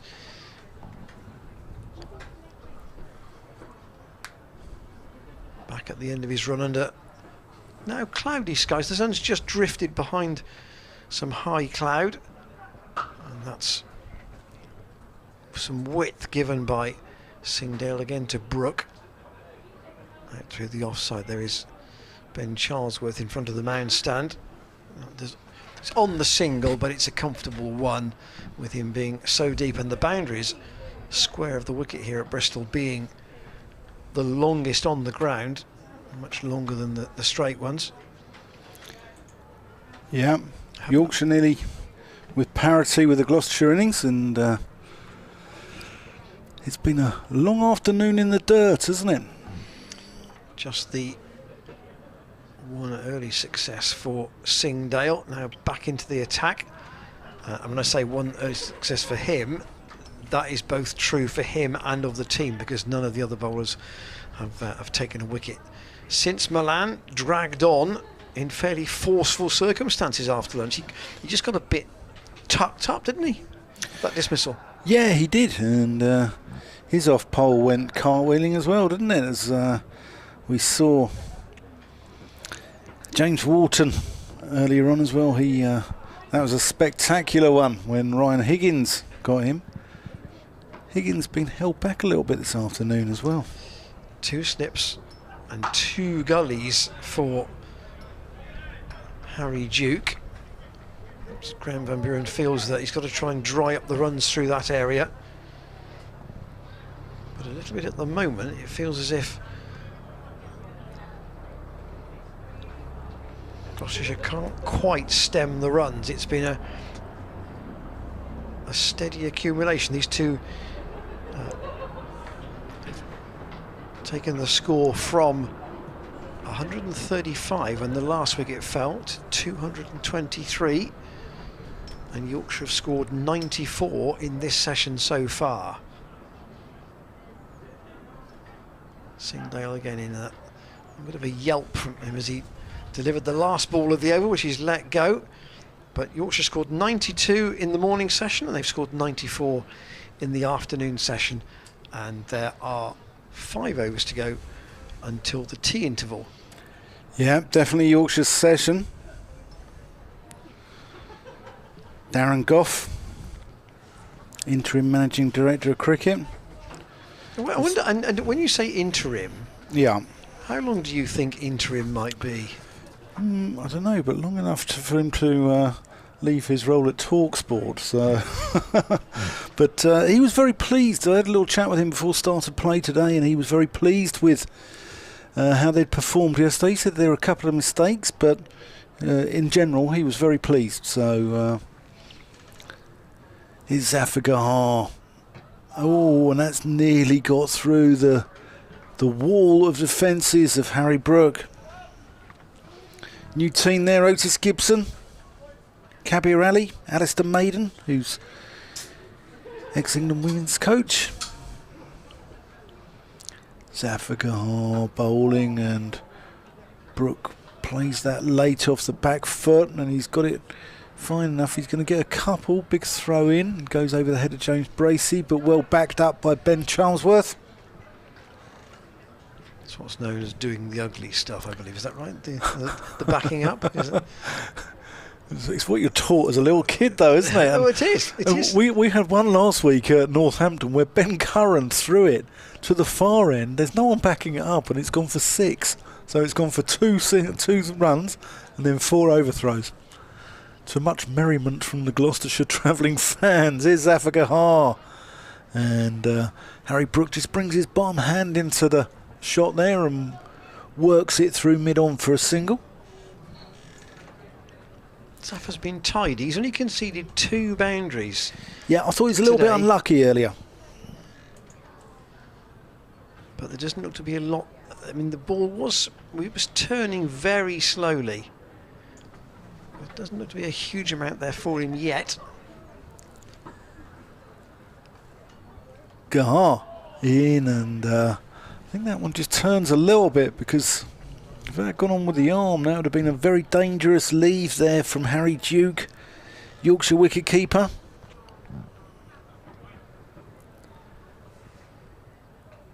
Gahar in, and that's out, nick behind, and just as I was about to say that, Harry Duke looks to have dragged his side back into it. Gloucestershire take a wicket at a crucial period of the game. 1 run short of the Gloucestershire total, Yorkshire, and now they're 5 down. Harry Duke departs, caught Bracey, bowled Zafar Gahar. That was a good take by Bracey as well, because Duke went to go back, play the cut, and it was just a bit tight to him to do that, and Bracey had both feet off the ground when he took the catch. Do you know what? I think the ball before got into his head a little bit, because it was quite a tight leave and it went on with the arm, and I'm wondering whether he's gone cutting too close to his body there. Felt he couldn't leave it, wanted to cut the ball, and you know what happens when you cut too close to your body? You often get the nick through to the keeper. Well, and fantastic take, but that's a really good partnership there, just under 91, biggest under the match. Yeah, and really good, really good. So we've just got a few overs left to tee. I think we've got 4 overs after this one. And we are going to see that's Dom Bess, I think, coming out. Yeah, I think that's Dominic Bess coming out at number 7. Fine 34 for Harry Duke, and Zafar Gahar gets his name on the scorer's sheet. I think that's how he's probably going to find it. I know there was a real blitz of wickets for him in the win over Durham at the end of last season, but that was a very helpful pitch, and I think on pitches that don't offer him a lot, he's just got to be patient and be prepared to bowl. And in today, actually, he's bowled 3 quite short spells, but at Northampton last week he was prepared to bowl a long spell and be patient for his wickets and just squeeze an error out that will give him a breakthrough. Do the ugly work, as you just said. Yeah. That's quite right. Yeah, but I agree with you completely. He's in his 12th over now, and his figures now say 1 for 29. Yeah. Anyway, Dominic Bess is the new man at the crease. Had a good spell with England. He's lost his England place, but he's from Sidmouth in Devon, and he'll be well known to cricket fans here in the West Country because he came through the ranks of the neighbours down the M5 at Somerset, or down the A38 even. There's Zafar Gahar is about to bowl. Mainly down the M5. M5, A38. Particularly on a bank holiday. Yeah, do you want the scenic route or... Is Zafar Gahar about to bowl left arm around the wicket to Dominic Bess, and and he plays that one late and it goes down past the slip, and that's a good over. Gets a warm round of applause here from the Bristol crowd. Popular man here, isn't he, Zafar Gahar? They've taken to him. I think when you take 13 wickets in one of your first matches in 4-day cricket for the club, that probably makes you instantly popular. There's the details of the card with Duke's dismissal in the last over, and there are 5 overs to go. And there's a rich heritage of Pakistani cricketers here as well. I mean, Zahir Abbas back in the sort of 70s and 80s, and Sadiq Muhammad was here, wasn't he? He was a left-handed opening batsman. Lived a little bit in Zahir's shadow, to be honest, but then most people did. Ajit Singh Dale in, and Brook, who's played that shot a lot today, back foot, just find the gap away to a deep point, and ambles through for a single. And then down at Sussex you had Imran and Javed Miandad down there as well from that side, who scores a level. Both wonderful cricketers. 227 plays 227 for 5. Can Ajit Singhdale rough up Dom Bess, I wonder, with something that's quite lively in this little period up until tea. We're back to 3 slips again for the new batsman.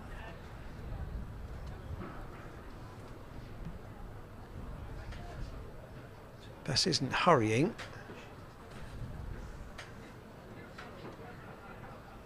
He waits the right hander for Singhdale, and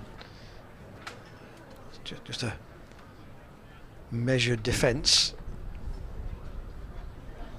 Again, this is a pattern that we've seen throughout the whole match of late in a session a side gets a wicket or maybe more than one wicket.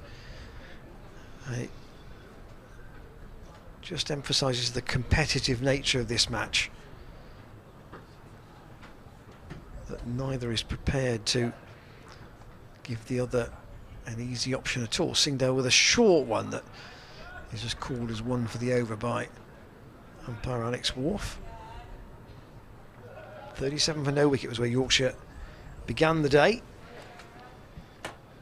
Adam Lyth and George Hill not out overnight. Hill was caught by Bracey and Dale's first spell of the day, and James Wharton didn't last long either. Not playing a shot to an off-cutter from Ryan Higgins that knocked out the off stump. That was 48 for 2. And then Singhdale wants an LBW shout now. That's going down the leg side for me. It was enthusiastic, but I think he knew that umpire Wharf be unlikely to give that, but it just puts something in the mind of the batsman, I suppose, more than anything else, Dan, doesn't it? Yeah, it was. It was going down quite a long way, but you know, I think you're right. I think it's puts a cedar down in the mind of the batsman, and also just nothing more politely asking the umpire. Bess waits for Singhdale, lets that go. Oh, no. Again, a bit of bounce there for him, even with an old ball. Yeah.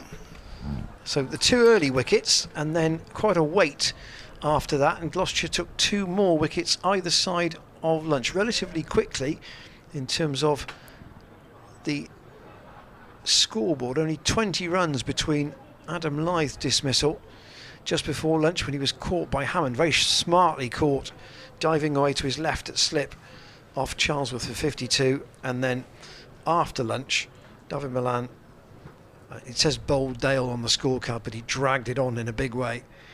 And here's Singhdale once more, and Bess squeezes a single out to the leg side. At that stage, it was 135 for 4, and there was then a stand of 91 between the 2 Harrys, Harry Brook, who's still there, and Harry Duke, who made 34 before.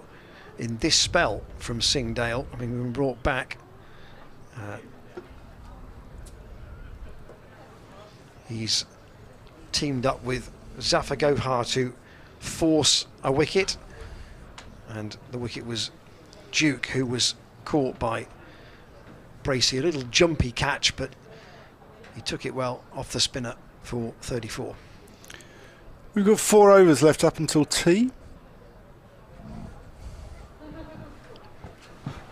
Zafar Gohar throwing the ball from arm to arm.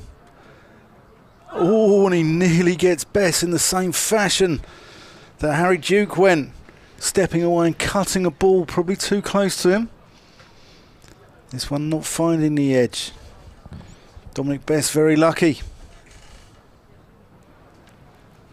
Gohar coming in, wheeling away, and Bess plays that far more conventionally off the front foot, pushes it out into the offside. He played all the championship games for Yorkshire last year. Made 399 runs at 21, so, you know, handy. Yeah. Here's Zafar, Pitches that one, turns it away from Dominic Bess, But whether you leaves would it say a alone. number 7 would be making more than number 7's average would be better than that, would you not think? Probably 25. You'd hope so. Yeah, rather, you'd hope rather than so. 21. Yep. Zafar twirling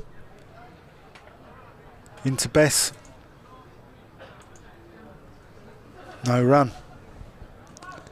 Yeah, you'd hope so, Ian, wouldn't you? You'd hope that there's a little bit of Zafar comes in and Dominic Bess just works that into the leg side and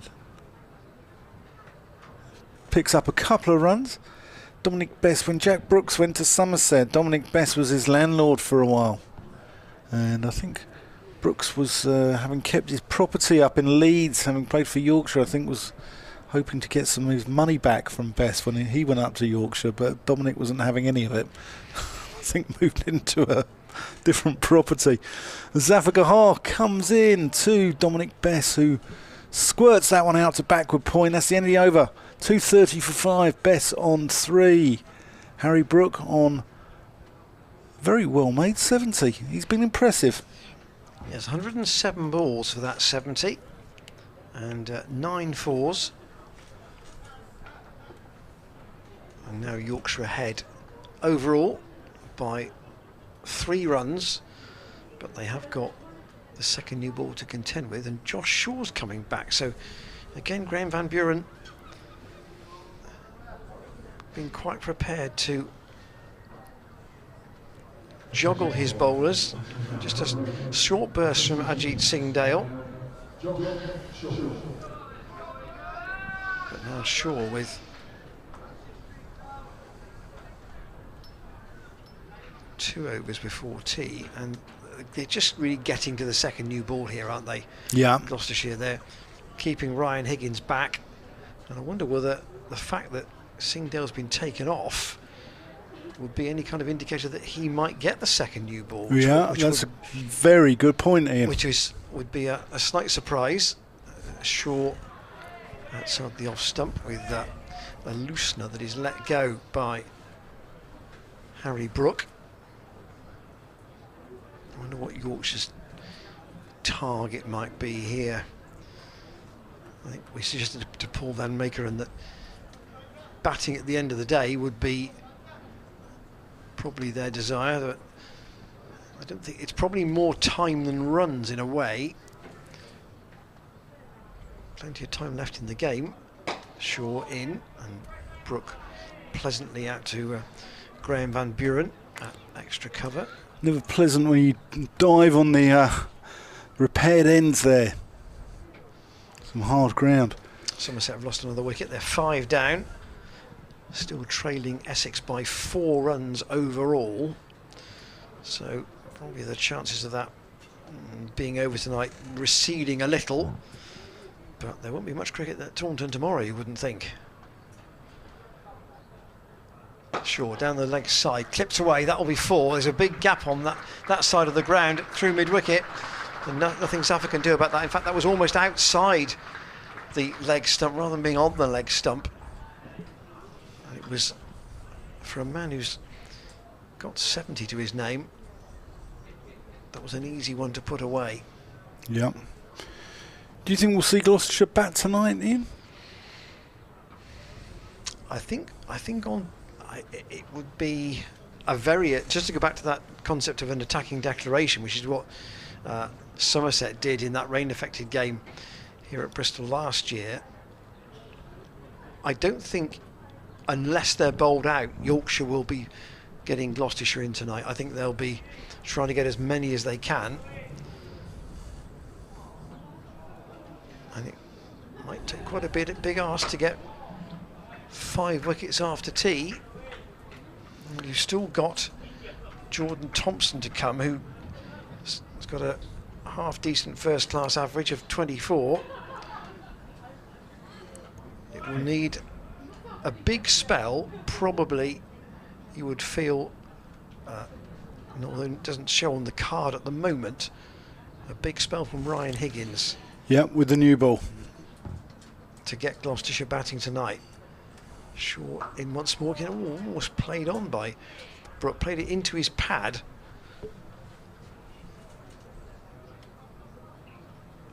But if they were to be somewhere between 80 and 100 runs ahead tonight and still there at the close, that's quite a cushion for their quicker bowlers to start with when Gloucestershire come to bat again, isn't it? It certainly is. It certainly is. And another wicket now, though, will make it quite interesting. Short striving for that encouragement shortly before the tee interval, but again Best clips that down in front of the smaller scoreboard. Ryan Higgins is down there. You're glad you bought the sunglasses today, Dan, aren't you? I certainly am. You were debating yesterday whether you'd need them or not. I certainly am. I'm going to be pleased when it's the tea interval as well and I can take my top off without disturbing the headphones. You're listening to me, Dan Whiting. I'm joined by Ian Randall. I thought you were going to say you weren't disturbing the audience for a moment. I'm joined by the wonderful Ian Randall, and we're here live from the Seat Unique Stadium here in Bristol, where Gloucestershire have got Yorkshire 235 for 5, having batted and 227. Send us your comments and your observations to commentators at glossccc.co.uk. And the Yorkshire innings made up of, I'll come on to it after this ball, from Zafar Gahar, who's going to take us from the tea interval, and that's short and wide and chopped away for a single for Harry Brook. So we've got Adam Lyth. He was caught Hammond spectacularly, bowled Charlesworth 52. Hill was caught Bracey, bowled Singdale for 3. David Malan 39. James Wharton came in at 3 actually. He was bowled by Ryan Higgins. David Malan was bowled by Ajit Singdale for 39. And Harry Duke caught Bracey, bowled Zafar Gahar not long ago for 34. We've got Dominic Bess at the crease, who's on 3, and Harry Brook and Zafar Gahar. Dominic Bess leaves one there, and that was rather tight to leave. And Harry Brook, who's on 76, and Gloucestershire will want to see the back of him sooner rather than later as Zafar Gahar comes into Dominic Bess, who chops away back with a point for no run.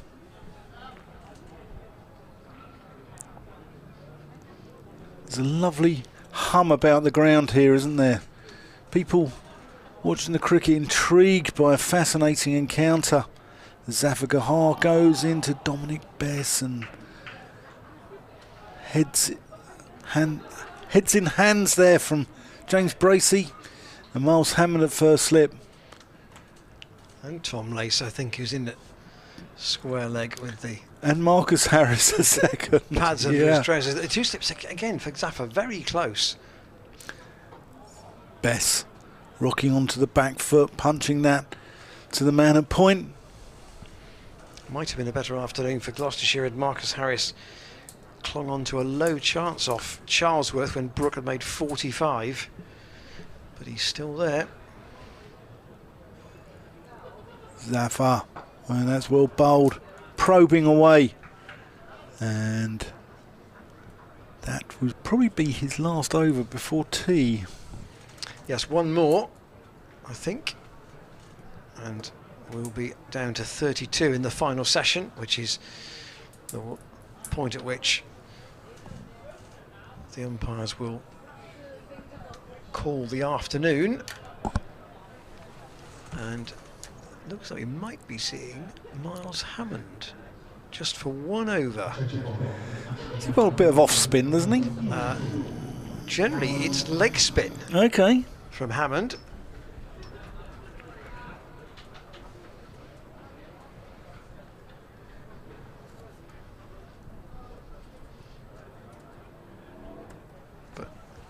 He's now. No, that's off spin, isn't it? Apologies. It's a while since I've seen him bowl. Obviously, originally when he came into the side, he was seen as a spin bowler more than a batsman. He kind of reinvented himself, and here he is to Harry Brook. That's quite gentle, and Brook squeezes that out all the way to the boundary rider on the man stand side for 1 run. These guys will be dreading this. All they want to do is get through to tea. If they get out to the over before tea, especially to a part-time spin bowler, I'm sure Otis Gibson, the head coach of Yorkshire, will probably read the riot act to them. Only took 3 wickets in first-class cricket last season. I didn't bowl a great deal. Hammond trots in from this Ashley Down Road end, and the usual encouragement from behind the stumps from keeper and slip for Miles Hammond. So that will mean he is the 8th bowler used by Graham Van Buren. Hammond in, that's tossed up once more, and Best defends.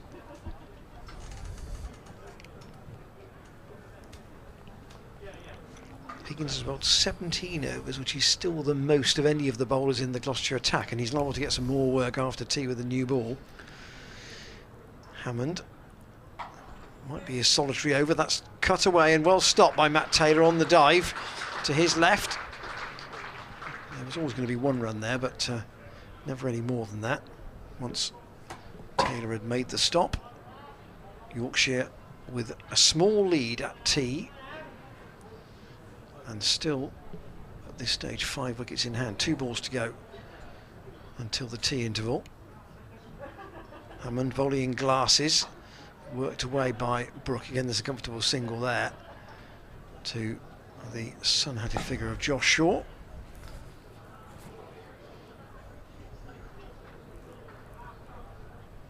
It's been an afternoon where Gloucestershire have just had the 2 successes quite a long way apart. David Malan and Harry Duke, the men out. And Hammond tosses that up, and it's defended off the last ball before tea by Dom Best. 239 for 5 is the Yorkshire score, as the players go off with 1 over to go until the second new ball. The lead is 12, and Brook, importantly for Yorkshire, is still there. He is on 78. Dom Bess with him on 4, and the wickets, 1 to Higgins, 1 to Zafar Gohar, 2 to Ajit Singh Dale, and 1 to Ben Charlesworth. Yeah, Yorkshire session there, and they'll be very pleased with how it's gone this afternoon, especially after the early loss of David Malan. But we're going to go and grab a cup of tea. We suggest you guys do the same, and we'll be back in 20 minutes. So for me and Randall and myself, we'll see you soon.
Welcome back to the Seat Unique Stadium here in Bristol, where Yorkshire will resume their innings on 239 for 5. Harry Brook being the mainstay of that innings of 78, and he was joined just before the tea interval by Dominic Bess.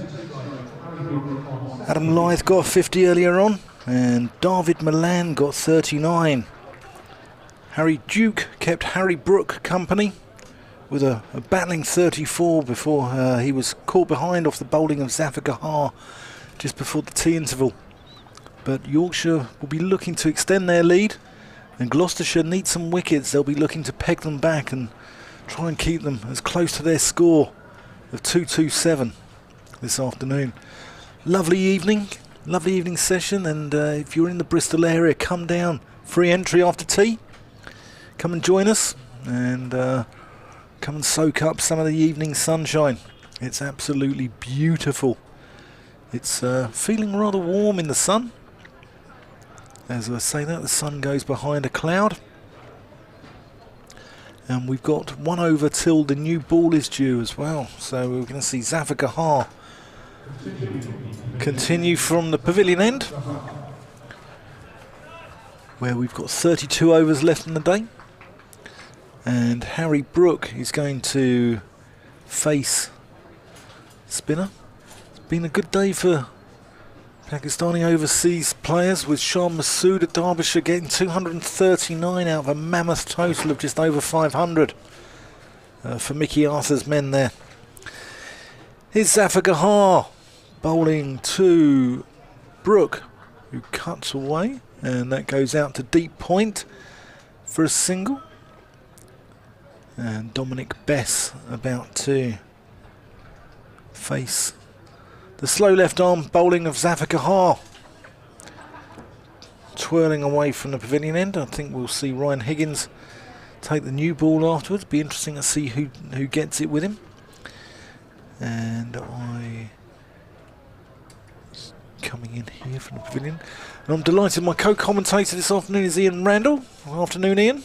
Hello again, Dan. I'm just checking the emails during the tea interval. I think people are out doing other things today. It's been a quieter day on the emails, but thank you for those who have been in touch, particularly John Logan, who is one of our keen friends up at Yorkshire, flying the flag for Yorkshire, so to speak. Yeah, dot ball there from Zafar Gahar to Dominic Bess. Yeah, keep them coming in. It's commentators at glossccc.co.uk. sportsbet.co.uk as Best goes on the back foot and forces that through the offside and gets quite a thick edge out to Ben Charlesworth there at backward point. Lovely evening, isn't it? Glorious. Yes, 3 wickets in the morning session, 2 in the afternoon.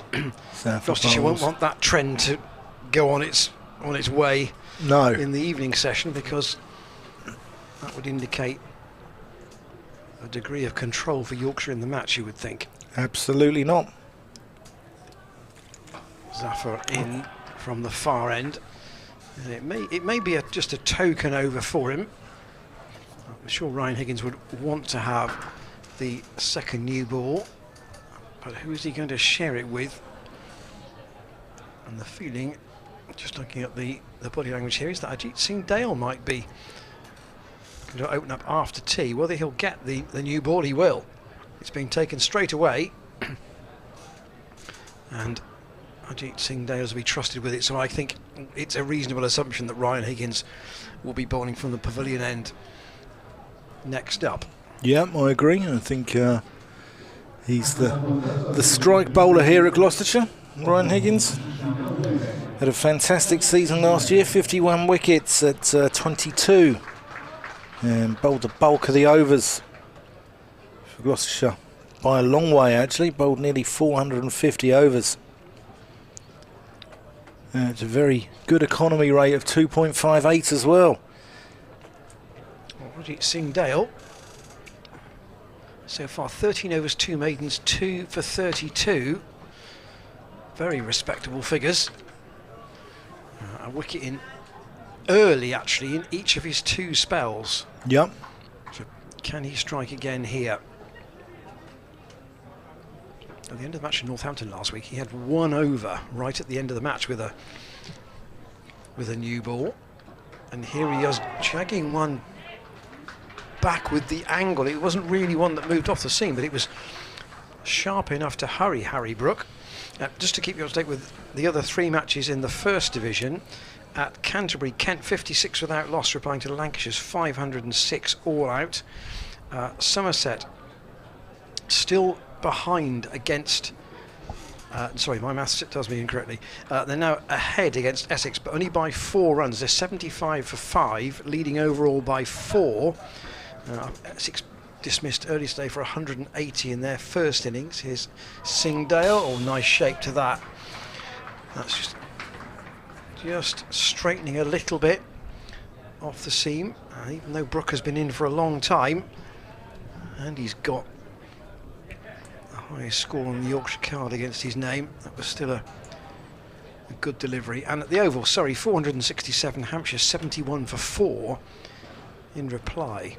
So a little bit to do there. And here we could be heading for a 6:30, 6:45 sort of finish, light permitting. Down the leg side from Singh Dale. He wants a wicket, but he's not going to get one. There must have been a flick of something there, a noise heard by clearly the bowler and certainly James Bracey, but what it was off didn't interest umpire Alex Wharf. Oh, I don't know, the bat was hanging outside the line of the pad there. Both the slips went up as well.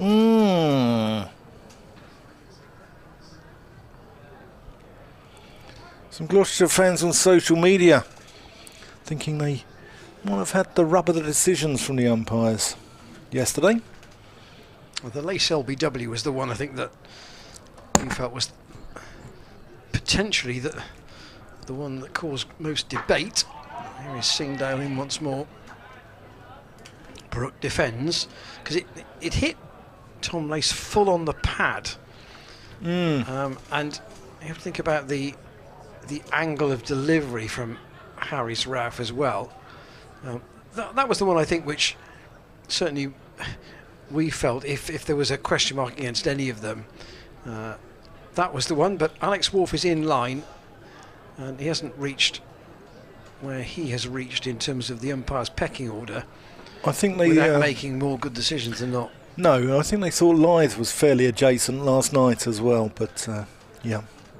Singdale in. Oh, again, that's gone away. It's beaten the right-hander. Brook. And it is clear the new ball is harder, is a bit more bounce and a bit more prone to move off the seam. Yep. So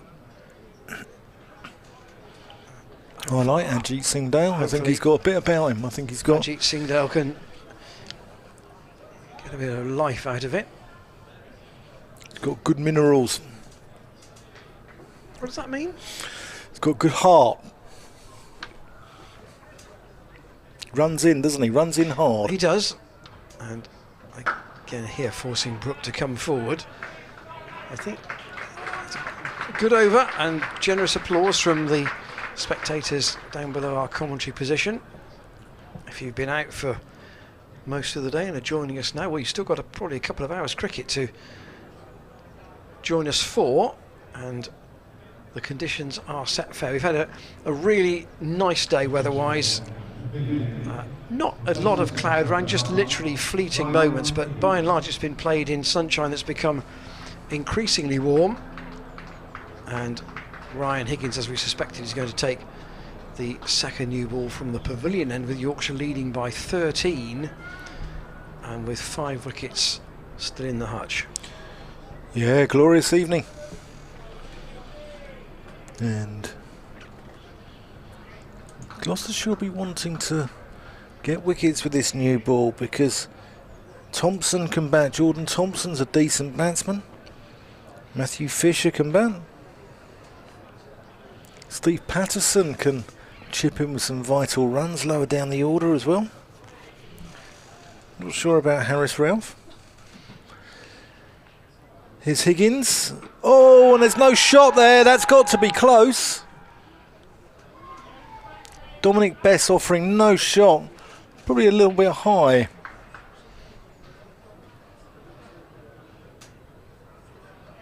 Not the worst ball to bowl. It was a first ball of a new spell. Outside the line, I would say. Probably going... he didn't play a shot. Not sure Ian Blackwell obviously wasn't convinced he was going to hit. Here's Higgins into him. And much more solid, although the U's and the R's. I think Bess might have gone across the line there, perhaps. It's all been quiet towards the Mem. And that's because it's still 0-0, I think, between Bristol Rovers and Salford City. Those supporters who have maybe drifted away to watch that game, which started at 3, and thought of coming back here later on. Higgins to Bess, who lets that one go through to the wicketkeeper. I'm not talking football this afternoon, if that's okay. No, that's absolutely fine. I shan't say any more until the full-time whistles have gone. It is still 0-0 at Bristol Rovers at the moment. I'll say, bear in mind the proximity of the ground. I think if Rovers score, you'll probably hear it. Yeah. Higgins in, and that's down the leg side. Good diving stop there by James Bracey. Yeah, with my side 5-0 down at half time, I'd rather just not discuss football. Okay. I think Dan looked at the screen during the tea interval in disbelief, shook his head and walked away. Who's Ryan Higgins? And that's wide of off stump. Dominic Bess lets that go through. Oh, it's actually 5-3. The comeback 6-5 is on. We're going to win 6-5. This is Barnet away at Dagenham. The Mighty Bees, which will mean nothing to any of our listeners from either Gloucestershire or Yorkshire, but there you go. Higgins in for the last ball of the over. And that's leg stump half volley, which Bess works through mid-wicket. He's going to get probably 3. Yeah, he'll get 3 for it. Hauled in just shy of the rope. That completes the over. 2, 4, 3 for 5. Ian, there's a few headaches for Graham Van Buren out there, isn't there? Yeah, there's a few more. His bowler's not giving him quite the answers he wants at the moment. A few more questions for him. He's So he's tried to shuffle his resources, but no Nassim Shah, no David Payne in this match. And here is a slow-mo of that nick down the leg side that Gloucestershire went up for. Remember, the umpire only sees it once. Be interesting to have a look at this again. Ajit Singh Dale to Harry Brook. It's inconclusive, really, isn't it? We can't tell from here. No, it could have been bat onto pad, perhaps. Maybe, possibly. Singdale fires that in on leg stump, and that's clipped away straight to Josh Shaw in the hat, out on the Kennington Avenue boundary, and they'll pick up one more. Yorkshire just making sure that their innings here ekes out as many runs as it possibly can. Lead of 17. Brook can, well, he knows that, I wouldn't say there's a century there for him, but he's got every chance if he just adopts the disciplines he's shown so far. Singdale in, or that does hit Harry Brook up on the thigh pad. Singdale's an enthusiastic appealer, isn't he? He is. I like him. I like him. Do you think it's getting easier to bat? I think the sun's been out all day. Day 2 is generally the best day to bat in a county championship game. Yeah, I mean, I did think about this on a little bit on the way down in the car today, and that obviously Gloucestershire's wins last season here at Bristol were exclusively batting last, and the feeling was that you had far more chance of chasing a total than you did of having to bowl a side out. And Yorkshire, of course, have that benefit, having won the toss. Singdale, and again, that's a little bit leg side. Brook defends it all right, but he does sling that odd one down the leg side, doesn't he? He falls away a little bit in his action, and he's falling away, and the ball tends to just drift down that leg side. But there's work to be done here for the Gloucestershire bowlers. They need 5 wickets, and at least they have a second new ball to help them. This is the 3rd over with it. Singdale again, that's down the leg side, and for me this was a little bit of the problem at Northampton last week. He couldn't quite get that off stump line that we saw Matthew Fisher bowl so, I dare say, beautifully for Yorkshire in the first innings.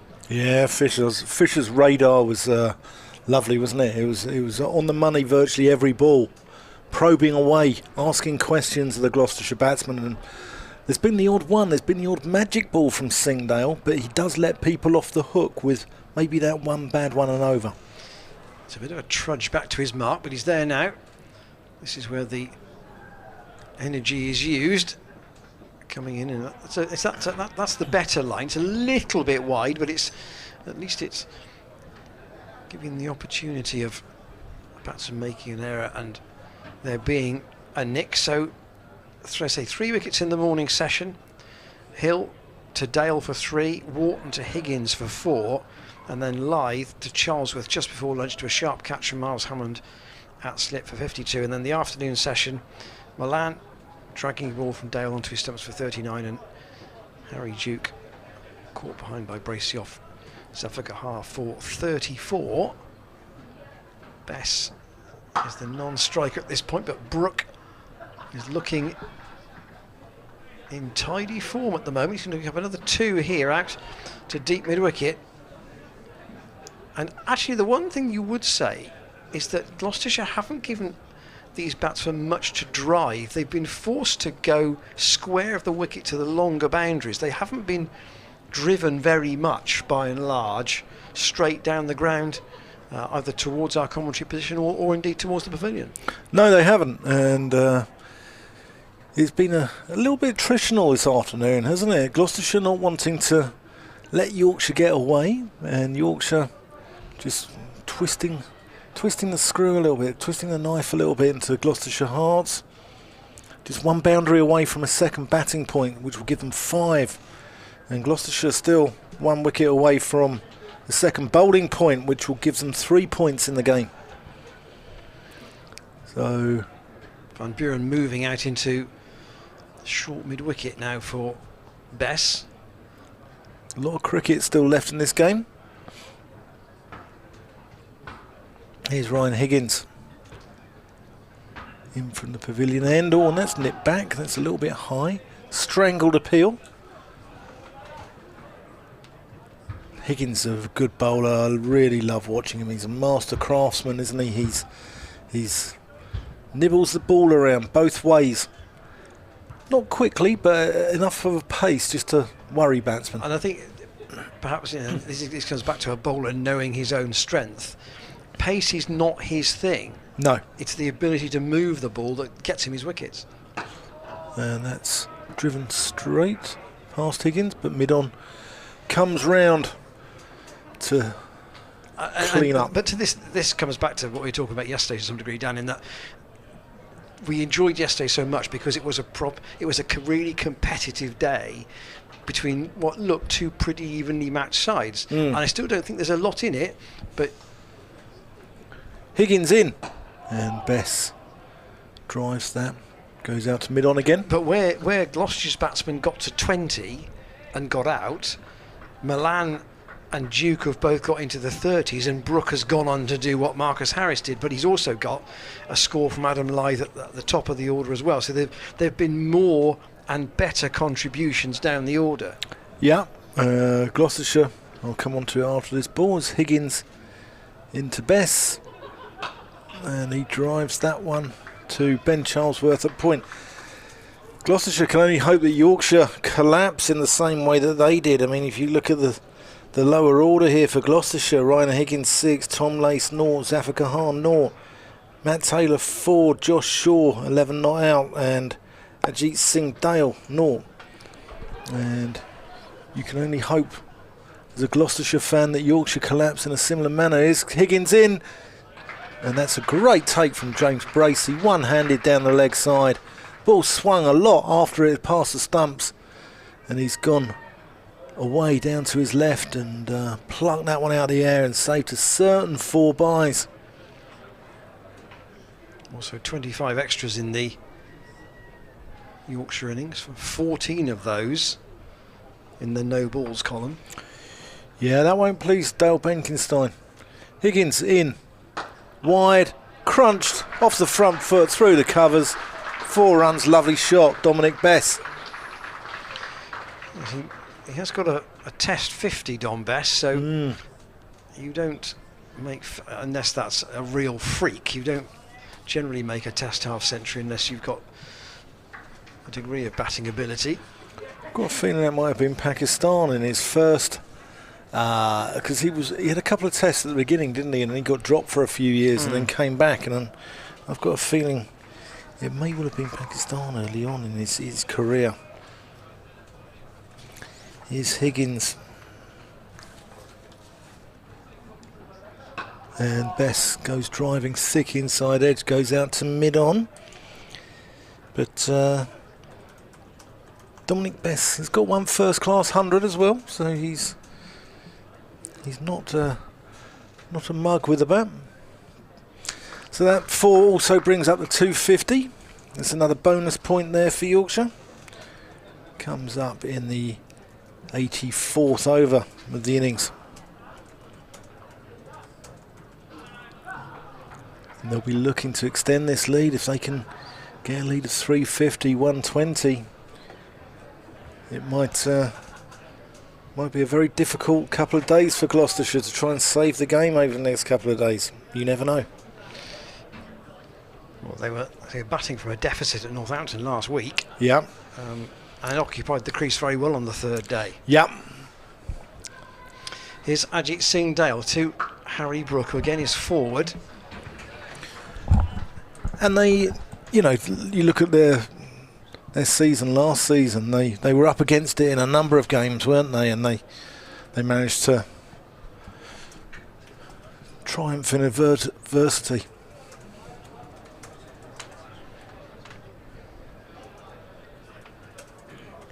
Ice cream van over to our right there. Couple of customers enjoying the sunshine.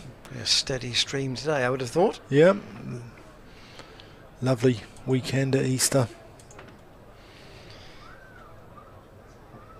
Down again, leg stump from Singdale. He's got a boundary rider out on the fence there. And they will just pick up one run to Zafar. Yeah, the new ball's crucial here. It's crucial that Gloucestershire do not waste this new ball. First 15 to 20 overs with it are match defining. If they can winkle out these last 5 Yorkshire wickets for 50 odd runs, then they'll feel they've got a chance if they bat well. Yeah, but that's the kind of equation they're now faced with because of Brooks' stay at the crease. He's at the non-striker's end, very short from Singdale, but Don Best can let that go. And one for the over signals Alex Wolf. And don't forget, if you are watching us on the stream and you are close to the ground, it is free admission now for the rest of the day. And that will be the policy throughout the season here at the Seat Unique Stadium, and also I'm sure for the festival at Cheltenham it'll be a standard club practice. 3 slips and a gully for Singdale, and that's skewed in the air and over the slip cordon. He's got no fortune out of that at all. Don Bess is going to pick up a couple of runs, but he really didn't know where that had gone, and Singdale looks a little ruefully at the ground as he walks back to his mark. Here's the replay, and he attempted to play that on the leg side, got it high up on the bat, didn't know where it had gone. Got a little bit big on Dominic Bess, and Singdale's hit the splice quite regularly in this innings. Yeah, this is where he wants the encouragement of another wicket, if he can get it. Singdale again to Bess, but in that area he's quite happy to play round his pad and clip it away through the leg side. Again, it'll be a chase. They'll take 2 and they won't risk one on the arm. Josh Shaw's return is into James Bracey, but keep in the back of your mind that lead that Gloucestershire are trying to minimise. 227 was what they got, and Yorkshire here 259 for 5.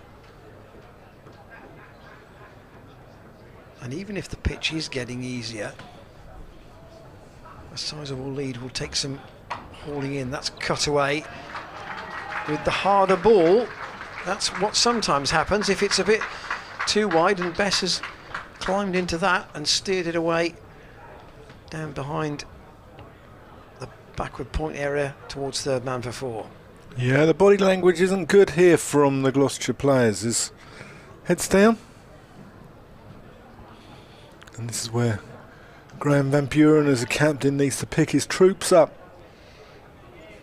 Singdale doesn't feel as if he's getting much fortune out there at the moment. I don't think. The way he walked back rather ruefully to his mark. Here he comes again. And again, that's on the hip of Don Bess, and he's got through for another single. That's the line that I think Singdale's got to be careful of, because if it's absolutely obvious that it's going down the leg side, it's not quite a freebie, but for most batsmen they're able to defend those, and as we're seeing now on what looks a relatively easy pace pitch, they can just pick the singles off with relatively little risk. Yeah, it's not the best line to bowl. Bowl around leg stump, and most batsmen county level will punish you. Here's Ryan Higgins comes in from the pavilion end. Oh, that's well bowled. That is really well bowled to Dominic Bess. The City of Bristol shimmering in the evening sunshine behind the pavilion. In the distance we can see a fairground ride on the downs, up on the hill there in the distance.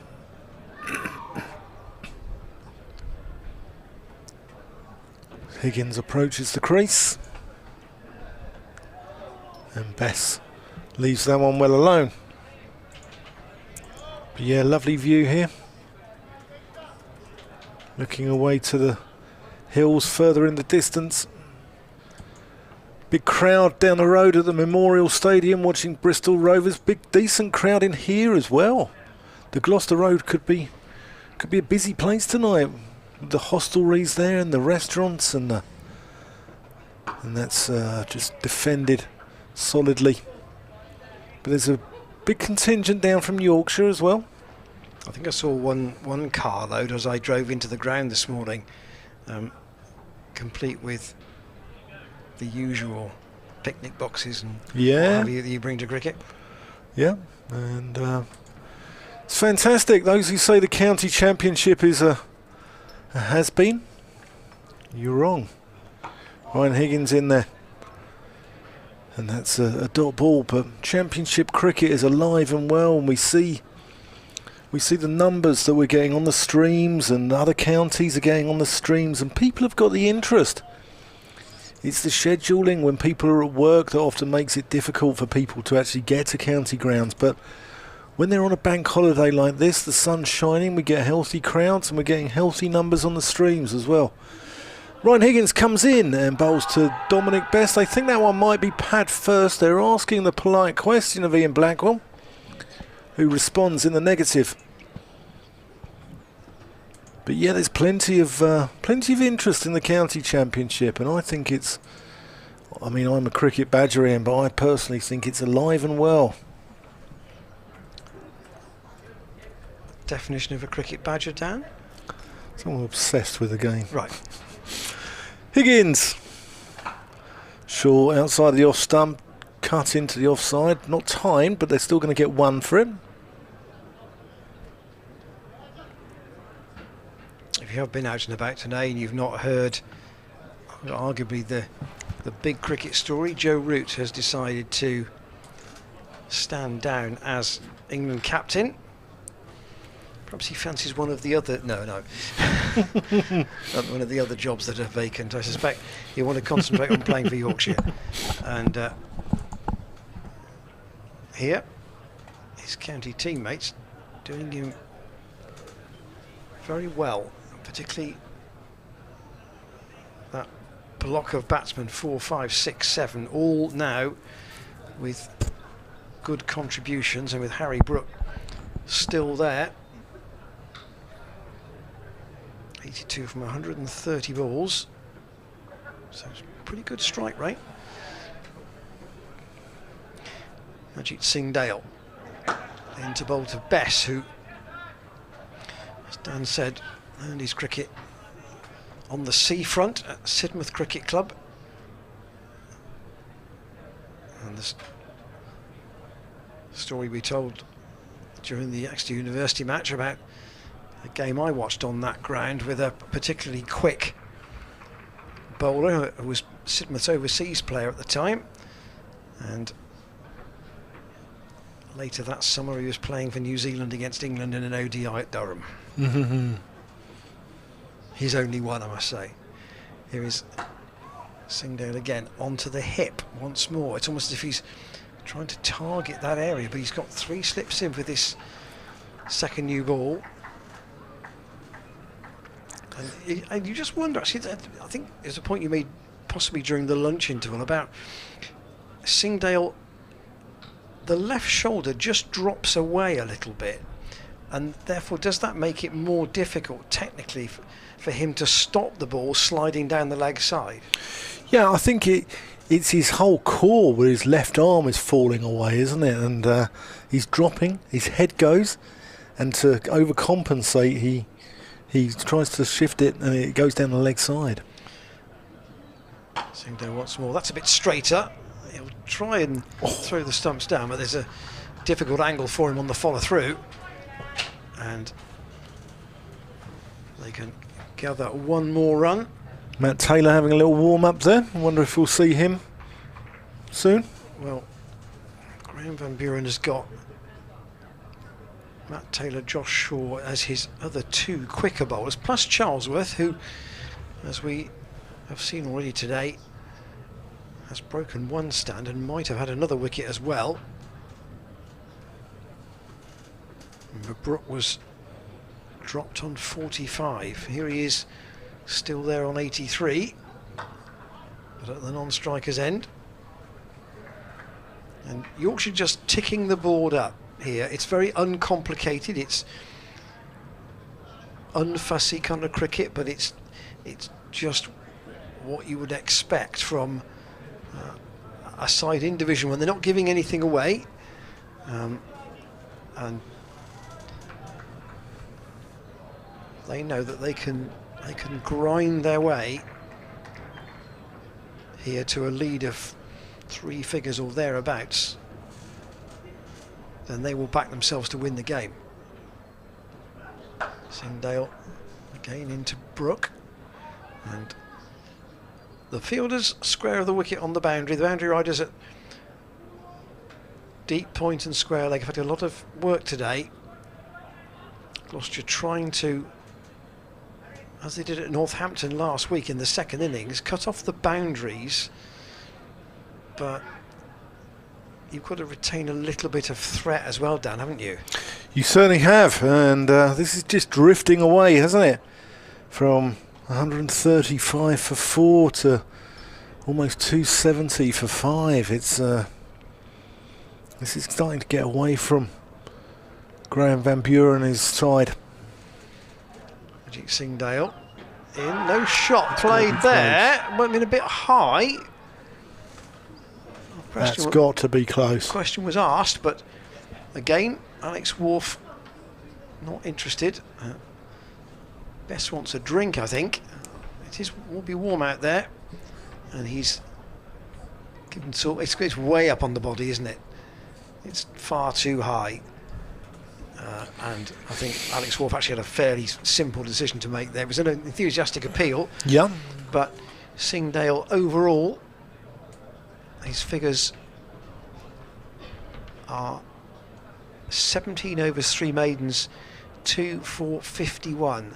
Higgins 1 for 36, Zafar Gahar 1 for 33, and Ben Charlesworth 1 for 28 are the other wicket takers. But Graham Van Buren, he's tried 8 bowlers today, albeit I get that Van Buren himself and Miles Hammond have only bowled 3 overs between them, but he's tried just about everything. Yeah, he's shuffled his pack and he's looking to make things happen and not having a lot of success. But here's the talisman of this side, Ryan Higgins, who's been driven down the ground absolutely beautifully by Harry Brook, who moves into 88s with a gorgeous boundary there.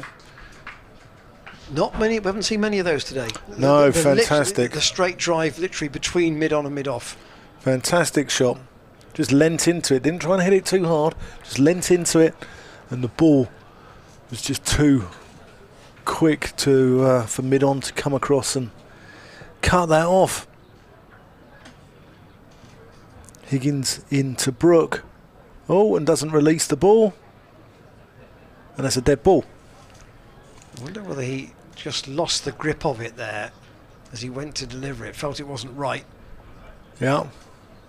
And therefore pulled out in the delivery stride.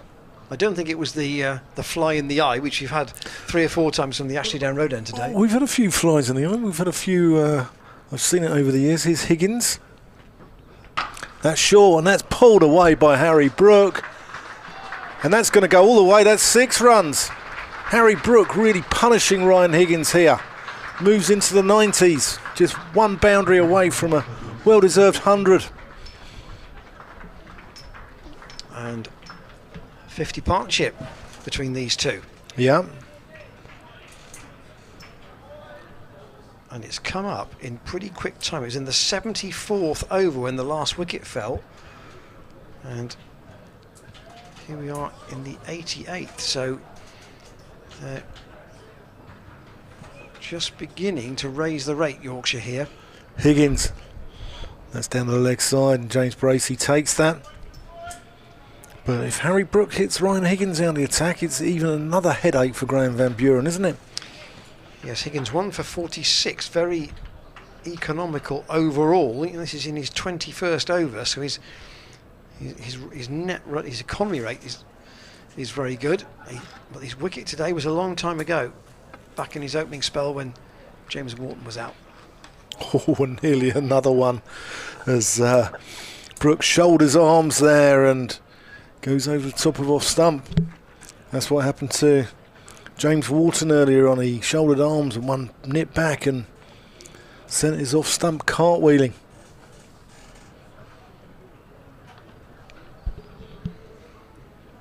But this is a very good 100 from, if he gets 100. He's not there yet. No, he's not there yet. But it will be a very good 100 if he gets there for Harry Brook. He's been looking to improve his red ball form. He's got a career average of 27 with 4 of them hundreds. And he's had a fantastic season last year in white ball cricket as Higgins comes into him and he leaves that one well alone. He got 200s last year, got 113 against Northampton, 117 against Somerset, but he's I think they're a little bit disappointed with him for the amount of talent that he's got in red ball cricket, that some of his dismissals have been deemed soft, which isn't something that goes down that well in Yorkshire. No, but equally you have to bear in mind how old he is. Yeah, I agree. To actually say, this is his 49th first-class match. He's still only 23. I'll try and give you some kind of a comparison. So James Bracey has played 55 games at 24. So, he's come into the side about as early as Bracey has. Not quite got the volume of runs that Bracey has yet, but certainly based on what we've seen here, there is a chance of him having a very good career in the game. Yeah, the talent's definitely there. Our emails remain open. Commentators at glossccc.co.uk.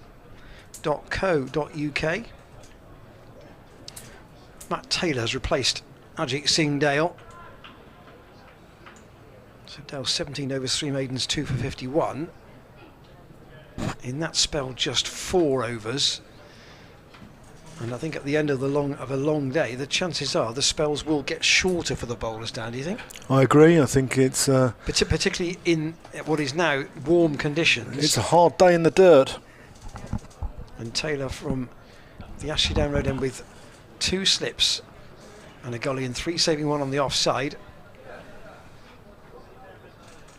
Comes up past umpire Wharf, and that might be close. Dan Whiting also appeals silently, but that was very close indeed as Don Bess struck on the pad by Matt Taylor. First ball of a new spell, possibly just outside the line, possibly, but not much in it.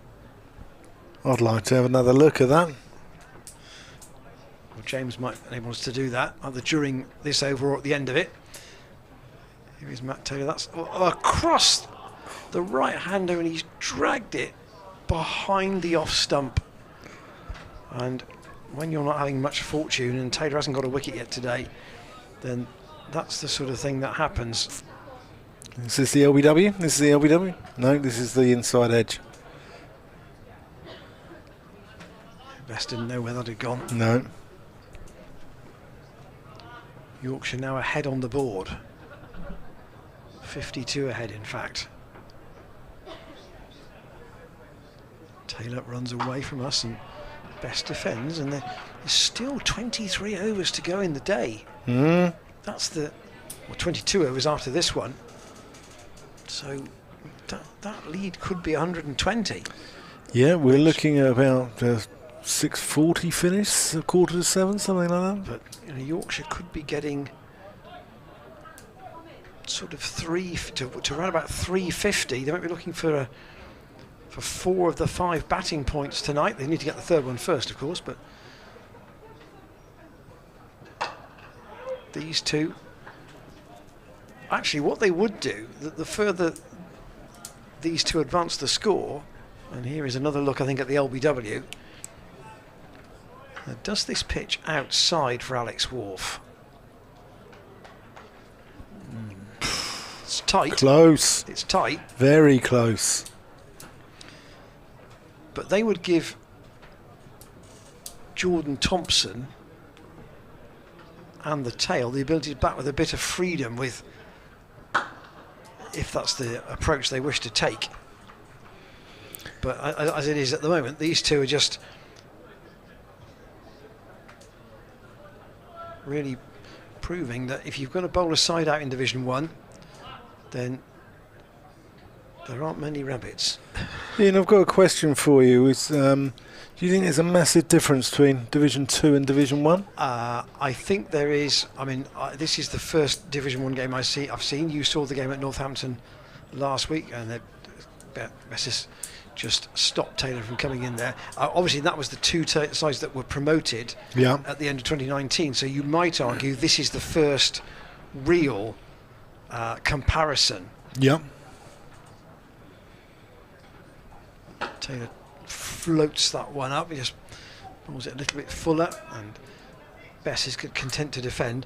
I think, from what I've seen, the depth of the bowling attack of Yorkshire would be greater than several of the sides in Division 2. So in a sense that you can't, as you might have thought at Northampton, and this didn't happen, right, we'll deal with Sanderson and Berg, and then second or third change. We'll bat round them, and we'll try and get our runs against the other bowlers.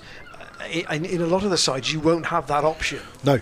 Because they'll keep coming at you. Exactly. You can milk the second or third change bowlers, can't you, in a lot of sides. But look at the strength of the depth in batting as well, because, 135 for 4, and it's the youngsters. We thought there'd be a callow middle order with these youngsters, but, Harry Brook and Harry Duke, and Dominic Bess is still a young man, and he hasn't played a massive amount of cricket. He couldn't get a lot of games in the Somerset side, could he, due to Jack Leach, hence the reason for his departure to LS6 up at Headingley. So he hasn't played a lot of cricket, but he's obviously an international cricketer, so he's got that experience. We're going to see a change in bowling. We're going to see Zafar Gahar, see if he can get any purchase with the newer, harder ball. Bowling his left arm round, and Harry Brook, it's a firm drive. They put the mid-off down to long-off there, so they'll just take a comfortable single. And long-off and long-on coming up to conventional mid-off and mid-on for Dominic Bess. Zafar Gahar really hoping to make the breakthrough here. Otherwise, tomorrow's going to be a really tough day. Gahar in, and Bess goes sweeping and gets that fine. I think he's going to get 4 runs. Yep, he is. He's going to get 4 runs, and that's a nicely placed shot. And Bess moves on to 24. 284. Yorkshire closing in on another batting point.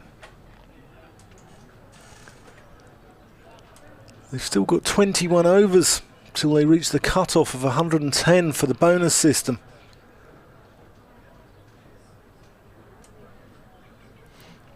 Gahar in, and Bess going on to the front foot and defending that. Just to say, full time at the Mint, Bristol Rovers 1, Salford City 0. So Rovers stay 5th in the quest for automatic promotion. They are 5 points behind the top 3 with 4 matches to go.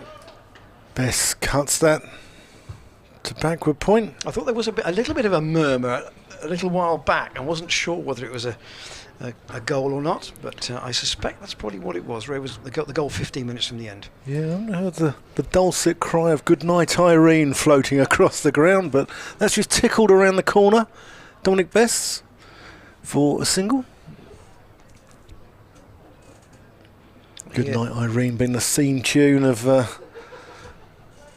gas, as they're known. Due to the old gasworks at Eastville, I believe, isn't it? I think that's right. Yeah, the Tote End at Eastville used to have a gasworks next to it, so Rovers fans affectionately known as the Gasheads. I ought to be fair and give the Bristol City score as well, which was, in the end, a 1-0 win at Stoke. Oh, Zafar Gahan nearly gets Harry Brook there, cutting too close to his body. And just misses the bottom edge, and also just misses his off stump as well, by the look of it. And that's a fantastic result there for the Robins.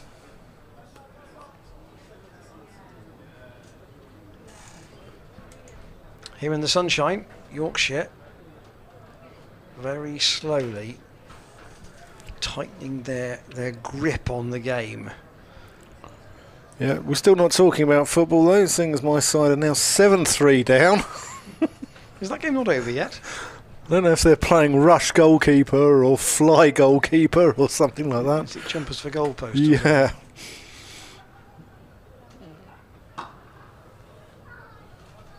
7-3 full time. Well, at least it wasn't dull. It could have been worse. Just a single there to Best, working one off his hip. Still 20 overs to go after this one. Matt Taylor's going to come round the wicket.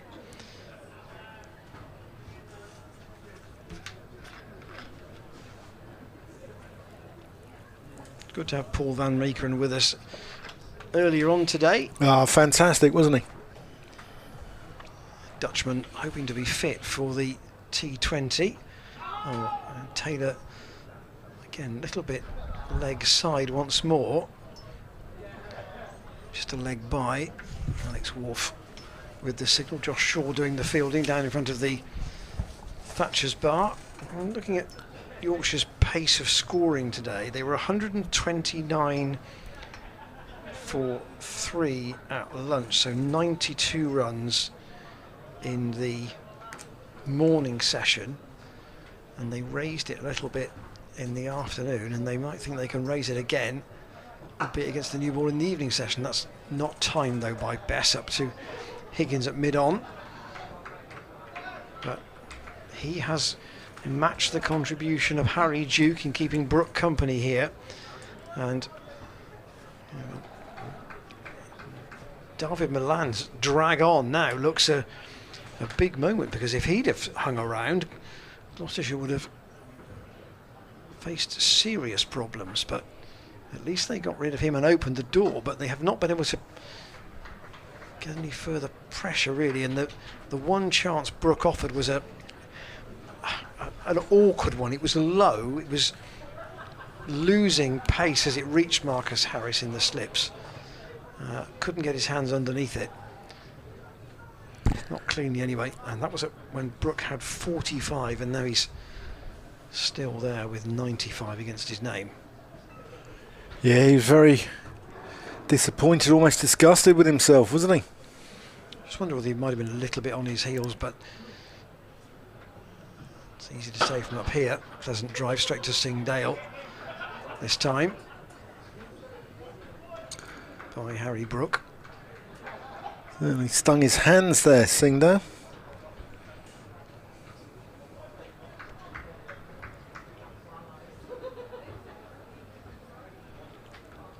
A lot of chat around the ground this morning about how this day might unfold. Taylor round the wicket, and again Brook defends, and you bump into, you know, many people with all sorts of different opinions, and the one opinion that was expressed to me today was that Gloucestershire's the blend of bowlers would not be ideal for Graham van Buren. He hasn't got his really fast strike bowler available, no.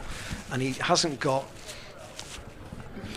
with deference to Matt Taylor, I think if you want to play one left armour, David Payne probably gets the nod of them as the more senior bowler with the the greater strike rate. Yeah, and David Payne's on the verge of the England side, or was last year, wasn't he? And So I think that you put those two men in the team, and there does look a little bit more potency about the attack. Yep, Zafar Gahar here, left arm around the wicket, and Bess for defensive, opens the face, goes out to point, no run. Yeah, I mean, David Payne, I think, has been a crucial miss, hasn't he, for Gloucestershire. And Naseem Shah's got that X factor, that something just a little bit different, hasn't he? That extra pace, and he's whippy. Zafar Gahar in to Dominic Bess, and that's no run. Yeah, he's whippy. He's sort of skiddy. A bit like Harris Ralph was yesterday. Yeah. That's driven, and he's got to hurry up here, but he's going to get a single.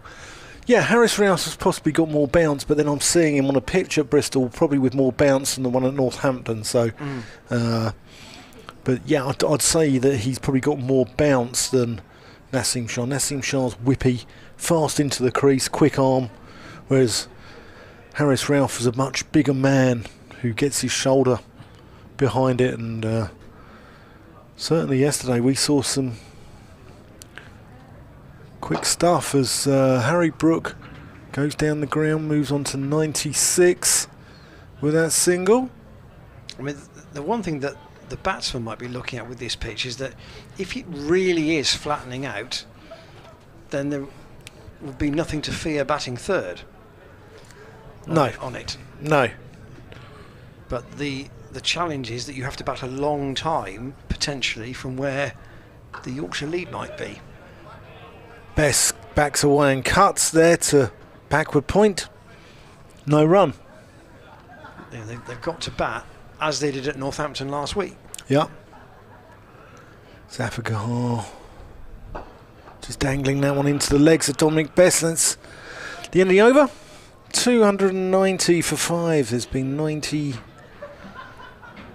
overs gone, I think, in the day, or 91. No. In the Yorkshire innings. In the innings, so take 15 off that, and you are where we are with 77 in the day. So 19 to go. And to come back to that point about the way the side batted in the third innings at Northampton, that would be against an attack not as strong, for me anyway, as this Yorkshire one. Yep. Dan's nodding. Yep. Nodding comes over well on radio. Sorry. Apologies.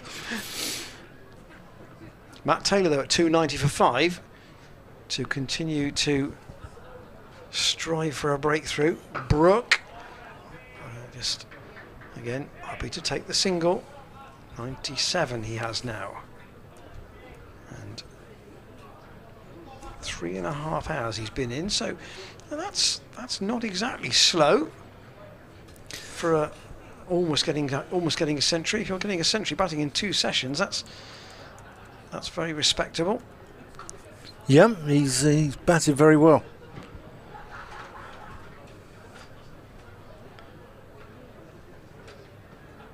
But not a lot has happened in the 55 minutes since the tea interval for the Gloucestershire bowlers, even with this new ball.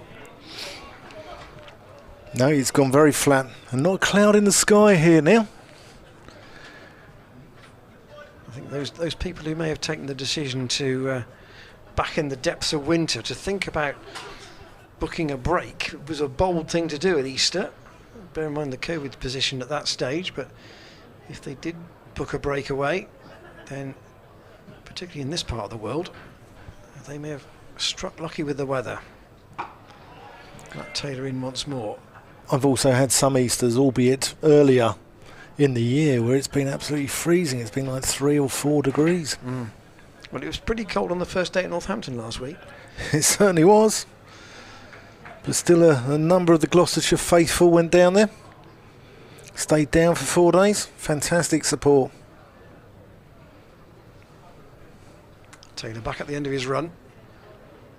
No longer bowling in a sweater, that's for sure. Past umpire Wharf, and again accurate but unable to breach the defences of Dom Bess. Jordan Thompson almost certainly we would feel would be coming at 8, and then unsure of the Patterson-Fisher-Ralph order, but it might be that that's what it is. Patterson, the most experienced, obviously. And ooh, that's a better ball from Taylor. Just a little prod at it from Dom Bess. Outside the off stump, he didn't really need to play at it, but he was just tempted enough. Just 3 boundaries for Bess in his 32. It's just not falling Gloucestershire's way, is it? They're not getting the rub of the green. Graham Van Buren conscious that he needs to tighten up the runs and take wickets, and it's difficult to do both of those things, and that's squeezed away in between mid-wicket and mid-on. They're going to come back for a 3rd run. There's a hand off the bat there from Bess, but he's got 3 more. These two came together at 226 for 5 when Harry Duke was out. And they've now added 68.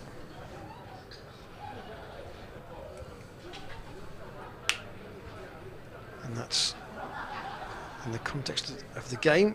Again, we've had 3 good stands from Yorkshire. 67 for the 3rd wicket.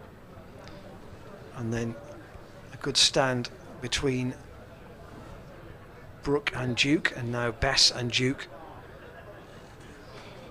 Again, just continuing the trend. Here's the left arm spinner bowling around the wicket, Zafar Gahar, and Dominic Bess just tucks that one into the leg side for a single. I think the Yorkshire bowlers would be saying, yeah, keep on going, boys. Well, exactly. We're not interested in having a bowl tonight. No, absolutely not. And I'm sure the Gloucestershire openers probably wouldn't like to be facing an awkward 4 or 6 overs at the end of play tonight. I think the chances of that are virtually nil. Yep. Zafar Gahar around the wicket, and Harry Brook squeezes that one into the leg side, moves on to 98. I say that from 2 perspectives. 1, I don't think Yorkshire will declare, and 2, to get 5 wickets in a real crash, like, bearing in mind what we've seen today. Well, we've only had 5 wickets all day, and we started at 11 o'clock with no interruptions. Seems unlikely. Gahar around the wicket to Dominic Bess, who defends that resolutely. And 296 for 5. Yorkshire closing in on another bonus point here. Next one to 300. Zafar Gahar comes into the crease, and in fact, I'm just doing the maths in my head here. They can bat to the close. That would be 111 overs, and therefore basically they bat to the close. That's the time they've got to get bonus points, isn't it? Yes, it is. 110 is the cut-off. 110 is the cut-off, so they're virtually there. Zafar Gahar bowls to Dominic Bess. Yeah, the bonus points in the county championship, for those who are unaware, for a batting side. Kicking at 200, 250, 300, 350 and 400, so a maximum of 5 batting points, providing, that's a dot ball there, providing that you get them within the first 110 overs. And likewise with the bowling points, you have to get your bowling points within 110 overs as well. So there's 1 point for wicket 3, 2 points for wicket 6 and 3 points for wicket 9. So you can get 3 bowling points, 5 batting points, there's 8 points for a draw, and 16 points for a win on top of your bonus points. I think a few people think that 8 points for a draw is a bit generous, because you only get 8 points for a tie, and I would argue there's a lot more merit in a tie game than a draw game. I'm with you on that one, Ian. Yeah. Both batsmen just having a drink, by the way, you're not missing anything. And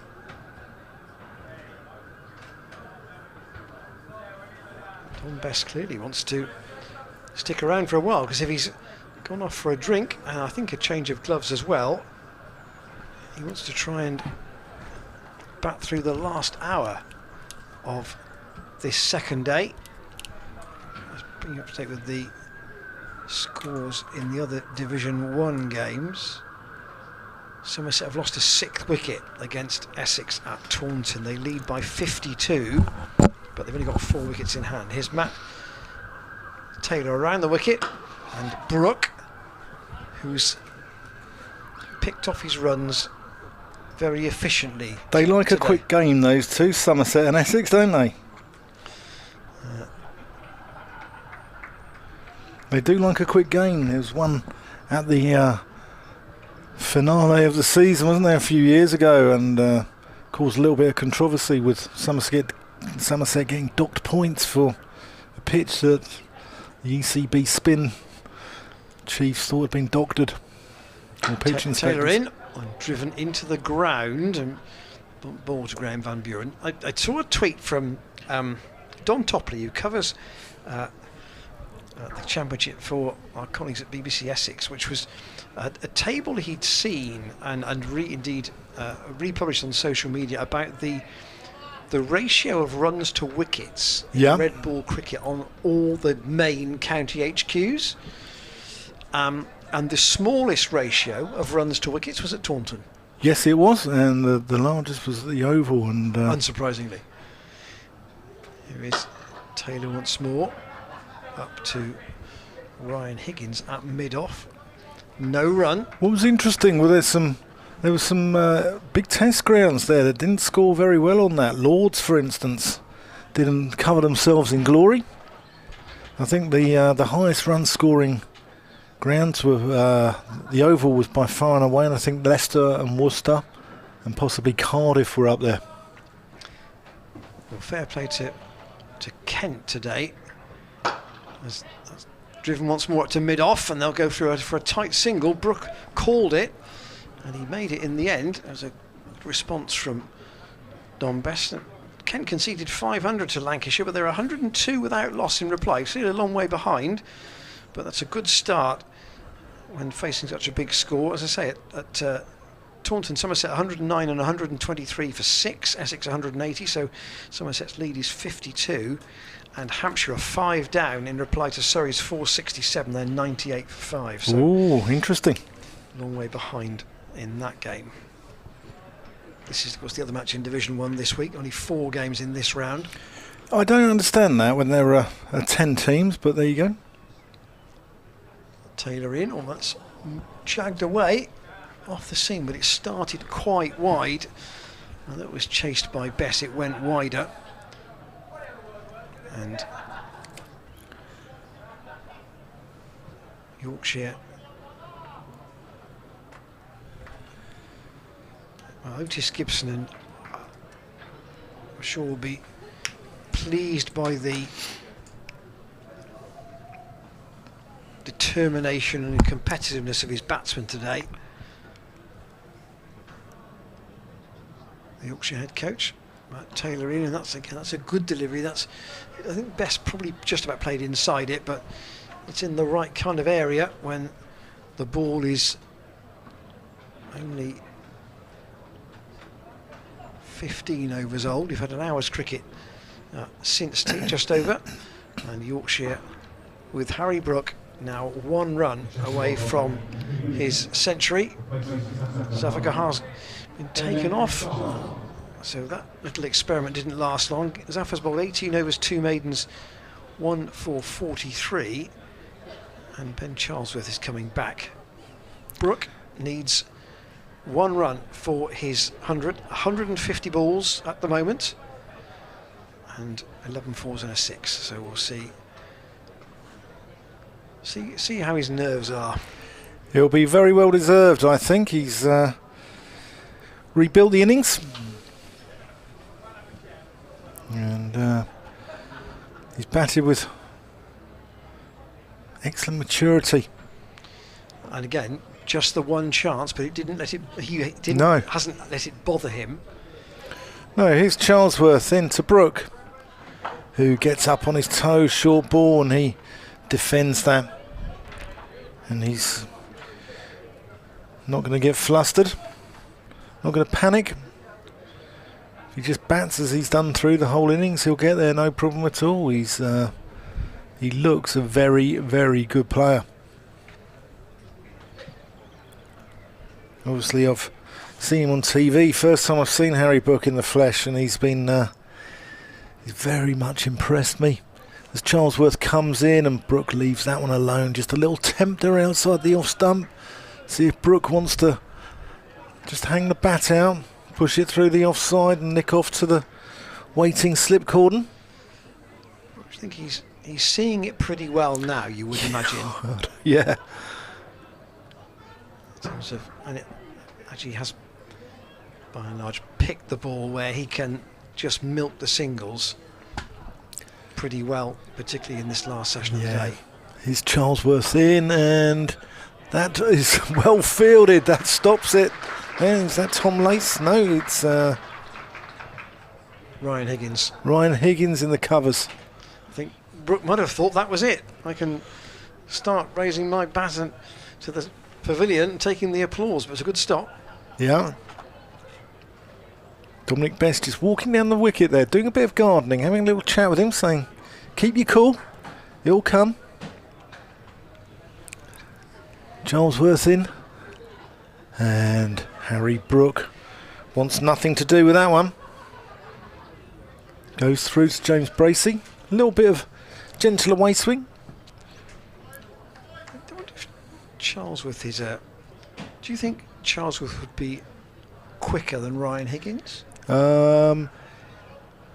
Possibly. Different type of bowler. He's taller, isn't he? And sort of more rangy than Higgins. Higgins skids it on, but with that swing. Here's Charlesworth, and that is hit out to mid-on. I thought they were going to take the single. We got all excited there. Ian Randall. Inside half of the bat from Harry Brook. This looks at the toe end of that bat that he's using. Batted beautifully. Let's not throw it away now. Deserves one here. Charlesworth, and Brook lets that go, and that's the over. We're not going to. No, he's prepared to wait for the ball that he thinks will get him the one run that he needs. But Yorkshire have put together a good day's batting here. They had a couple of early hiccups with Hill and Wharton going cheaply, but then Lythe and Malan rebuilt almost till lunch. Lythe in the end caught by Hammond off Charlesworth for 52. Malan dragged on to Ajit Singh Dale at 135 for 4, and it was very much well balanced at that point. But then Brook and Duke took the score to 226. So a stand of 91 for the 5th wicket. And now 226 has become for 5 has become 297 for 5, with Bess offering very good support to Harry Brook, and Josh Shaw is back into the attack from the Ashley Down Road end, and again Bess able to defend. Yeah, they don't want to let this unravel now. They've done the hard work, Yorkshire, haven't they? And they'll be looking at 400 plus from here. Well, they won't get that tonight, but the challenge would be, can they get to the close still with power to add tomorrow? 350 at the close, particularly if these two were still in, would be very threatening. Yeah, I agree. And then it would be a question of saving the game. Then it would be a question of, right, we only want to bat once, and how many can we squeeze out? Yeah. And then you've got the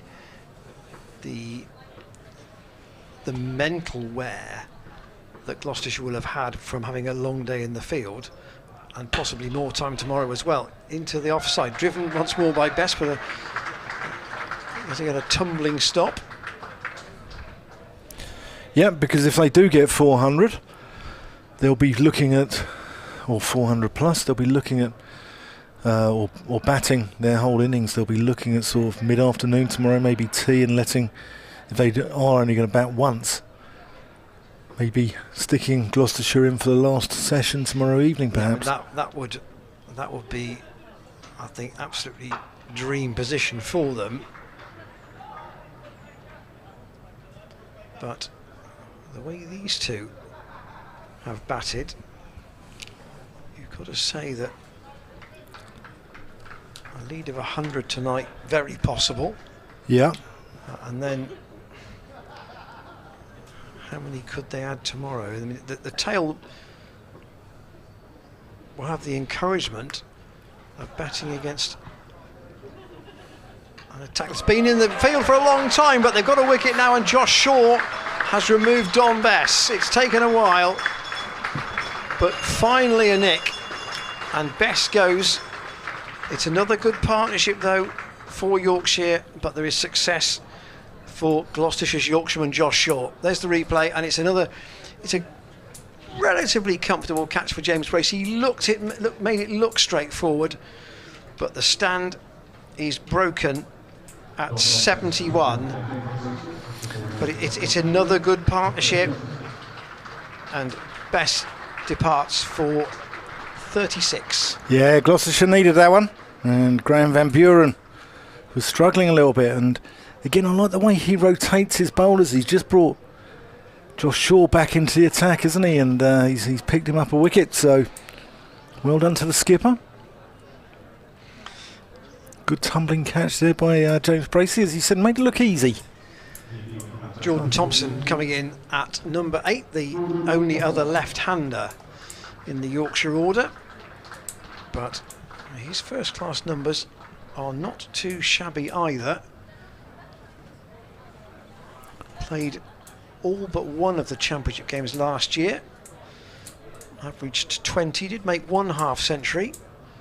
So perfectly capable of hanging about with Harry Brook here.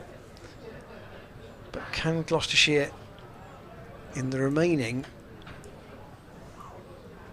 13 overs after this one, really get into the tail? Because that would minimise the lead. Not that 70 isn't more than handy from a Yorkshire point of view, but Gloucestershire have got to try and keep them to no more than 350 as a total, I would have thought. Yeah, I agree. Shaw then to Thompson, who gets ready to face his first ball, and didn't time that, but got it out of the middle back to the bowler. So Shaw has 1 for 50 from 14 overs. Not all of those today, did have a bowl last night. Higgins 1 for 46. Zafar Gohar 1 for 43. Ajit Singh Dale 2 for 51. Ben Charlesworth 1 for 28. So wickets shared, the workload has been shared, but Harry Brook will take all the plaudits if he can get one more run here. Yeah, I think Harry Duke and Dominic Bess deserve a lot of credit though. They kept him company with a 34 and 36 apiece. As Charlesworth comes in to Harry Brook, and he's dropped him! He's dropped a second slip on 99 by Tom Lace. Tough chance, diving away to his left. But Ben Charlesworth again making things happen. How difficult was this? Here's the replay. Little edge there, and it was a tough chance. It was low. It probably was Lace's rather than Hammond's. Yeah. Here's Charlesworth into Harry Brook. And he gets that one to backward point. Brilliant stop there by...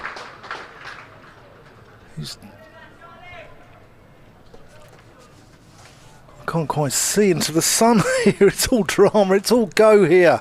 Ryan Higgins, I think that is. It's all go. Harry Brook on 99 just dropped. Ben Charlesworth into him. Bowls him one on his legs, and he puts it out to mid-wicket. He's getting a bit stuck, Brook, here, isn't he? He is a little bit. He is a little bit.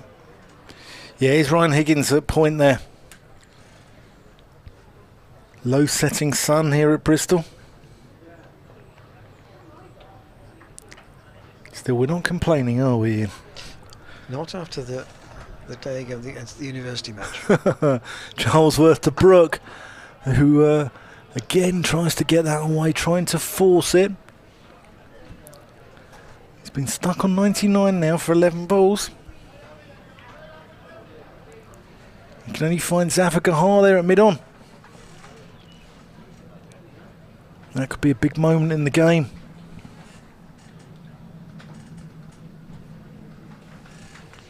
Lace just takes a stride to his left. Let's go a little closer. That second slip. Yep, Charlesworth. Brook, short and wide and back with a point, and that is a magnificent 100 for Harry Brook. 100 comes up with that shot, just back with a point, has rebuilt the innings. 160 balls. 11 fours, 1 6. Really, really good knock, Ian Randall. Yes, he's had two moments of fortune, you would say, but in between, he's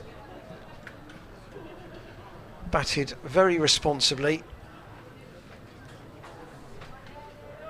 Arguably, the more catchable chance was the one on 99.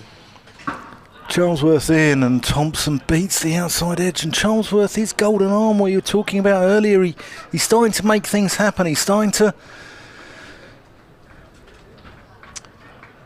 get things going. Right, we're going to have a look here at the Dominic Best dismissal. And quite a thick edge there. James Bracey, it's away to his right, and he just gets it in the fingertips of his gloves. I think Josh Shaw knew that Bracey wasn't going to drop that. Now the two chances that Brook gave, the one at 45 was dying on Marcus Harris as it reached him, but still he would have expected to have taken it, and Lace I think would have expected to have taken the one just a moment ago on 99. Here is Josh Shaw into Brook, whose next challenge will be just to get his head down and keep going here. He's got a competent batsman at the other end, in Jordan Thompson, so why do anything different? And Alistair Maiden, Yorkshire's batting coach there, will be really pleased with Harry Brook. He's had 10 first-class appearances himself for the University of Durham. Shaw into Thompson, who lets that go. The scheduled finish obviously is meant to be at 6 o'clock. There is the extra half an hour available, and I'm going to need all of that, I would have thought. We've still got 12 overs to go. As you have still got 11 overs to go after this one.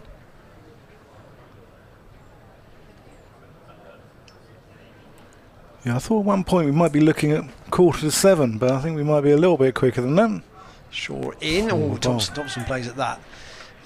He might just have stopped the shot a bit, but it was just the right line from Josh Shaw. Jordan Thompson bowled tidily yesterday. Didn't have an awful lot of luck. He shared the new ball. Things starting to happen out there, Ian, do you think, or is it just the Yorkshire players are just lacking concentration, perhaps? 0 for 38 he took. No, I think obviously this ball was taken new at its first opportunity, so we've had 19 overs with it. You could understand if Brook was just starting to waver concentration-wise, but having got to his 100, I'm sure the message will be, well, you kind of start again now, don't you? That's mentally, that's what you have to do, or to think about doing. Graham Gooch, daddy hundreds. Shaw round the wicket to Thompson, and he just plays that down well enough from the crease And Yorkshire get up to 300, so a third batting point for them. 300 for 6. Remember, this in reply to Gloucestershire's 227. And I think the dismissal of Best probably means they might not quite get to 350 tonight. They might think about a dart at it late on, but Thompson's got to at least have a look at the bowling first if they do want to chase that extra batting point. Shaw to Brook. Thought about setting off for a single, but there was no weight in that shot at all. And it was taken by Charlesworth, who removes his cap to get ready to bowl from the pavilion end. So Charlesworth today, 8 overs, 1 maiden, 1 for 29. So he's taken 1 wicket and had 2 chances dropped. Yeah. There's the full Yorkshire card. 300 in 99 overs. And there's the overall position with Gloucester 227. The lead 73. And I think if this last hour here, or last few sort of 10 overs, 11 overs, or whatever's left in the day, as Charlesworth comes in, and Thompson gets out to backward point. I think if it goes Yorkshire's way, I think there are only 2 results possible, and if Gloucestershire need to bat extremely well just to save the game. Yes, I think the debate will be how if Yorkshire just literally bat until they're dismissed. Yeah. How much time does that take out of the match? Yeah. And that just turns Thompson around a little bit as he looks to play that on the onside, but it goes out onto the offside, but it's comfortable. There's no danger there, no run. You might say it will unravel in a natural sense. Yeah. If Yorkshire just bat as long as they can. Yep. But equally, they might have a number in their head for a lead. Charlesworth in, and Thompson hits him firmly out to mid-on, and good sprawling stop there by Zafar Gahar.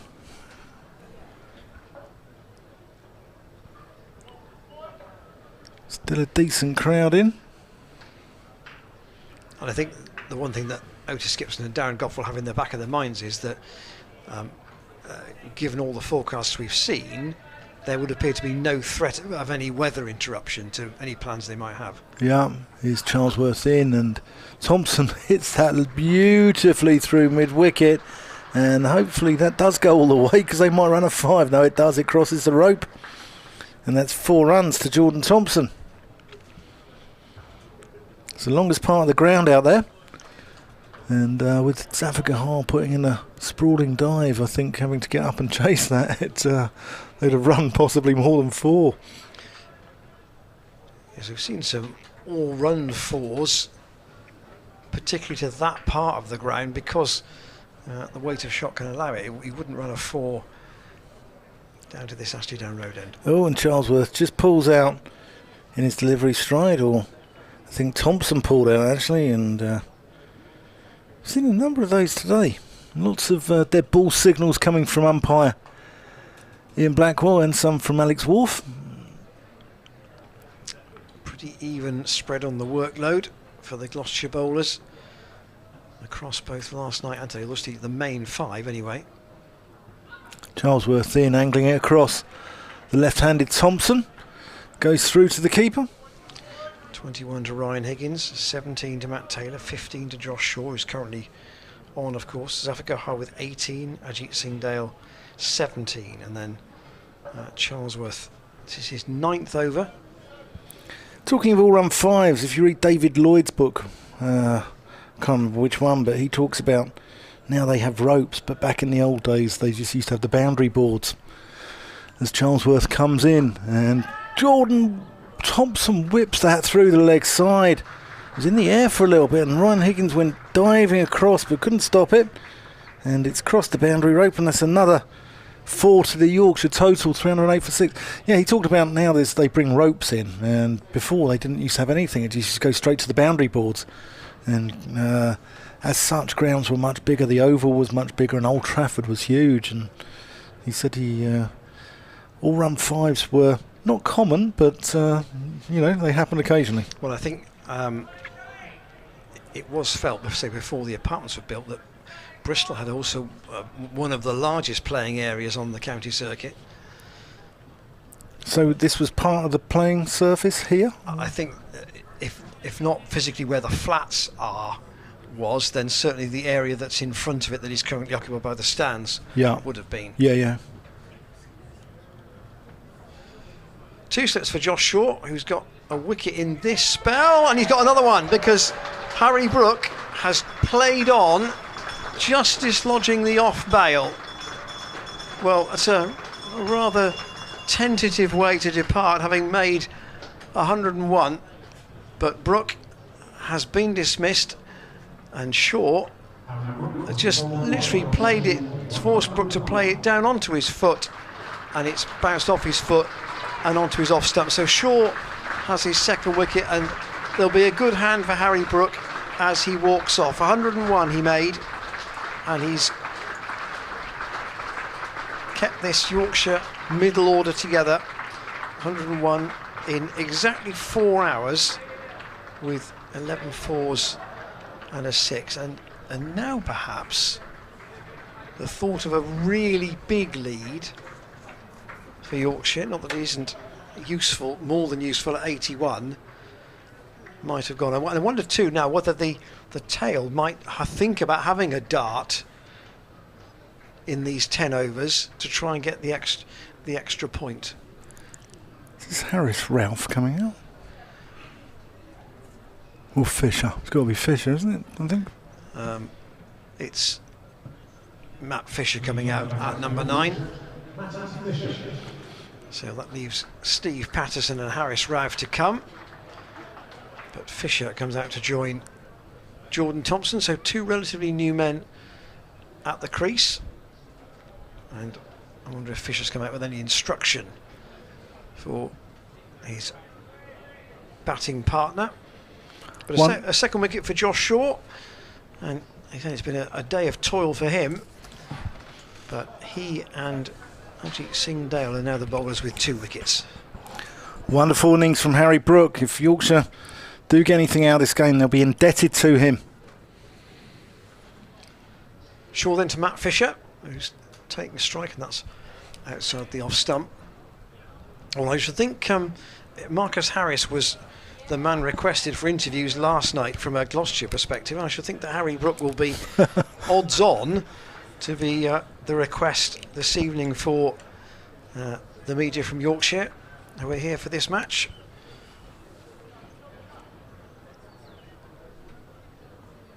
Shaw back at the end of his run by the sawdust. Runs away from us. It's Fisher on the pad, but again, a lot of the appeals today have been sort of going down the leg side for me. And Alex Wharf again turning down the appeal from Shaw. Unmoved. In the 101st over of this Yorkshire innings. But we won't be finishing at 6 o'clock. We'll be well beyond that, probably 6:30 or just a bit thereafter, for get all the overs in today. Oh, that's well bowled. Sure, again, it takes some doing to come back at 20 minutes to 6 when you've had all day in the field. Yeah.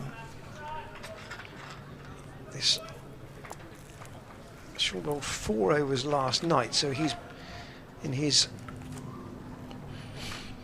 3rd spell of the day. He'll have a point to prove against his old county.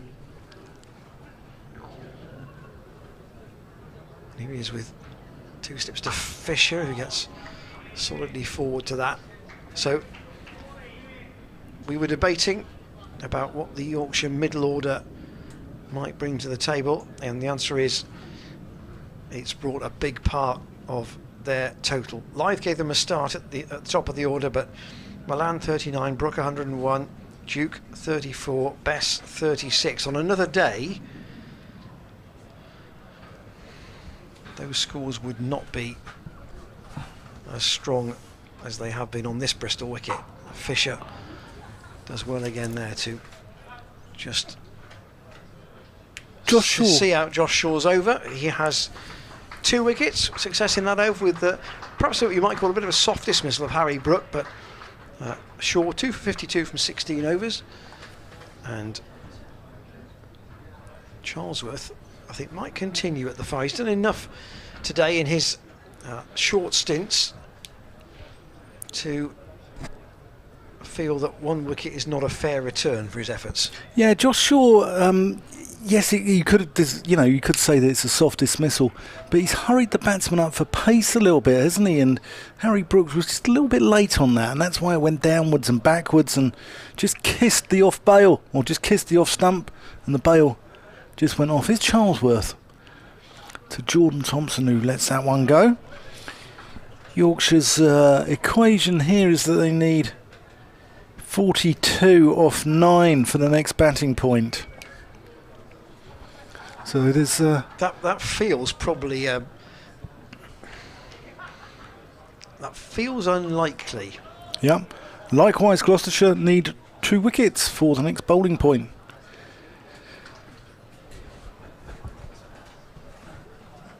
Charlesworth in, and Thompson lets that one go. And if Gloucestershire don't get them and they lose this game, they'll end up with 3 points out of the game, which is a poor return.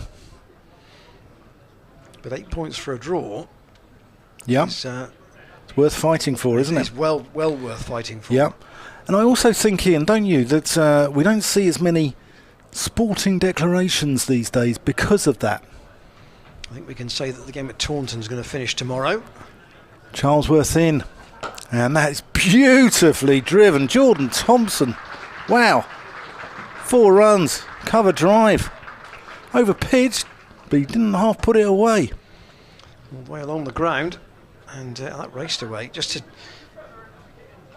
Somerset, of course, beaten at Hampshire in the first match, and they're 143 for 8 in their second innings against Essex at Taunton, which means they lead by 72. Oh dear.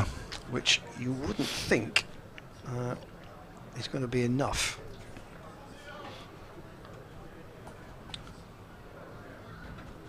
Two heavy defeats on the bounce, possibly, for our West Country neighbours. Charlesworth in, and just strays onto the pads of Jordan Thompson, who hits out to mid-on, but plays it a little bit around that front pad there.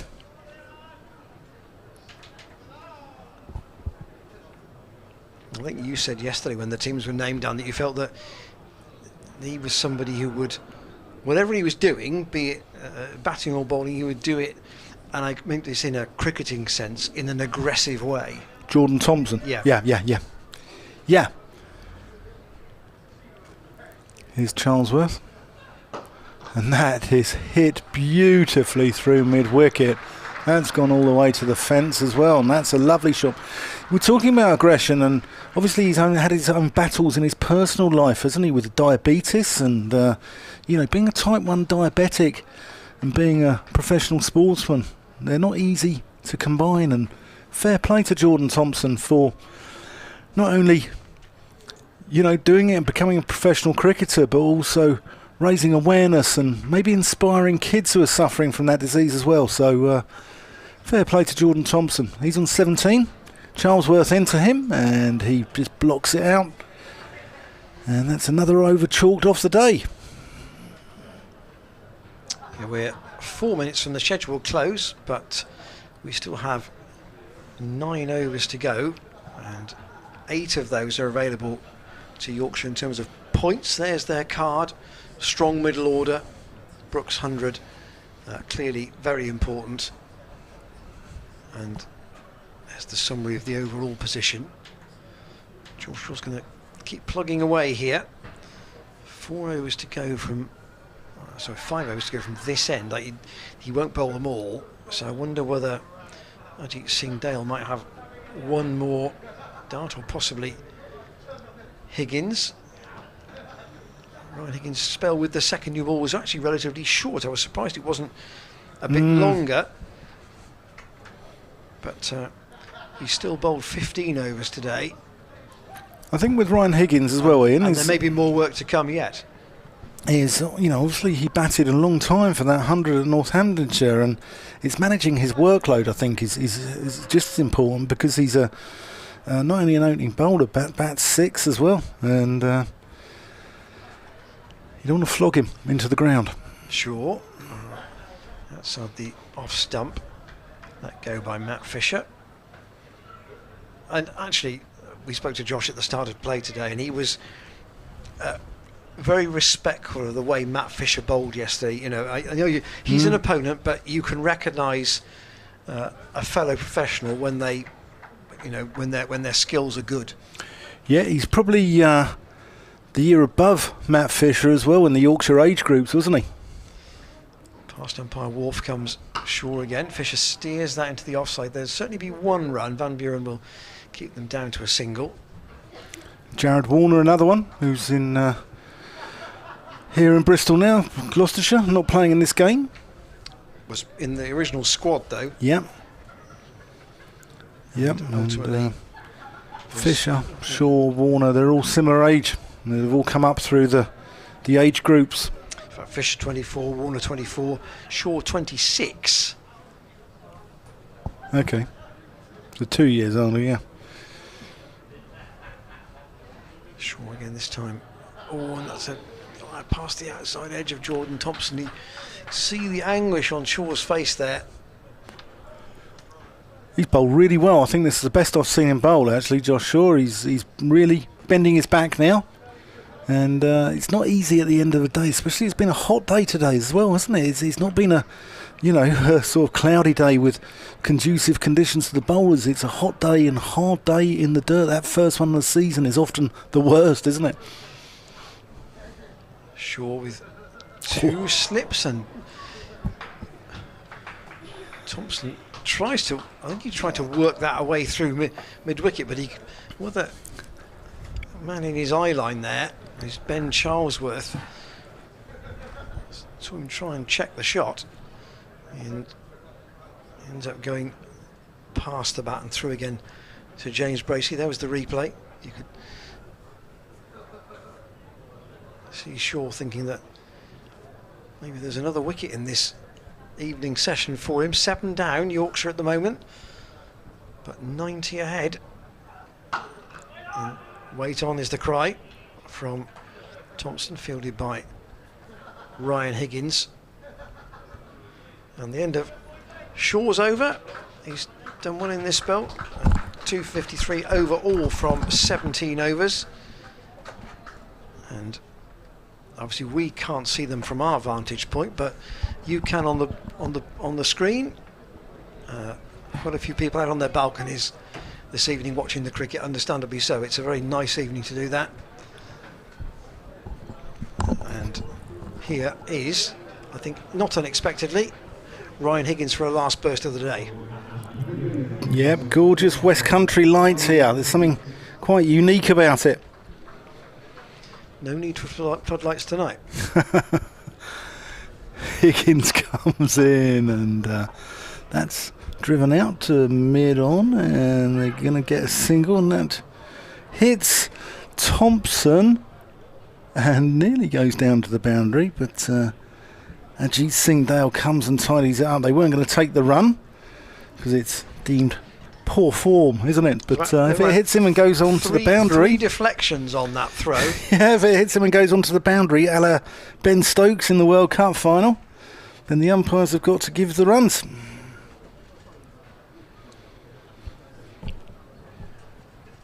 Higgins just wants a slight change to his field. He's pulling Ben Charlesworth a bit straighter at mid-wicket. Yeah, he'll want to get in on the action here, Ryan Higgins. He comes in from the pavilion end, and Thompson is far more respectful than he was to Ben Charlesworth, who he pumped away to the boundary on a few occasions last couple of overs. Charlesworth's numbers today. 10 overs, 1 maiden, 1 for 45. That does not do his bowling much credit. He's had 2 chances dropped as well. Yeah. Higgins changing the angle. He's going to come around the wicket to the left-handed Thompson. Oh, and that's beautifully bowled. Not a lot you can do about that. Somerset 9 down now at Taunton, so I wonder if Essex would they be claiming the extra half an hour tonight to try and finish that innings off? They're 77 ahead, Somerset, the last pair together. It would be interesting just to look at see who's taking the wickets in that match, because if it is Simon Harmer, then Higgins in, and may indicate a bit of turn. Thick outside edge from Thompson. It squirts away down towards the vacant third man, but they just keep it down to a 1. The last pair are Jack Leach and Peter Siddle, and in fact Shane Snater has taken 5 for 36. Harmer's not got a wicket in the second innings, so it's all to do with the seamers for Essex there. He's a Zimbabwean, I think, isn't he, Shane Snater? Big hairdo, almost as big as Ryan Higgins, the man with the ball here from the pavilion end. And that's just gentle away swing, which Fisher lets go through to the gloves of James Bracey. Yeah, Essex are a very strong side though, and if they can pick up wickets on the wins on the road like at Taunton, they'll pick up enough at their home in Chelmsford, trust me. Here's Higgins. Oh, and that's gone behind the stumps there. Fisher jamming down on that. And it's almost the third drag on of the day. Yeah, and I wonder if that's maybe the slowness of the pitch, perhaps. I think it might be slowing up. We saw it yesterday with pace and bounce, and I don't think it's got that carry that it had yesterday. So and I think if it might get slower as the game goes on. Increasingly then, it will become a question of what Yorkshire do with their new ball at the start of the Gloucestershire second innings. That would feel to be a very important phase of the match. Yeah, yeah.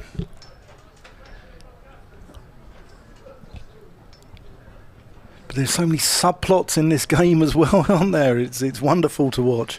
Shaw continuing, and that's in the air, but it's going to be safe, I think. Pulled away by Thompson over the top of Charlesworth at mid-wicket. There was not a lot of control there, but he got away with it.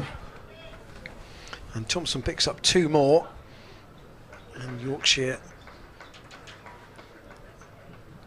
getting within striking distance of a 100 lead. They might just about get there for stumps. I don't think it's realistic for them to charge at the extra batting point. Thompson will now probably prove me wrong over the next 15 minutes. Just dumps that away into the offside this time. So the equation now is what, 29 off 6? Or 5.3? 4? 5.4. 5.4.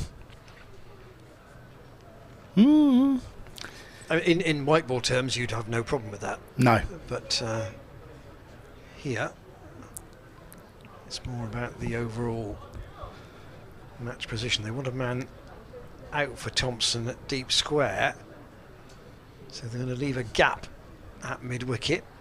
Charlesworth has gone 3 parts of the way to the boundary, and there's a swish from Thompson, who perhaps hasn't got the email about 350 in 5.3 overs, or not. Maybe he was sent out with the instruction of trying to get to, say, within 2 overs and then have a bit of a dart at it. But the batting performance of the day, Harry Brooks 101. Shaw again to Thompson, who almost cuts him in half, and James Bracey doesn't take it cleanly, but Shaw very close to another wicket. Even bowling round the wicket, he was bringing that back into the left-hander. Bracey's got a slow and weary return to his feet.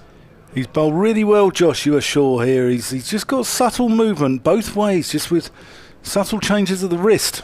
and getting his wrist behind the ball in each way, and he's definitely not had the rub of the green, nor has Ben Charlesworth. Thompson for Yorkshire. He's got to 20 pretty quickly. And another single here. Out to Charlesworth once more on the deep square boundary. He's one of those players, Thompson, who takes the ball off middle stump and works it square on the leg side, and you think as soon as he misses that, he's going to be in trouble. But I've always thought that about Steve Smith, and then he gets his bat down on it at the last minute, doesn't he? So, well, there have been a few players down the years who have, you think, have always been susceptible to the LBW, but they don't get out that way very often. No. Kim Barnett, who was here for a bit, wasn't he? He liked to play around that front pad a little bit. He was very strong off his legs. Sure. Once again to Matt Fisher, who pleasantly drives, but with no great power, up to mid-off, where Matt Taylor does the fielding. So, at the completion of Josh Shaw's over, we've now had 105 in this Yorkshire innings. There are 6 to go in the day's play, and Yorkshire need 28, but they only have for another batting point, but they only have 5 of those overs where the batting point is available. So I think really their merit is still to have 3 wickets in hand at the start of play tomorrow. And they might feel, well, if we've got 3 wickets in hand, that might still be 50 runs. Yeah, I agree with you, and it's a battle within a war here, isn't it? Higgins to Thompson. Yeah, 28 off 4.5 overs. And it's fascinating, isn't it, county cricket? It throws up so many subplots within a main story. And that's why I love it, and that's why I'm, as I said earlier, in a cricket badger. Here's Ryan Higgins. And Thompson gets in behind that one, pushes it out to mid-off. You're listening to me, Dan Whiting, with Ian Randall. And drop us a line. Higgins comes in, and Thompson lets that go. Drops a line to commentators at glossccc.co.uk. Even if it's overnight, even if you're down the pub tonight, drop us a line. We'll answer your questions tomorrow. Get in touch with us. Let us know how you think this game's going to go. Ryan Higgins, oh, that's a good leave. Jordan Thompson, tighter than the ones before. Lets that go through to James Bracey, but good leave. We've had some wonderful moments today. I mean, Harry Brooks' 100 was the crowning glory. But for Gloucestershire, they'll have taken heart from Ryan Higgins bowling James Wharton, which was a spectacular leave. Oh, and that's found the outside edge, and he's going to get 4 runs for that. And moral victory to the bowler. But that flies in between second slip and gully. Goes away to the boundary, so that will keep them interested in the extra bonus point.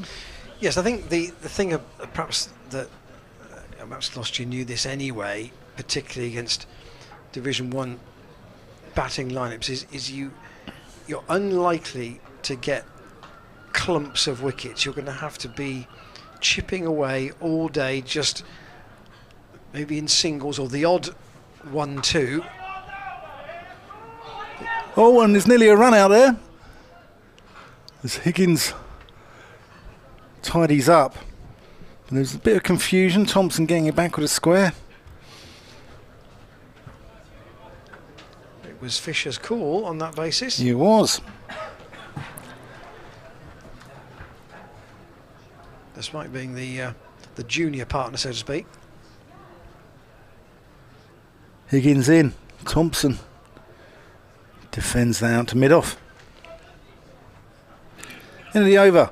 328 for 7. That's 105 overs gone in the innings. There's 5 left till the bonus point, or 4 left till the bonus point, and 5 left in the day. And the lead is 101 now with Yorkshire having got past the 3-2-7, which would have given them the 100 advantage. Higgins 1 for 54 from 23 overs, and Ajit Singh Dale is going to have a last burst. So Shaw's work for the day almost certainly done. 18 overs, 6 maidens, 2 for 56. Thought he bowled well, in Ian. the innings. Thought he bowled well. And to come back at the end with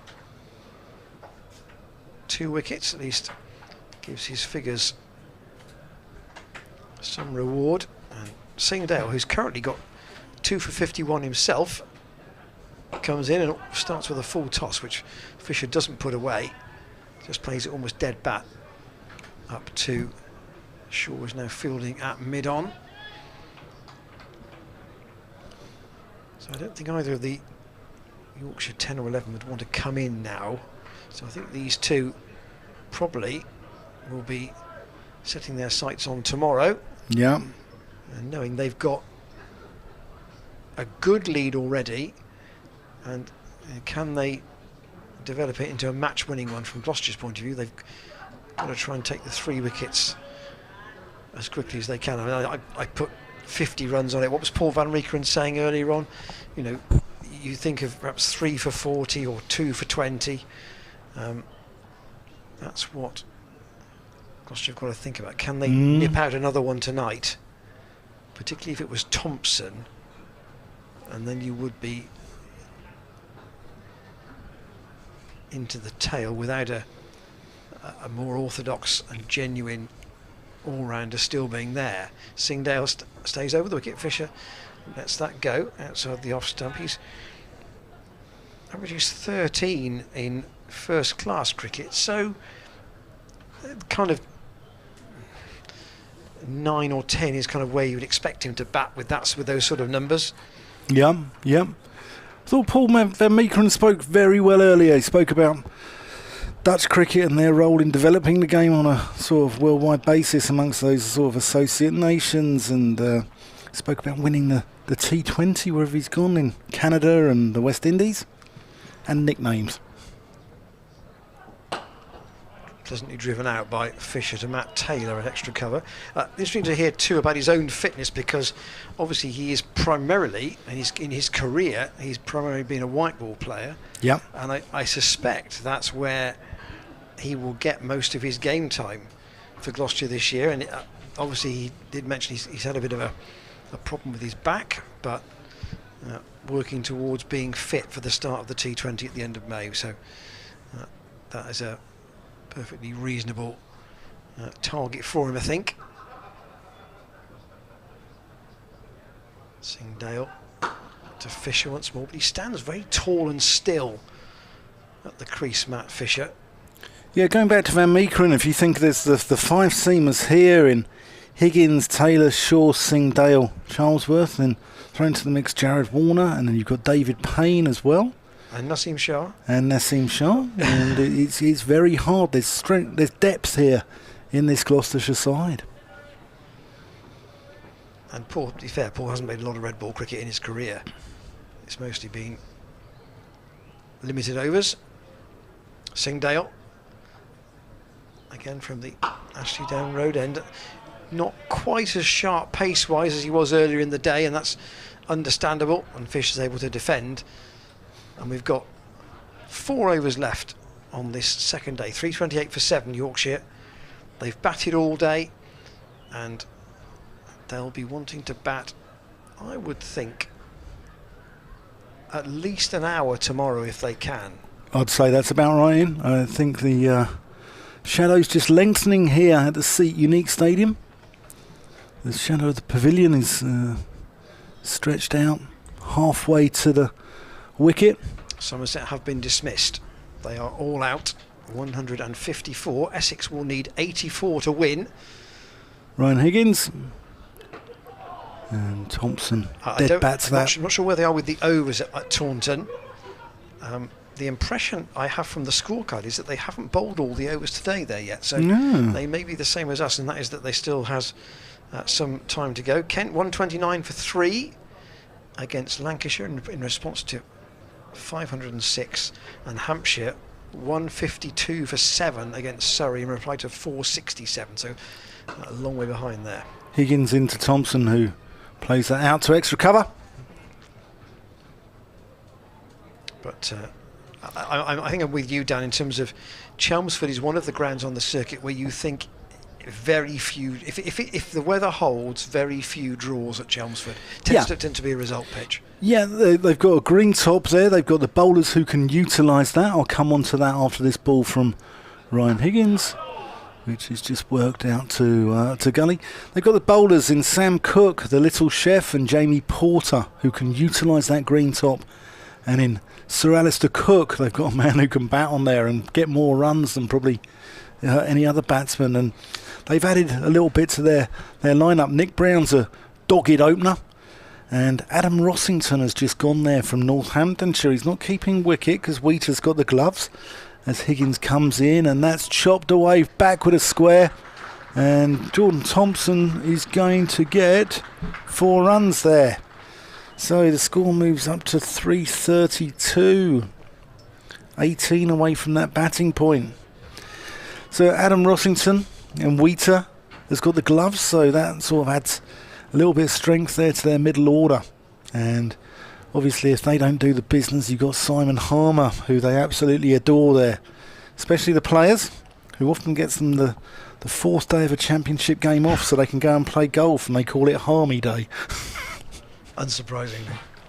No, I mean, he's a top draw off spinner. Doesn't turn it massively, no. But just turns it enough. Higgins around the wicket to Jordan Thompson, who plays that out to mid-wicket. Yeah, I mean, there's been a couple of really good off-spinners in recent years who've come over as overseas, and I think they're the 2 of the finest overseas in recent history. Simon Harmer being one, and Jeetan Patel of Warwickshire being another. And both have stayed with their counties. You see the overseas come over for short-term deals, don't you, these days? But they've stayed with their counties for a number of years. Higgins around the wicket. And Thompson has absolutely nothing to do with This is a different era, obviously, but that's what endeared, Sadiq, Proctor and Zahir to Gloucestershire supporters, and Michael Klinger more latterly. You build up that relationship. It's like having a long-term girlfriend here, and you build up that relationship with someone, and the fans and the players, they get closer, and those performances, when they do it year in, year out, you see the players from the 70s who stayed with their counties for a number of years. Viv loved at Somerset, Wayne Daniel loved at Middlesex, Zahir Abbas here, Mike Proctor here. Courtney Walsh here. I should have included Courtney in that bracket. Yeah.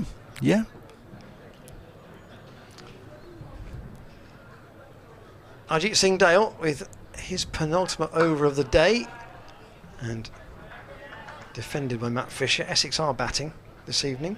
Right. 84 is the target. They are, well, they're probably one good session tomorrow away from winning that match, you would think. Yeah, there'll be inquests going on down at Somerset because they've lost the first 2 of the season if they do lose this one, which they look like doing. And 4 small totals as well. Yeah, exactly. That's the other thing. That's the crux of the matter. It's a real issue. If they can't bat, there's real problems there. Singdale to Fisher once more. All slower ball outside the off stump. That was a very obvious slower ball. And I think there was a bit of a grin from Ajit Singdale as he turned round. Trying something else against the tail ender.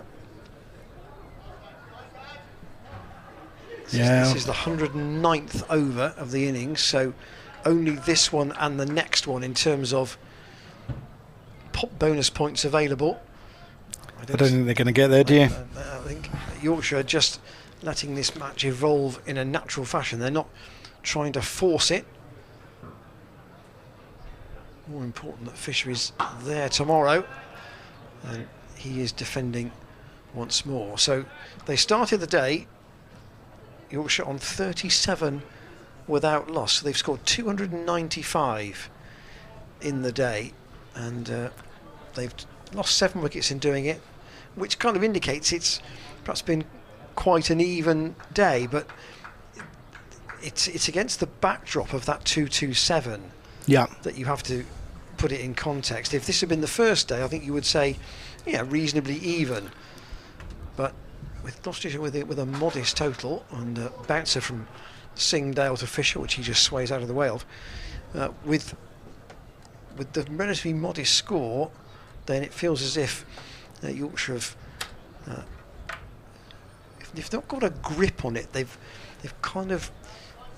got most of the initiative. You feel that's the main scoreboard here at the Seat Unique Stadium. All the numbers across the bowler line is the number of overs for each bowler. Workload pretty well shared between the complete group today. Singdale again to Fisher, and Fisher just defends. He's not interested in doing anything else now. Only 2 overs to go after this. Jordan Thompson, I think fair to say, would like to be there tomorrow as well. Yeah. And it's been a good day's cricket though again here, isn't it, Ian? the headline writers will be trying to work Harry Brooks' name into a into a headline somewhere.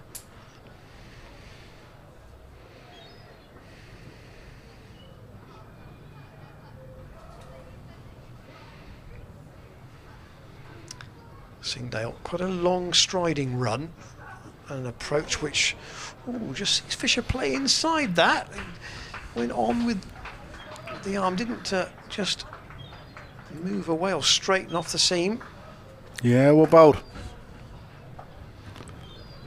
I don't think Gloucestershire have bowled badly today at all, do you? I don't think. I mean, Yorkshire have had the better of the day. I think they'll be happier. The happier of two sides with the 295 today. So I think what I would say is I think it's been steady, but perhaps it hasn't had the X factor that Harris Ralph was a little bit yesterday. Yeah, we're going to see Miles Hammond bowl the penultimate over the day from the pavilion end, and bowl his brand of off spin to the left-handed Jordan Thompson. See if he can wink them out. Gohar might have the last over. Possibly. I think Gloucestershire probably just want to get out of the sun now, don't they? Put their feet up. Go and join the Bristol Rovers fans down the Gloucester Road. Dale Bankenstein will probably have a debrief after today. Coaches generally do. Yeah. It depends what sort of a day it's been as to how long that debrief is. Yeah. And it's often the same with media interviews, isn't it? When a side have had a bad day, I'm sure when the waiting press pack are down at Taunton, Somerset might be sending one of their coaching staff out as opposed to one of the players, possibly. Here's Hammond around the wicket to Thompson, and just Thompson watchfully defends that. Not wanting to get out here. I'm sure he's not going to take any risks. He wants to be there in the morning. And as you said, Ian, put on another 50, 60, 70 runs and take the game away from the home side. Here's Miles Hammond. Oh, and that's well bowled. And that goes into the leg side.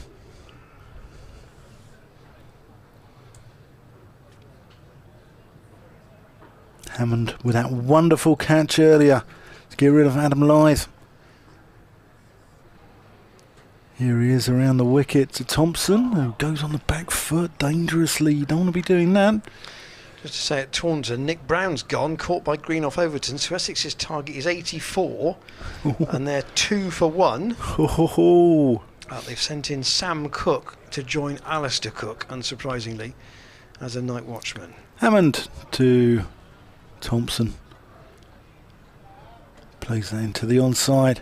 So it's double Cook at Taunton. Miles Hammond spinning the ball in his hands, and to Jordan Thompson. Well, Jordan Thompson is playing defensive now. Is it worth putting just a silly point there? Put a man under his eye line and just to annoy him. Not that I think it's going to make a huge amount of difference, possibly, but only one ball left in the over. Yeah. Here he comes, and that's just turned around the corner. He'll take one, and he'll come back for a second, and that's well run. Moves the score under 3-3-4. Jordan Thompson on to 31. In fact, the skipper's going to have the last over. Fisher on 2. Graham Van Buren is going to bowl the last over of the day here at Bristol. Second day of this very competitive championship match with Yorkshire, who of course didn't play in the first round of games, so it's their first match of the season. They're desperate to make an impression after the headlines they made off the field during the winter, and they lead by 107 runs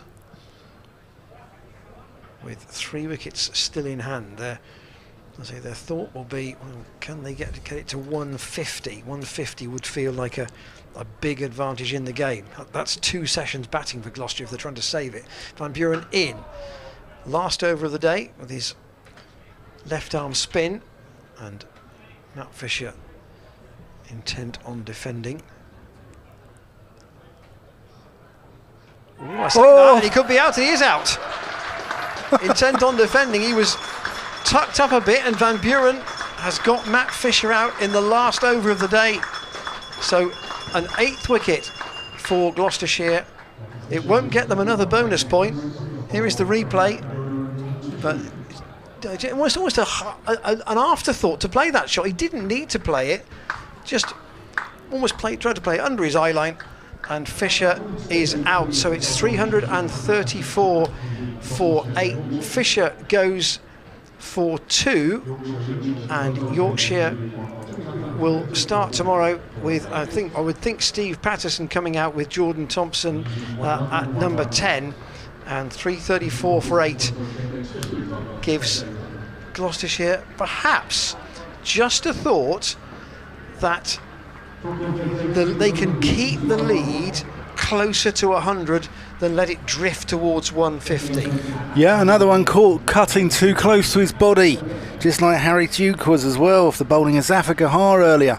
So both with the go full to left arm around the wicket bowlers, and GVB, Graham Van Buren, doing the business there. And this game doesn't fail to amaze, does it? There's always twists and turns. And I think it's the brand of cricket that Gloucestershire play. They never give up, do they? They give themselves a fighting chance. And, you know, tomorrow that first hour is absolutely crucial. If Yorkshire can get 50, 60, 70 lead, as they looked like doing when they had 3 wickets in hand, I think there were only 2 results possible in this game, either a draw or a Yorkshire win. Now, if Gloucestershire can winkle out these 2 wickets early in the morning, Yorkshire have got a lead of 100. If Gloucestershire then bat and get 300, 350, it can really put the pressure back on Yorkshire on the final day. So this game is still wide open. Yeah, I just wonder whether they would have enough time to put pressure on Yorkshire with the deficit they've got to deal with, but that remains to be seen. The day today, 8 wickets, and Yorkshire have scored 297. So I think if you've been here today, or if you've watched on the stream, I think you've probably had value for your time. Harry Brooks 101 dominating the card, but Malan 39, Duke 34, and Best 36 giving him good support after Adam Lyth was out just before lunch to Ben Charlesworth. The wickets shared today: 2 for Josh Shaw, 2 for 56, Ajit Dale 2 for 51, Ben Charlesworth 1 for 45, Ryan Higgins 1 for 58, I should say, Zafar 1 for 43, and Graham Van Buren 1 for 8, having taken the wicket in the last over of the day. 32 extras though. Dale Benkenstein might look at that and look at the number of no balls and say we need to tighten that up. But in the sunshine at Bristol, it's been a really enthralling day. Hope you can join us tomorrow for what remains of the Yorkshire first innings, and then the important bit, Gloucestershire's response with a 3-figure deficit. Thanks to James and to Shane for their work on the cameras today. Thanks, Dan, for your company. Enjoyed it. And we'll see you tomorrow at 5 to 11. Join us then.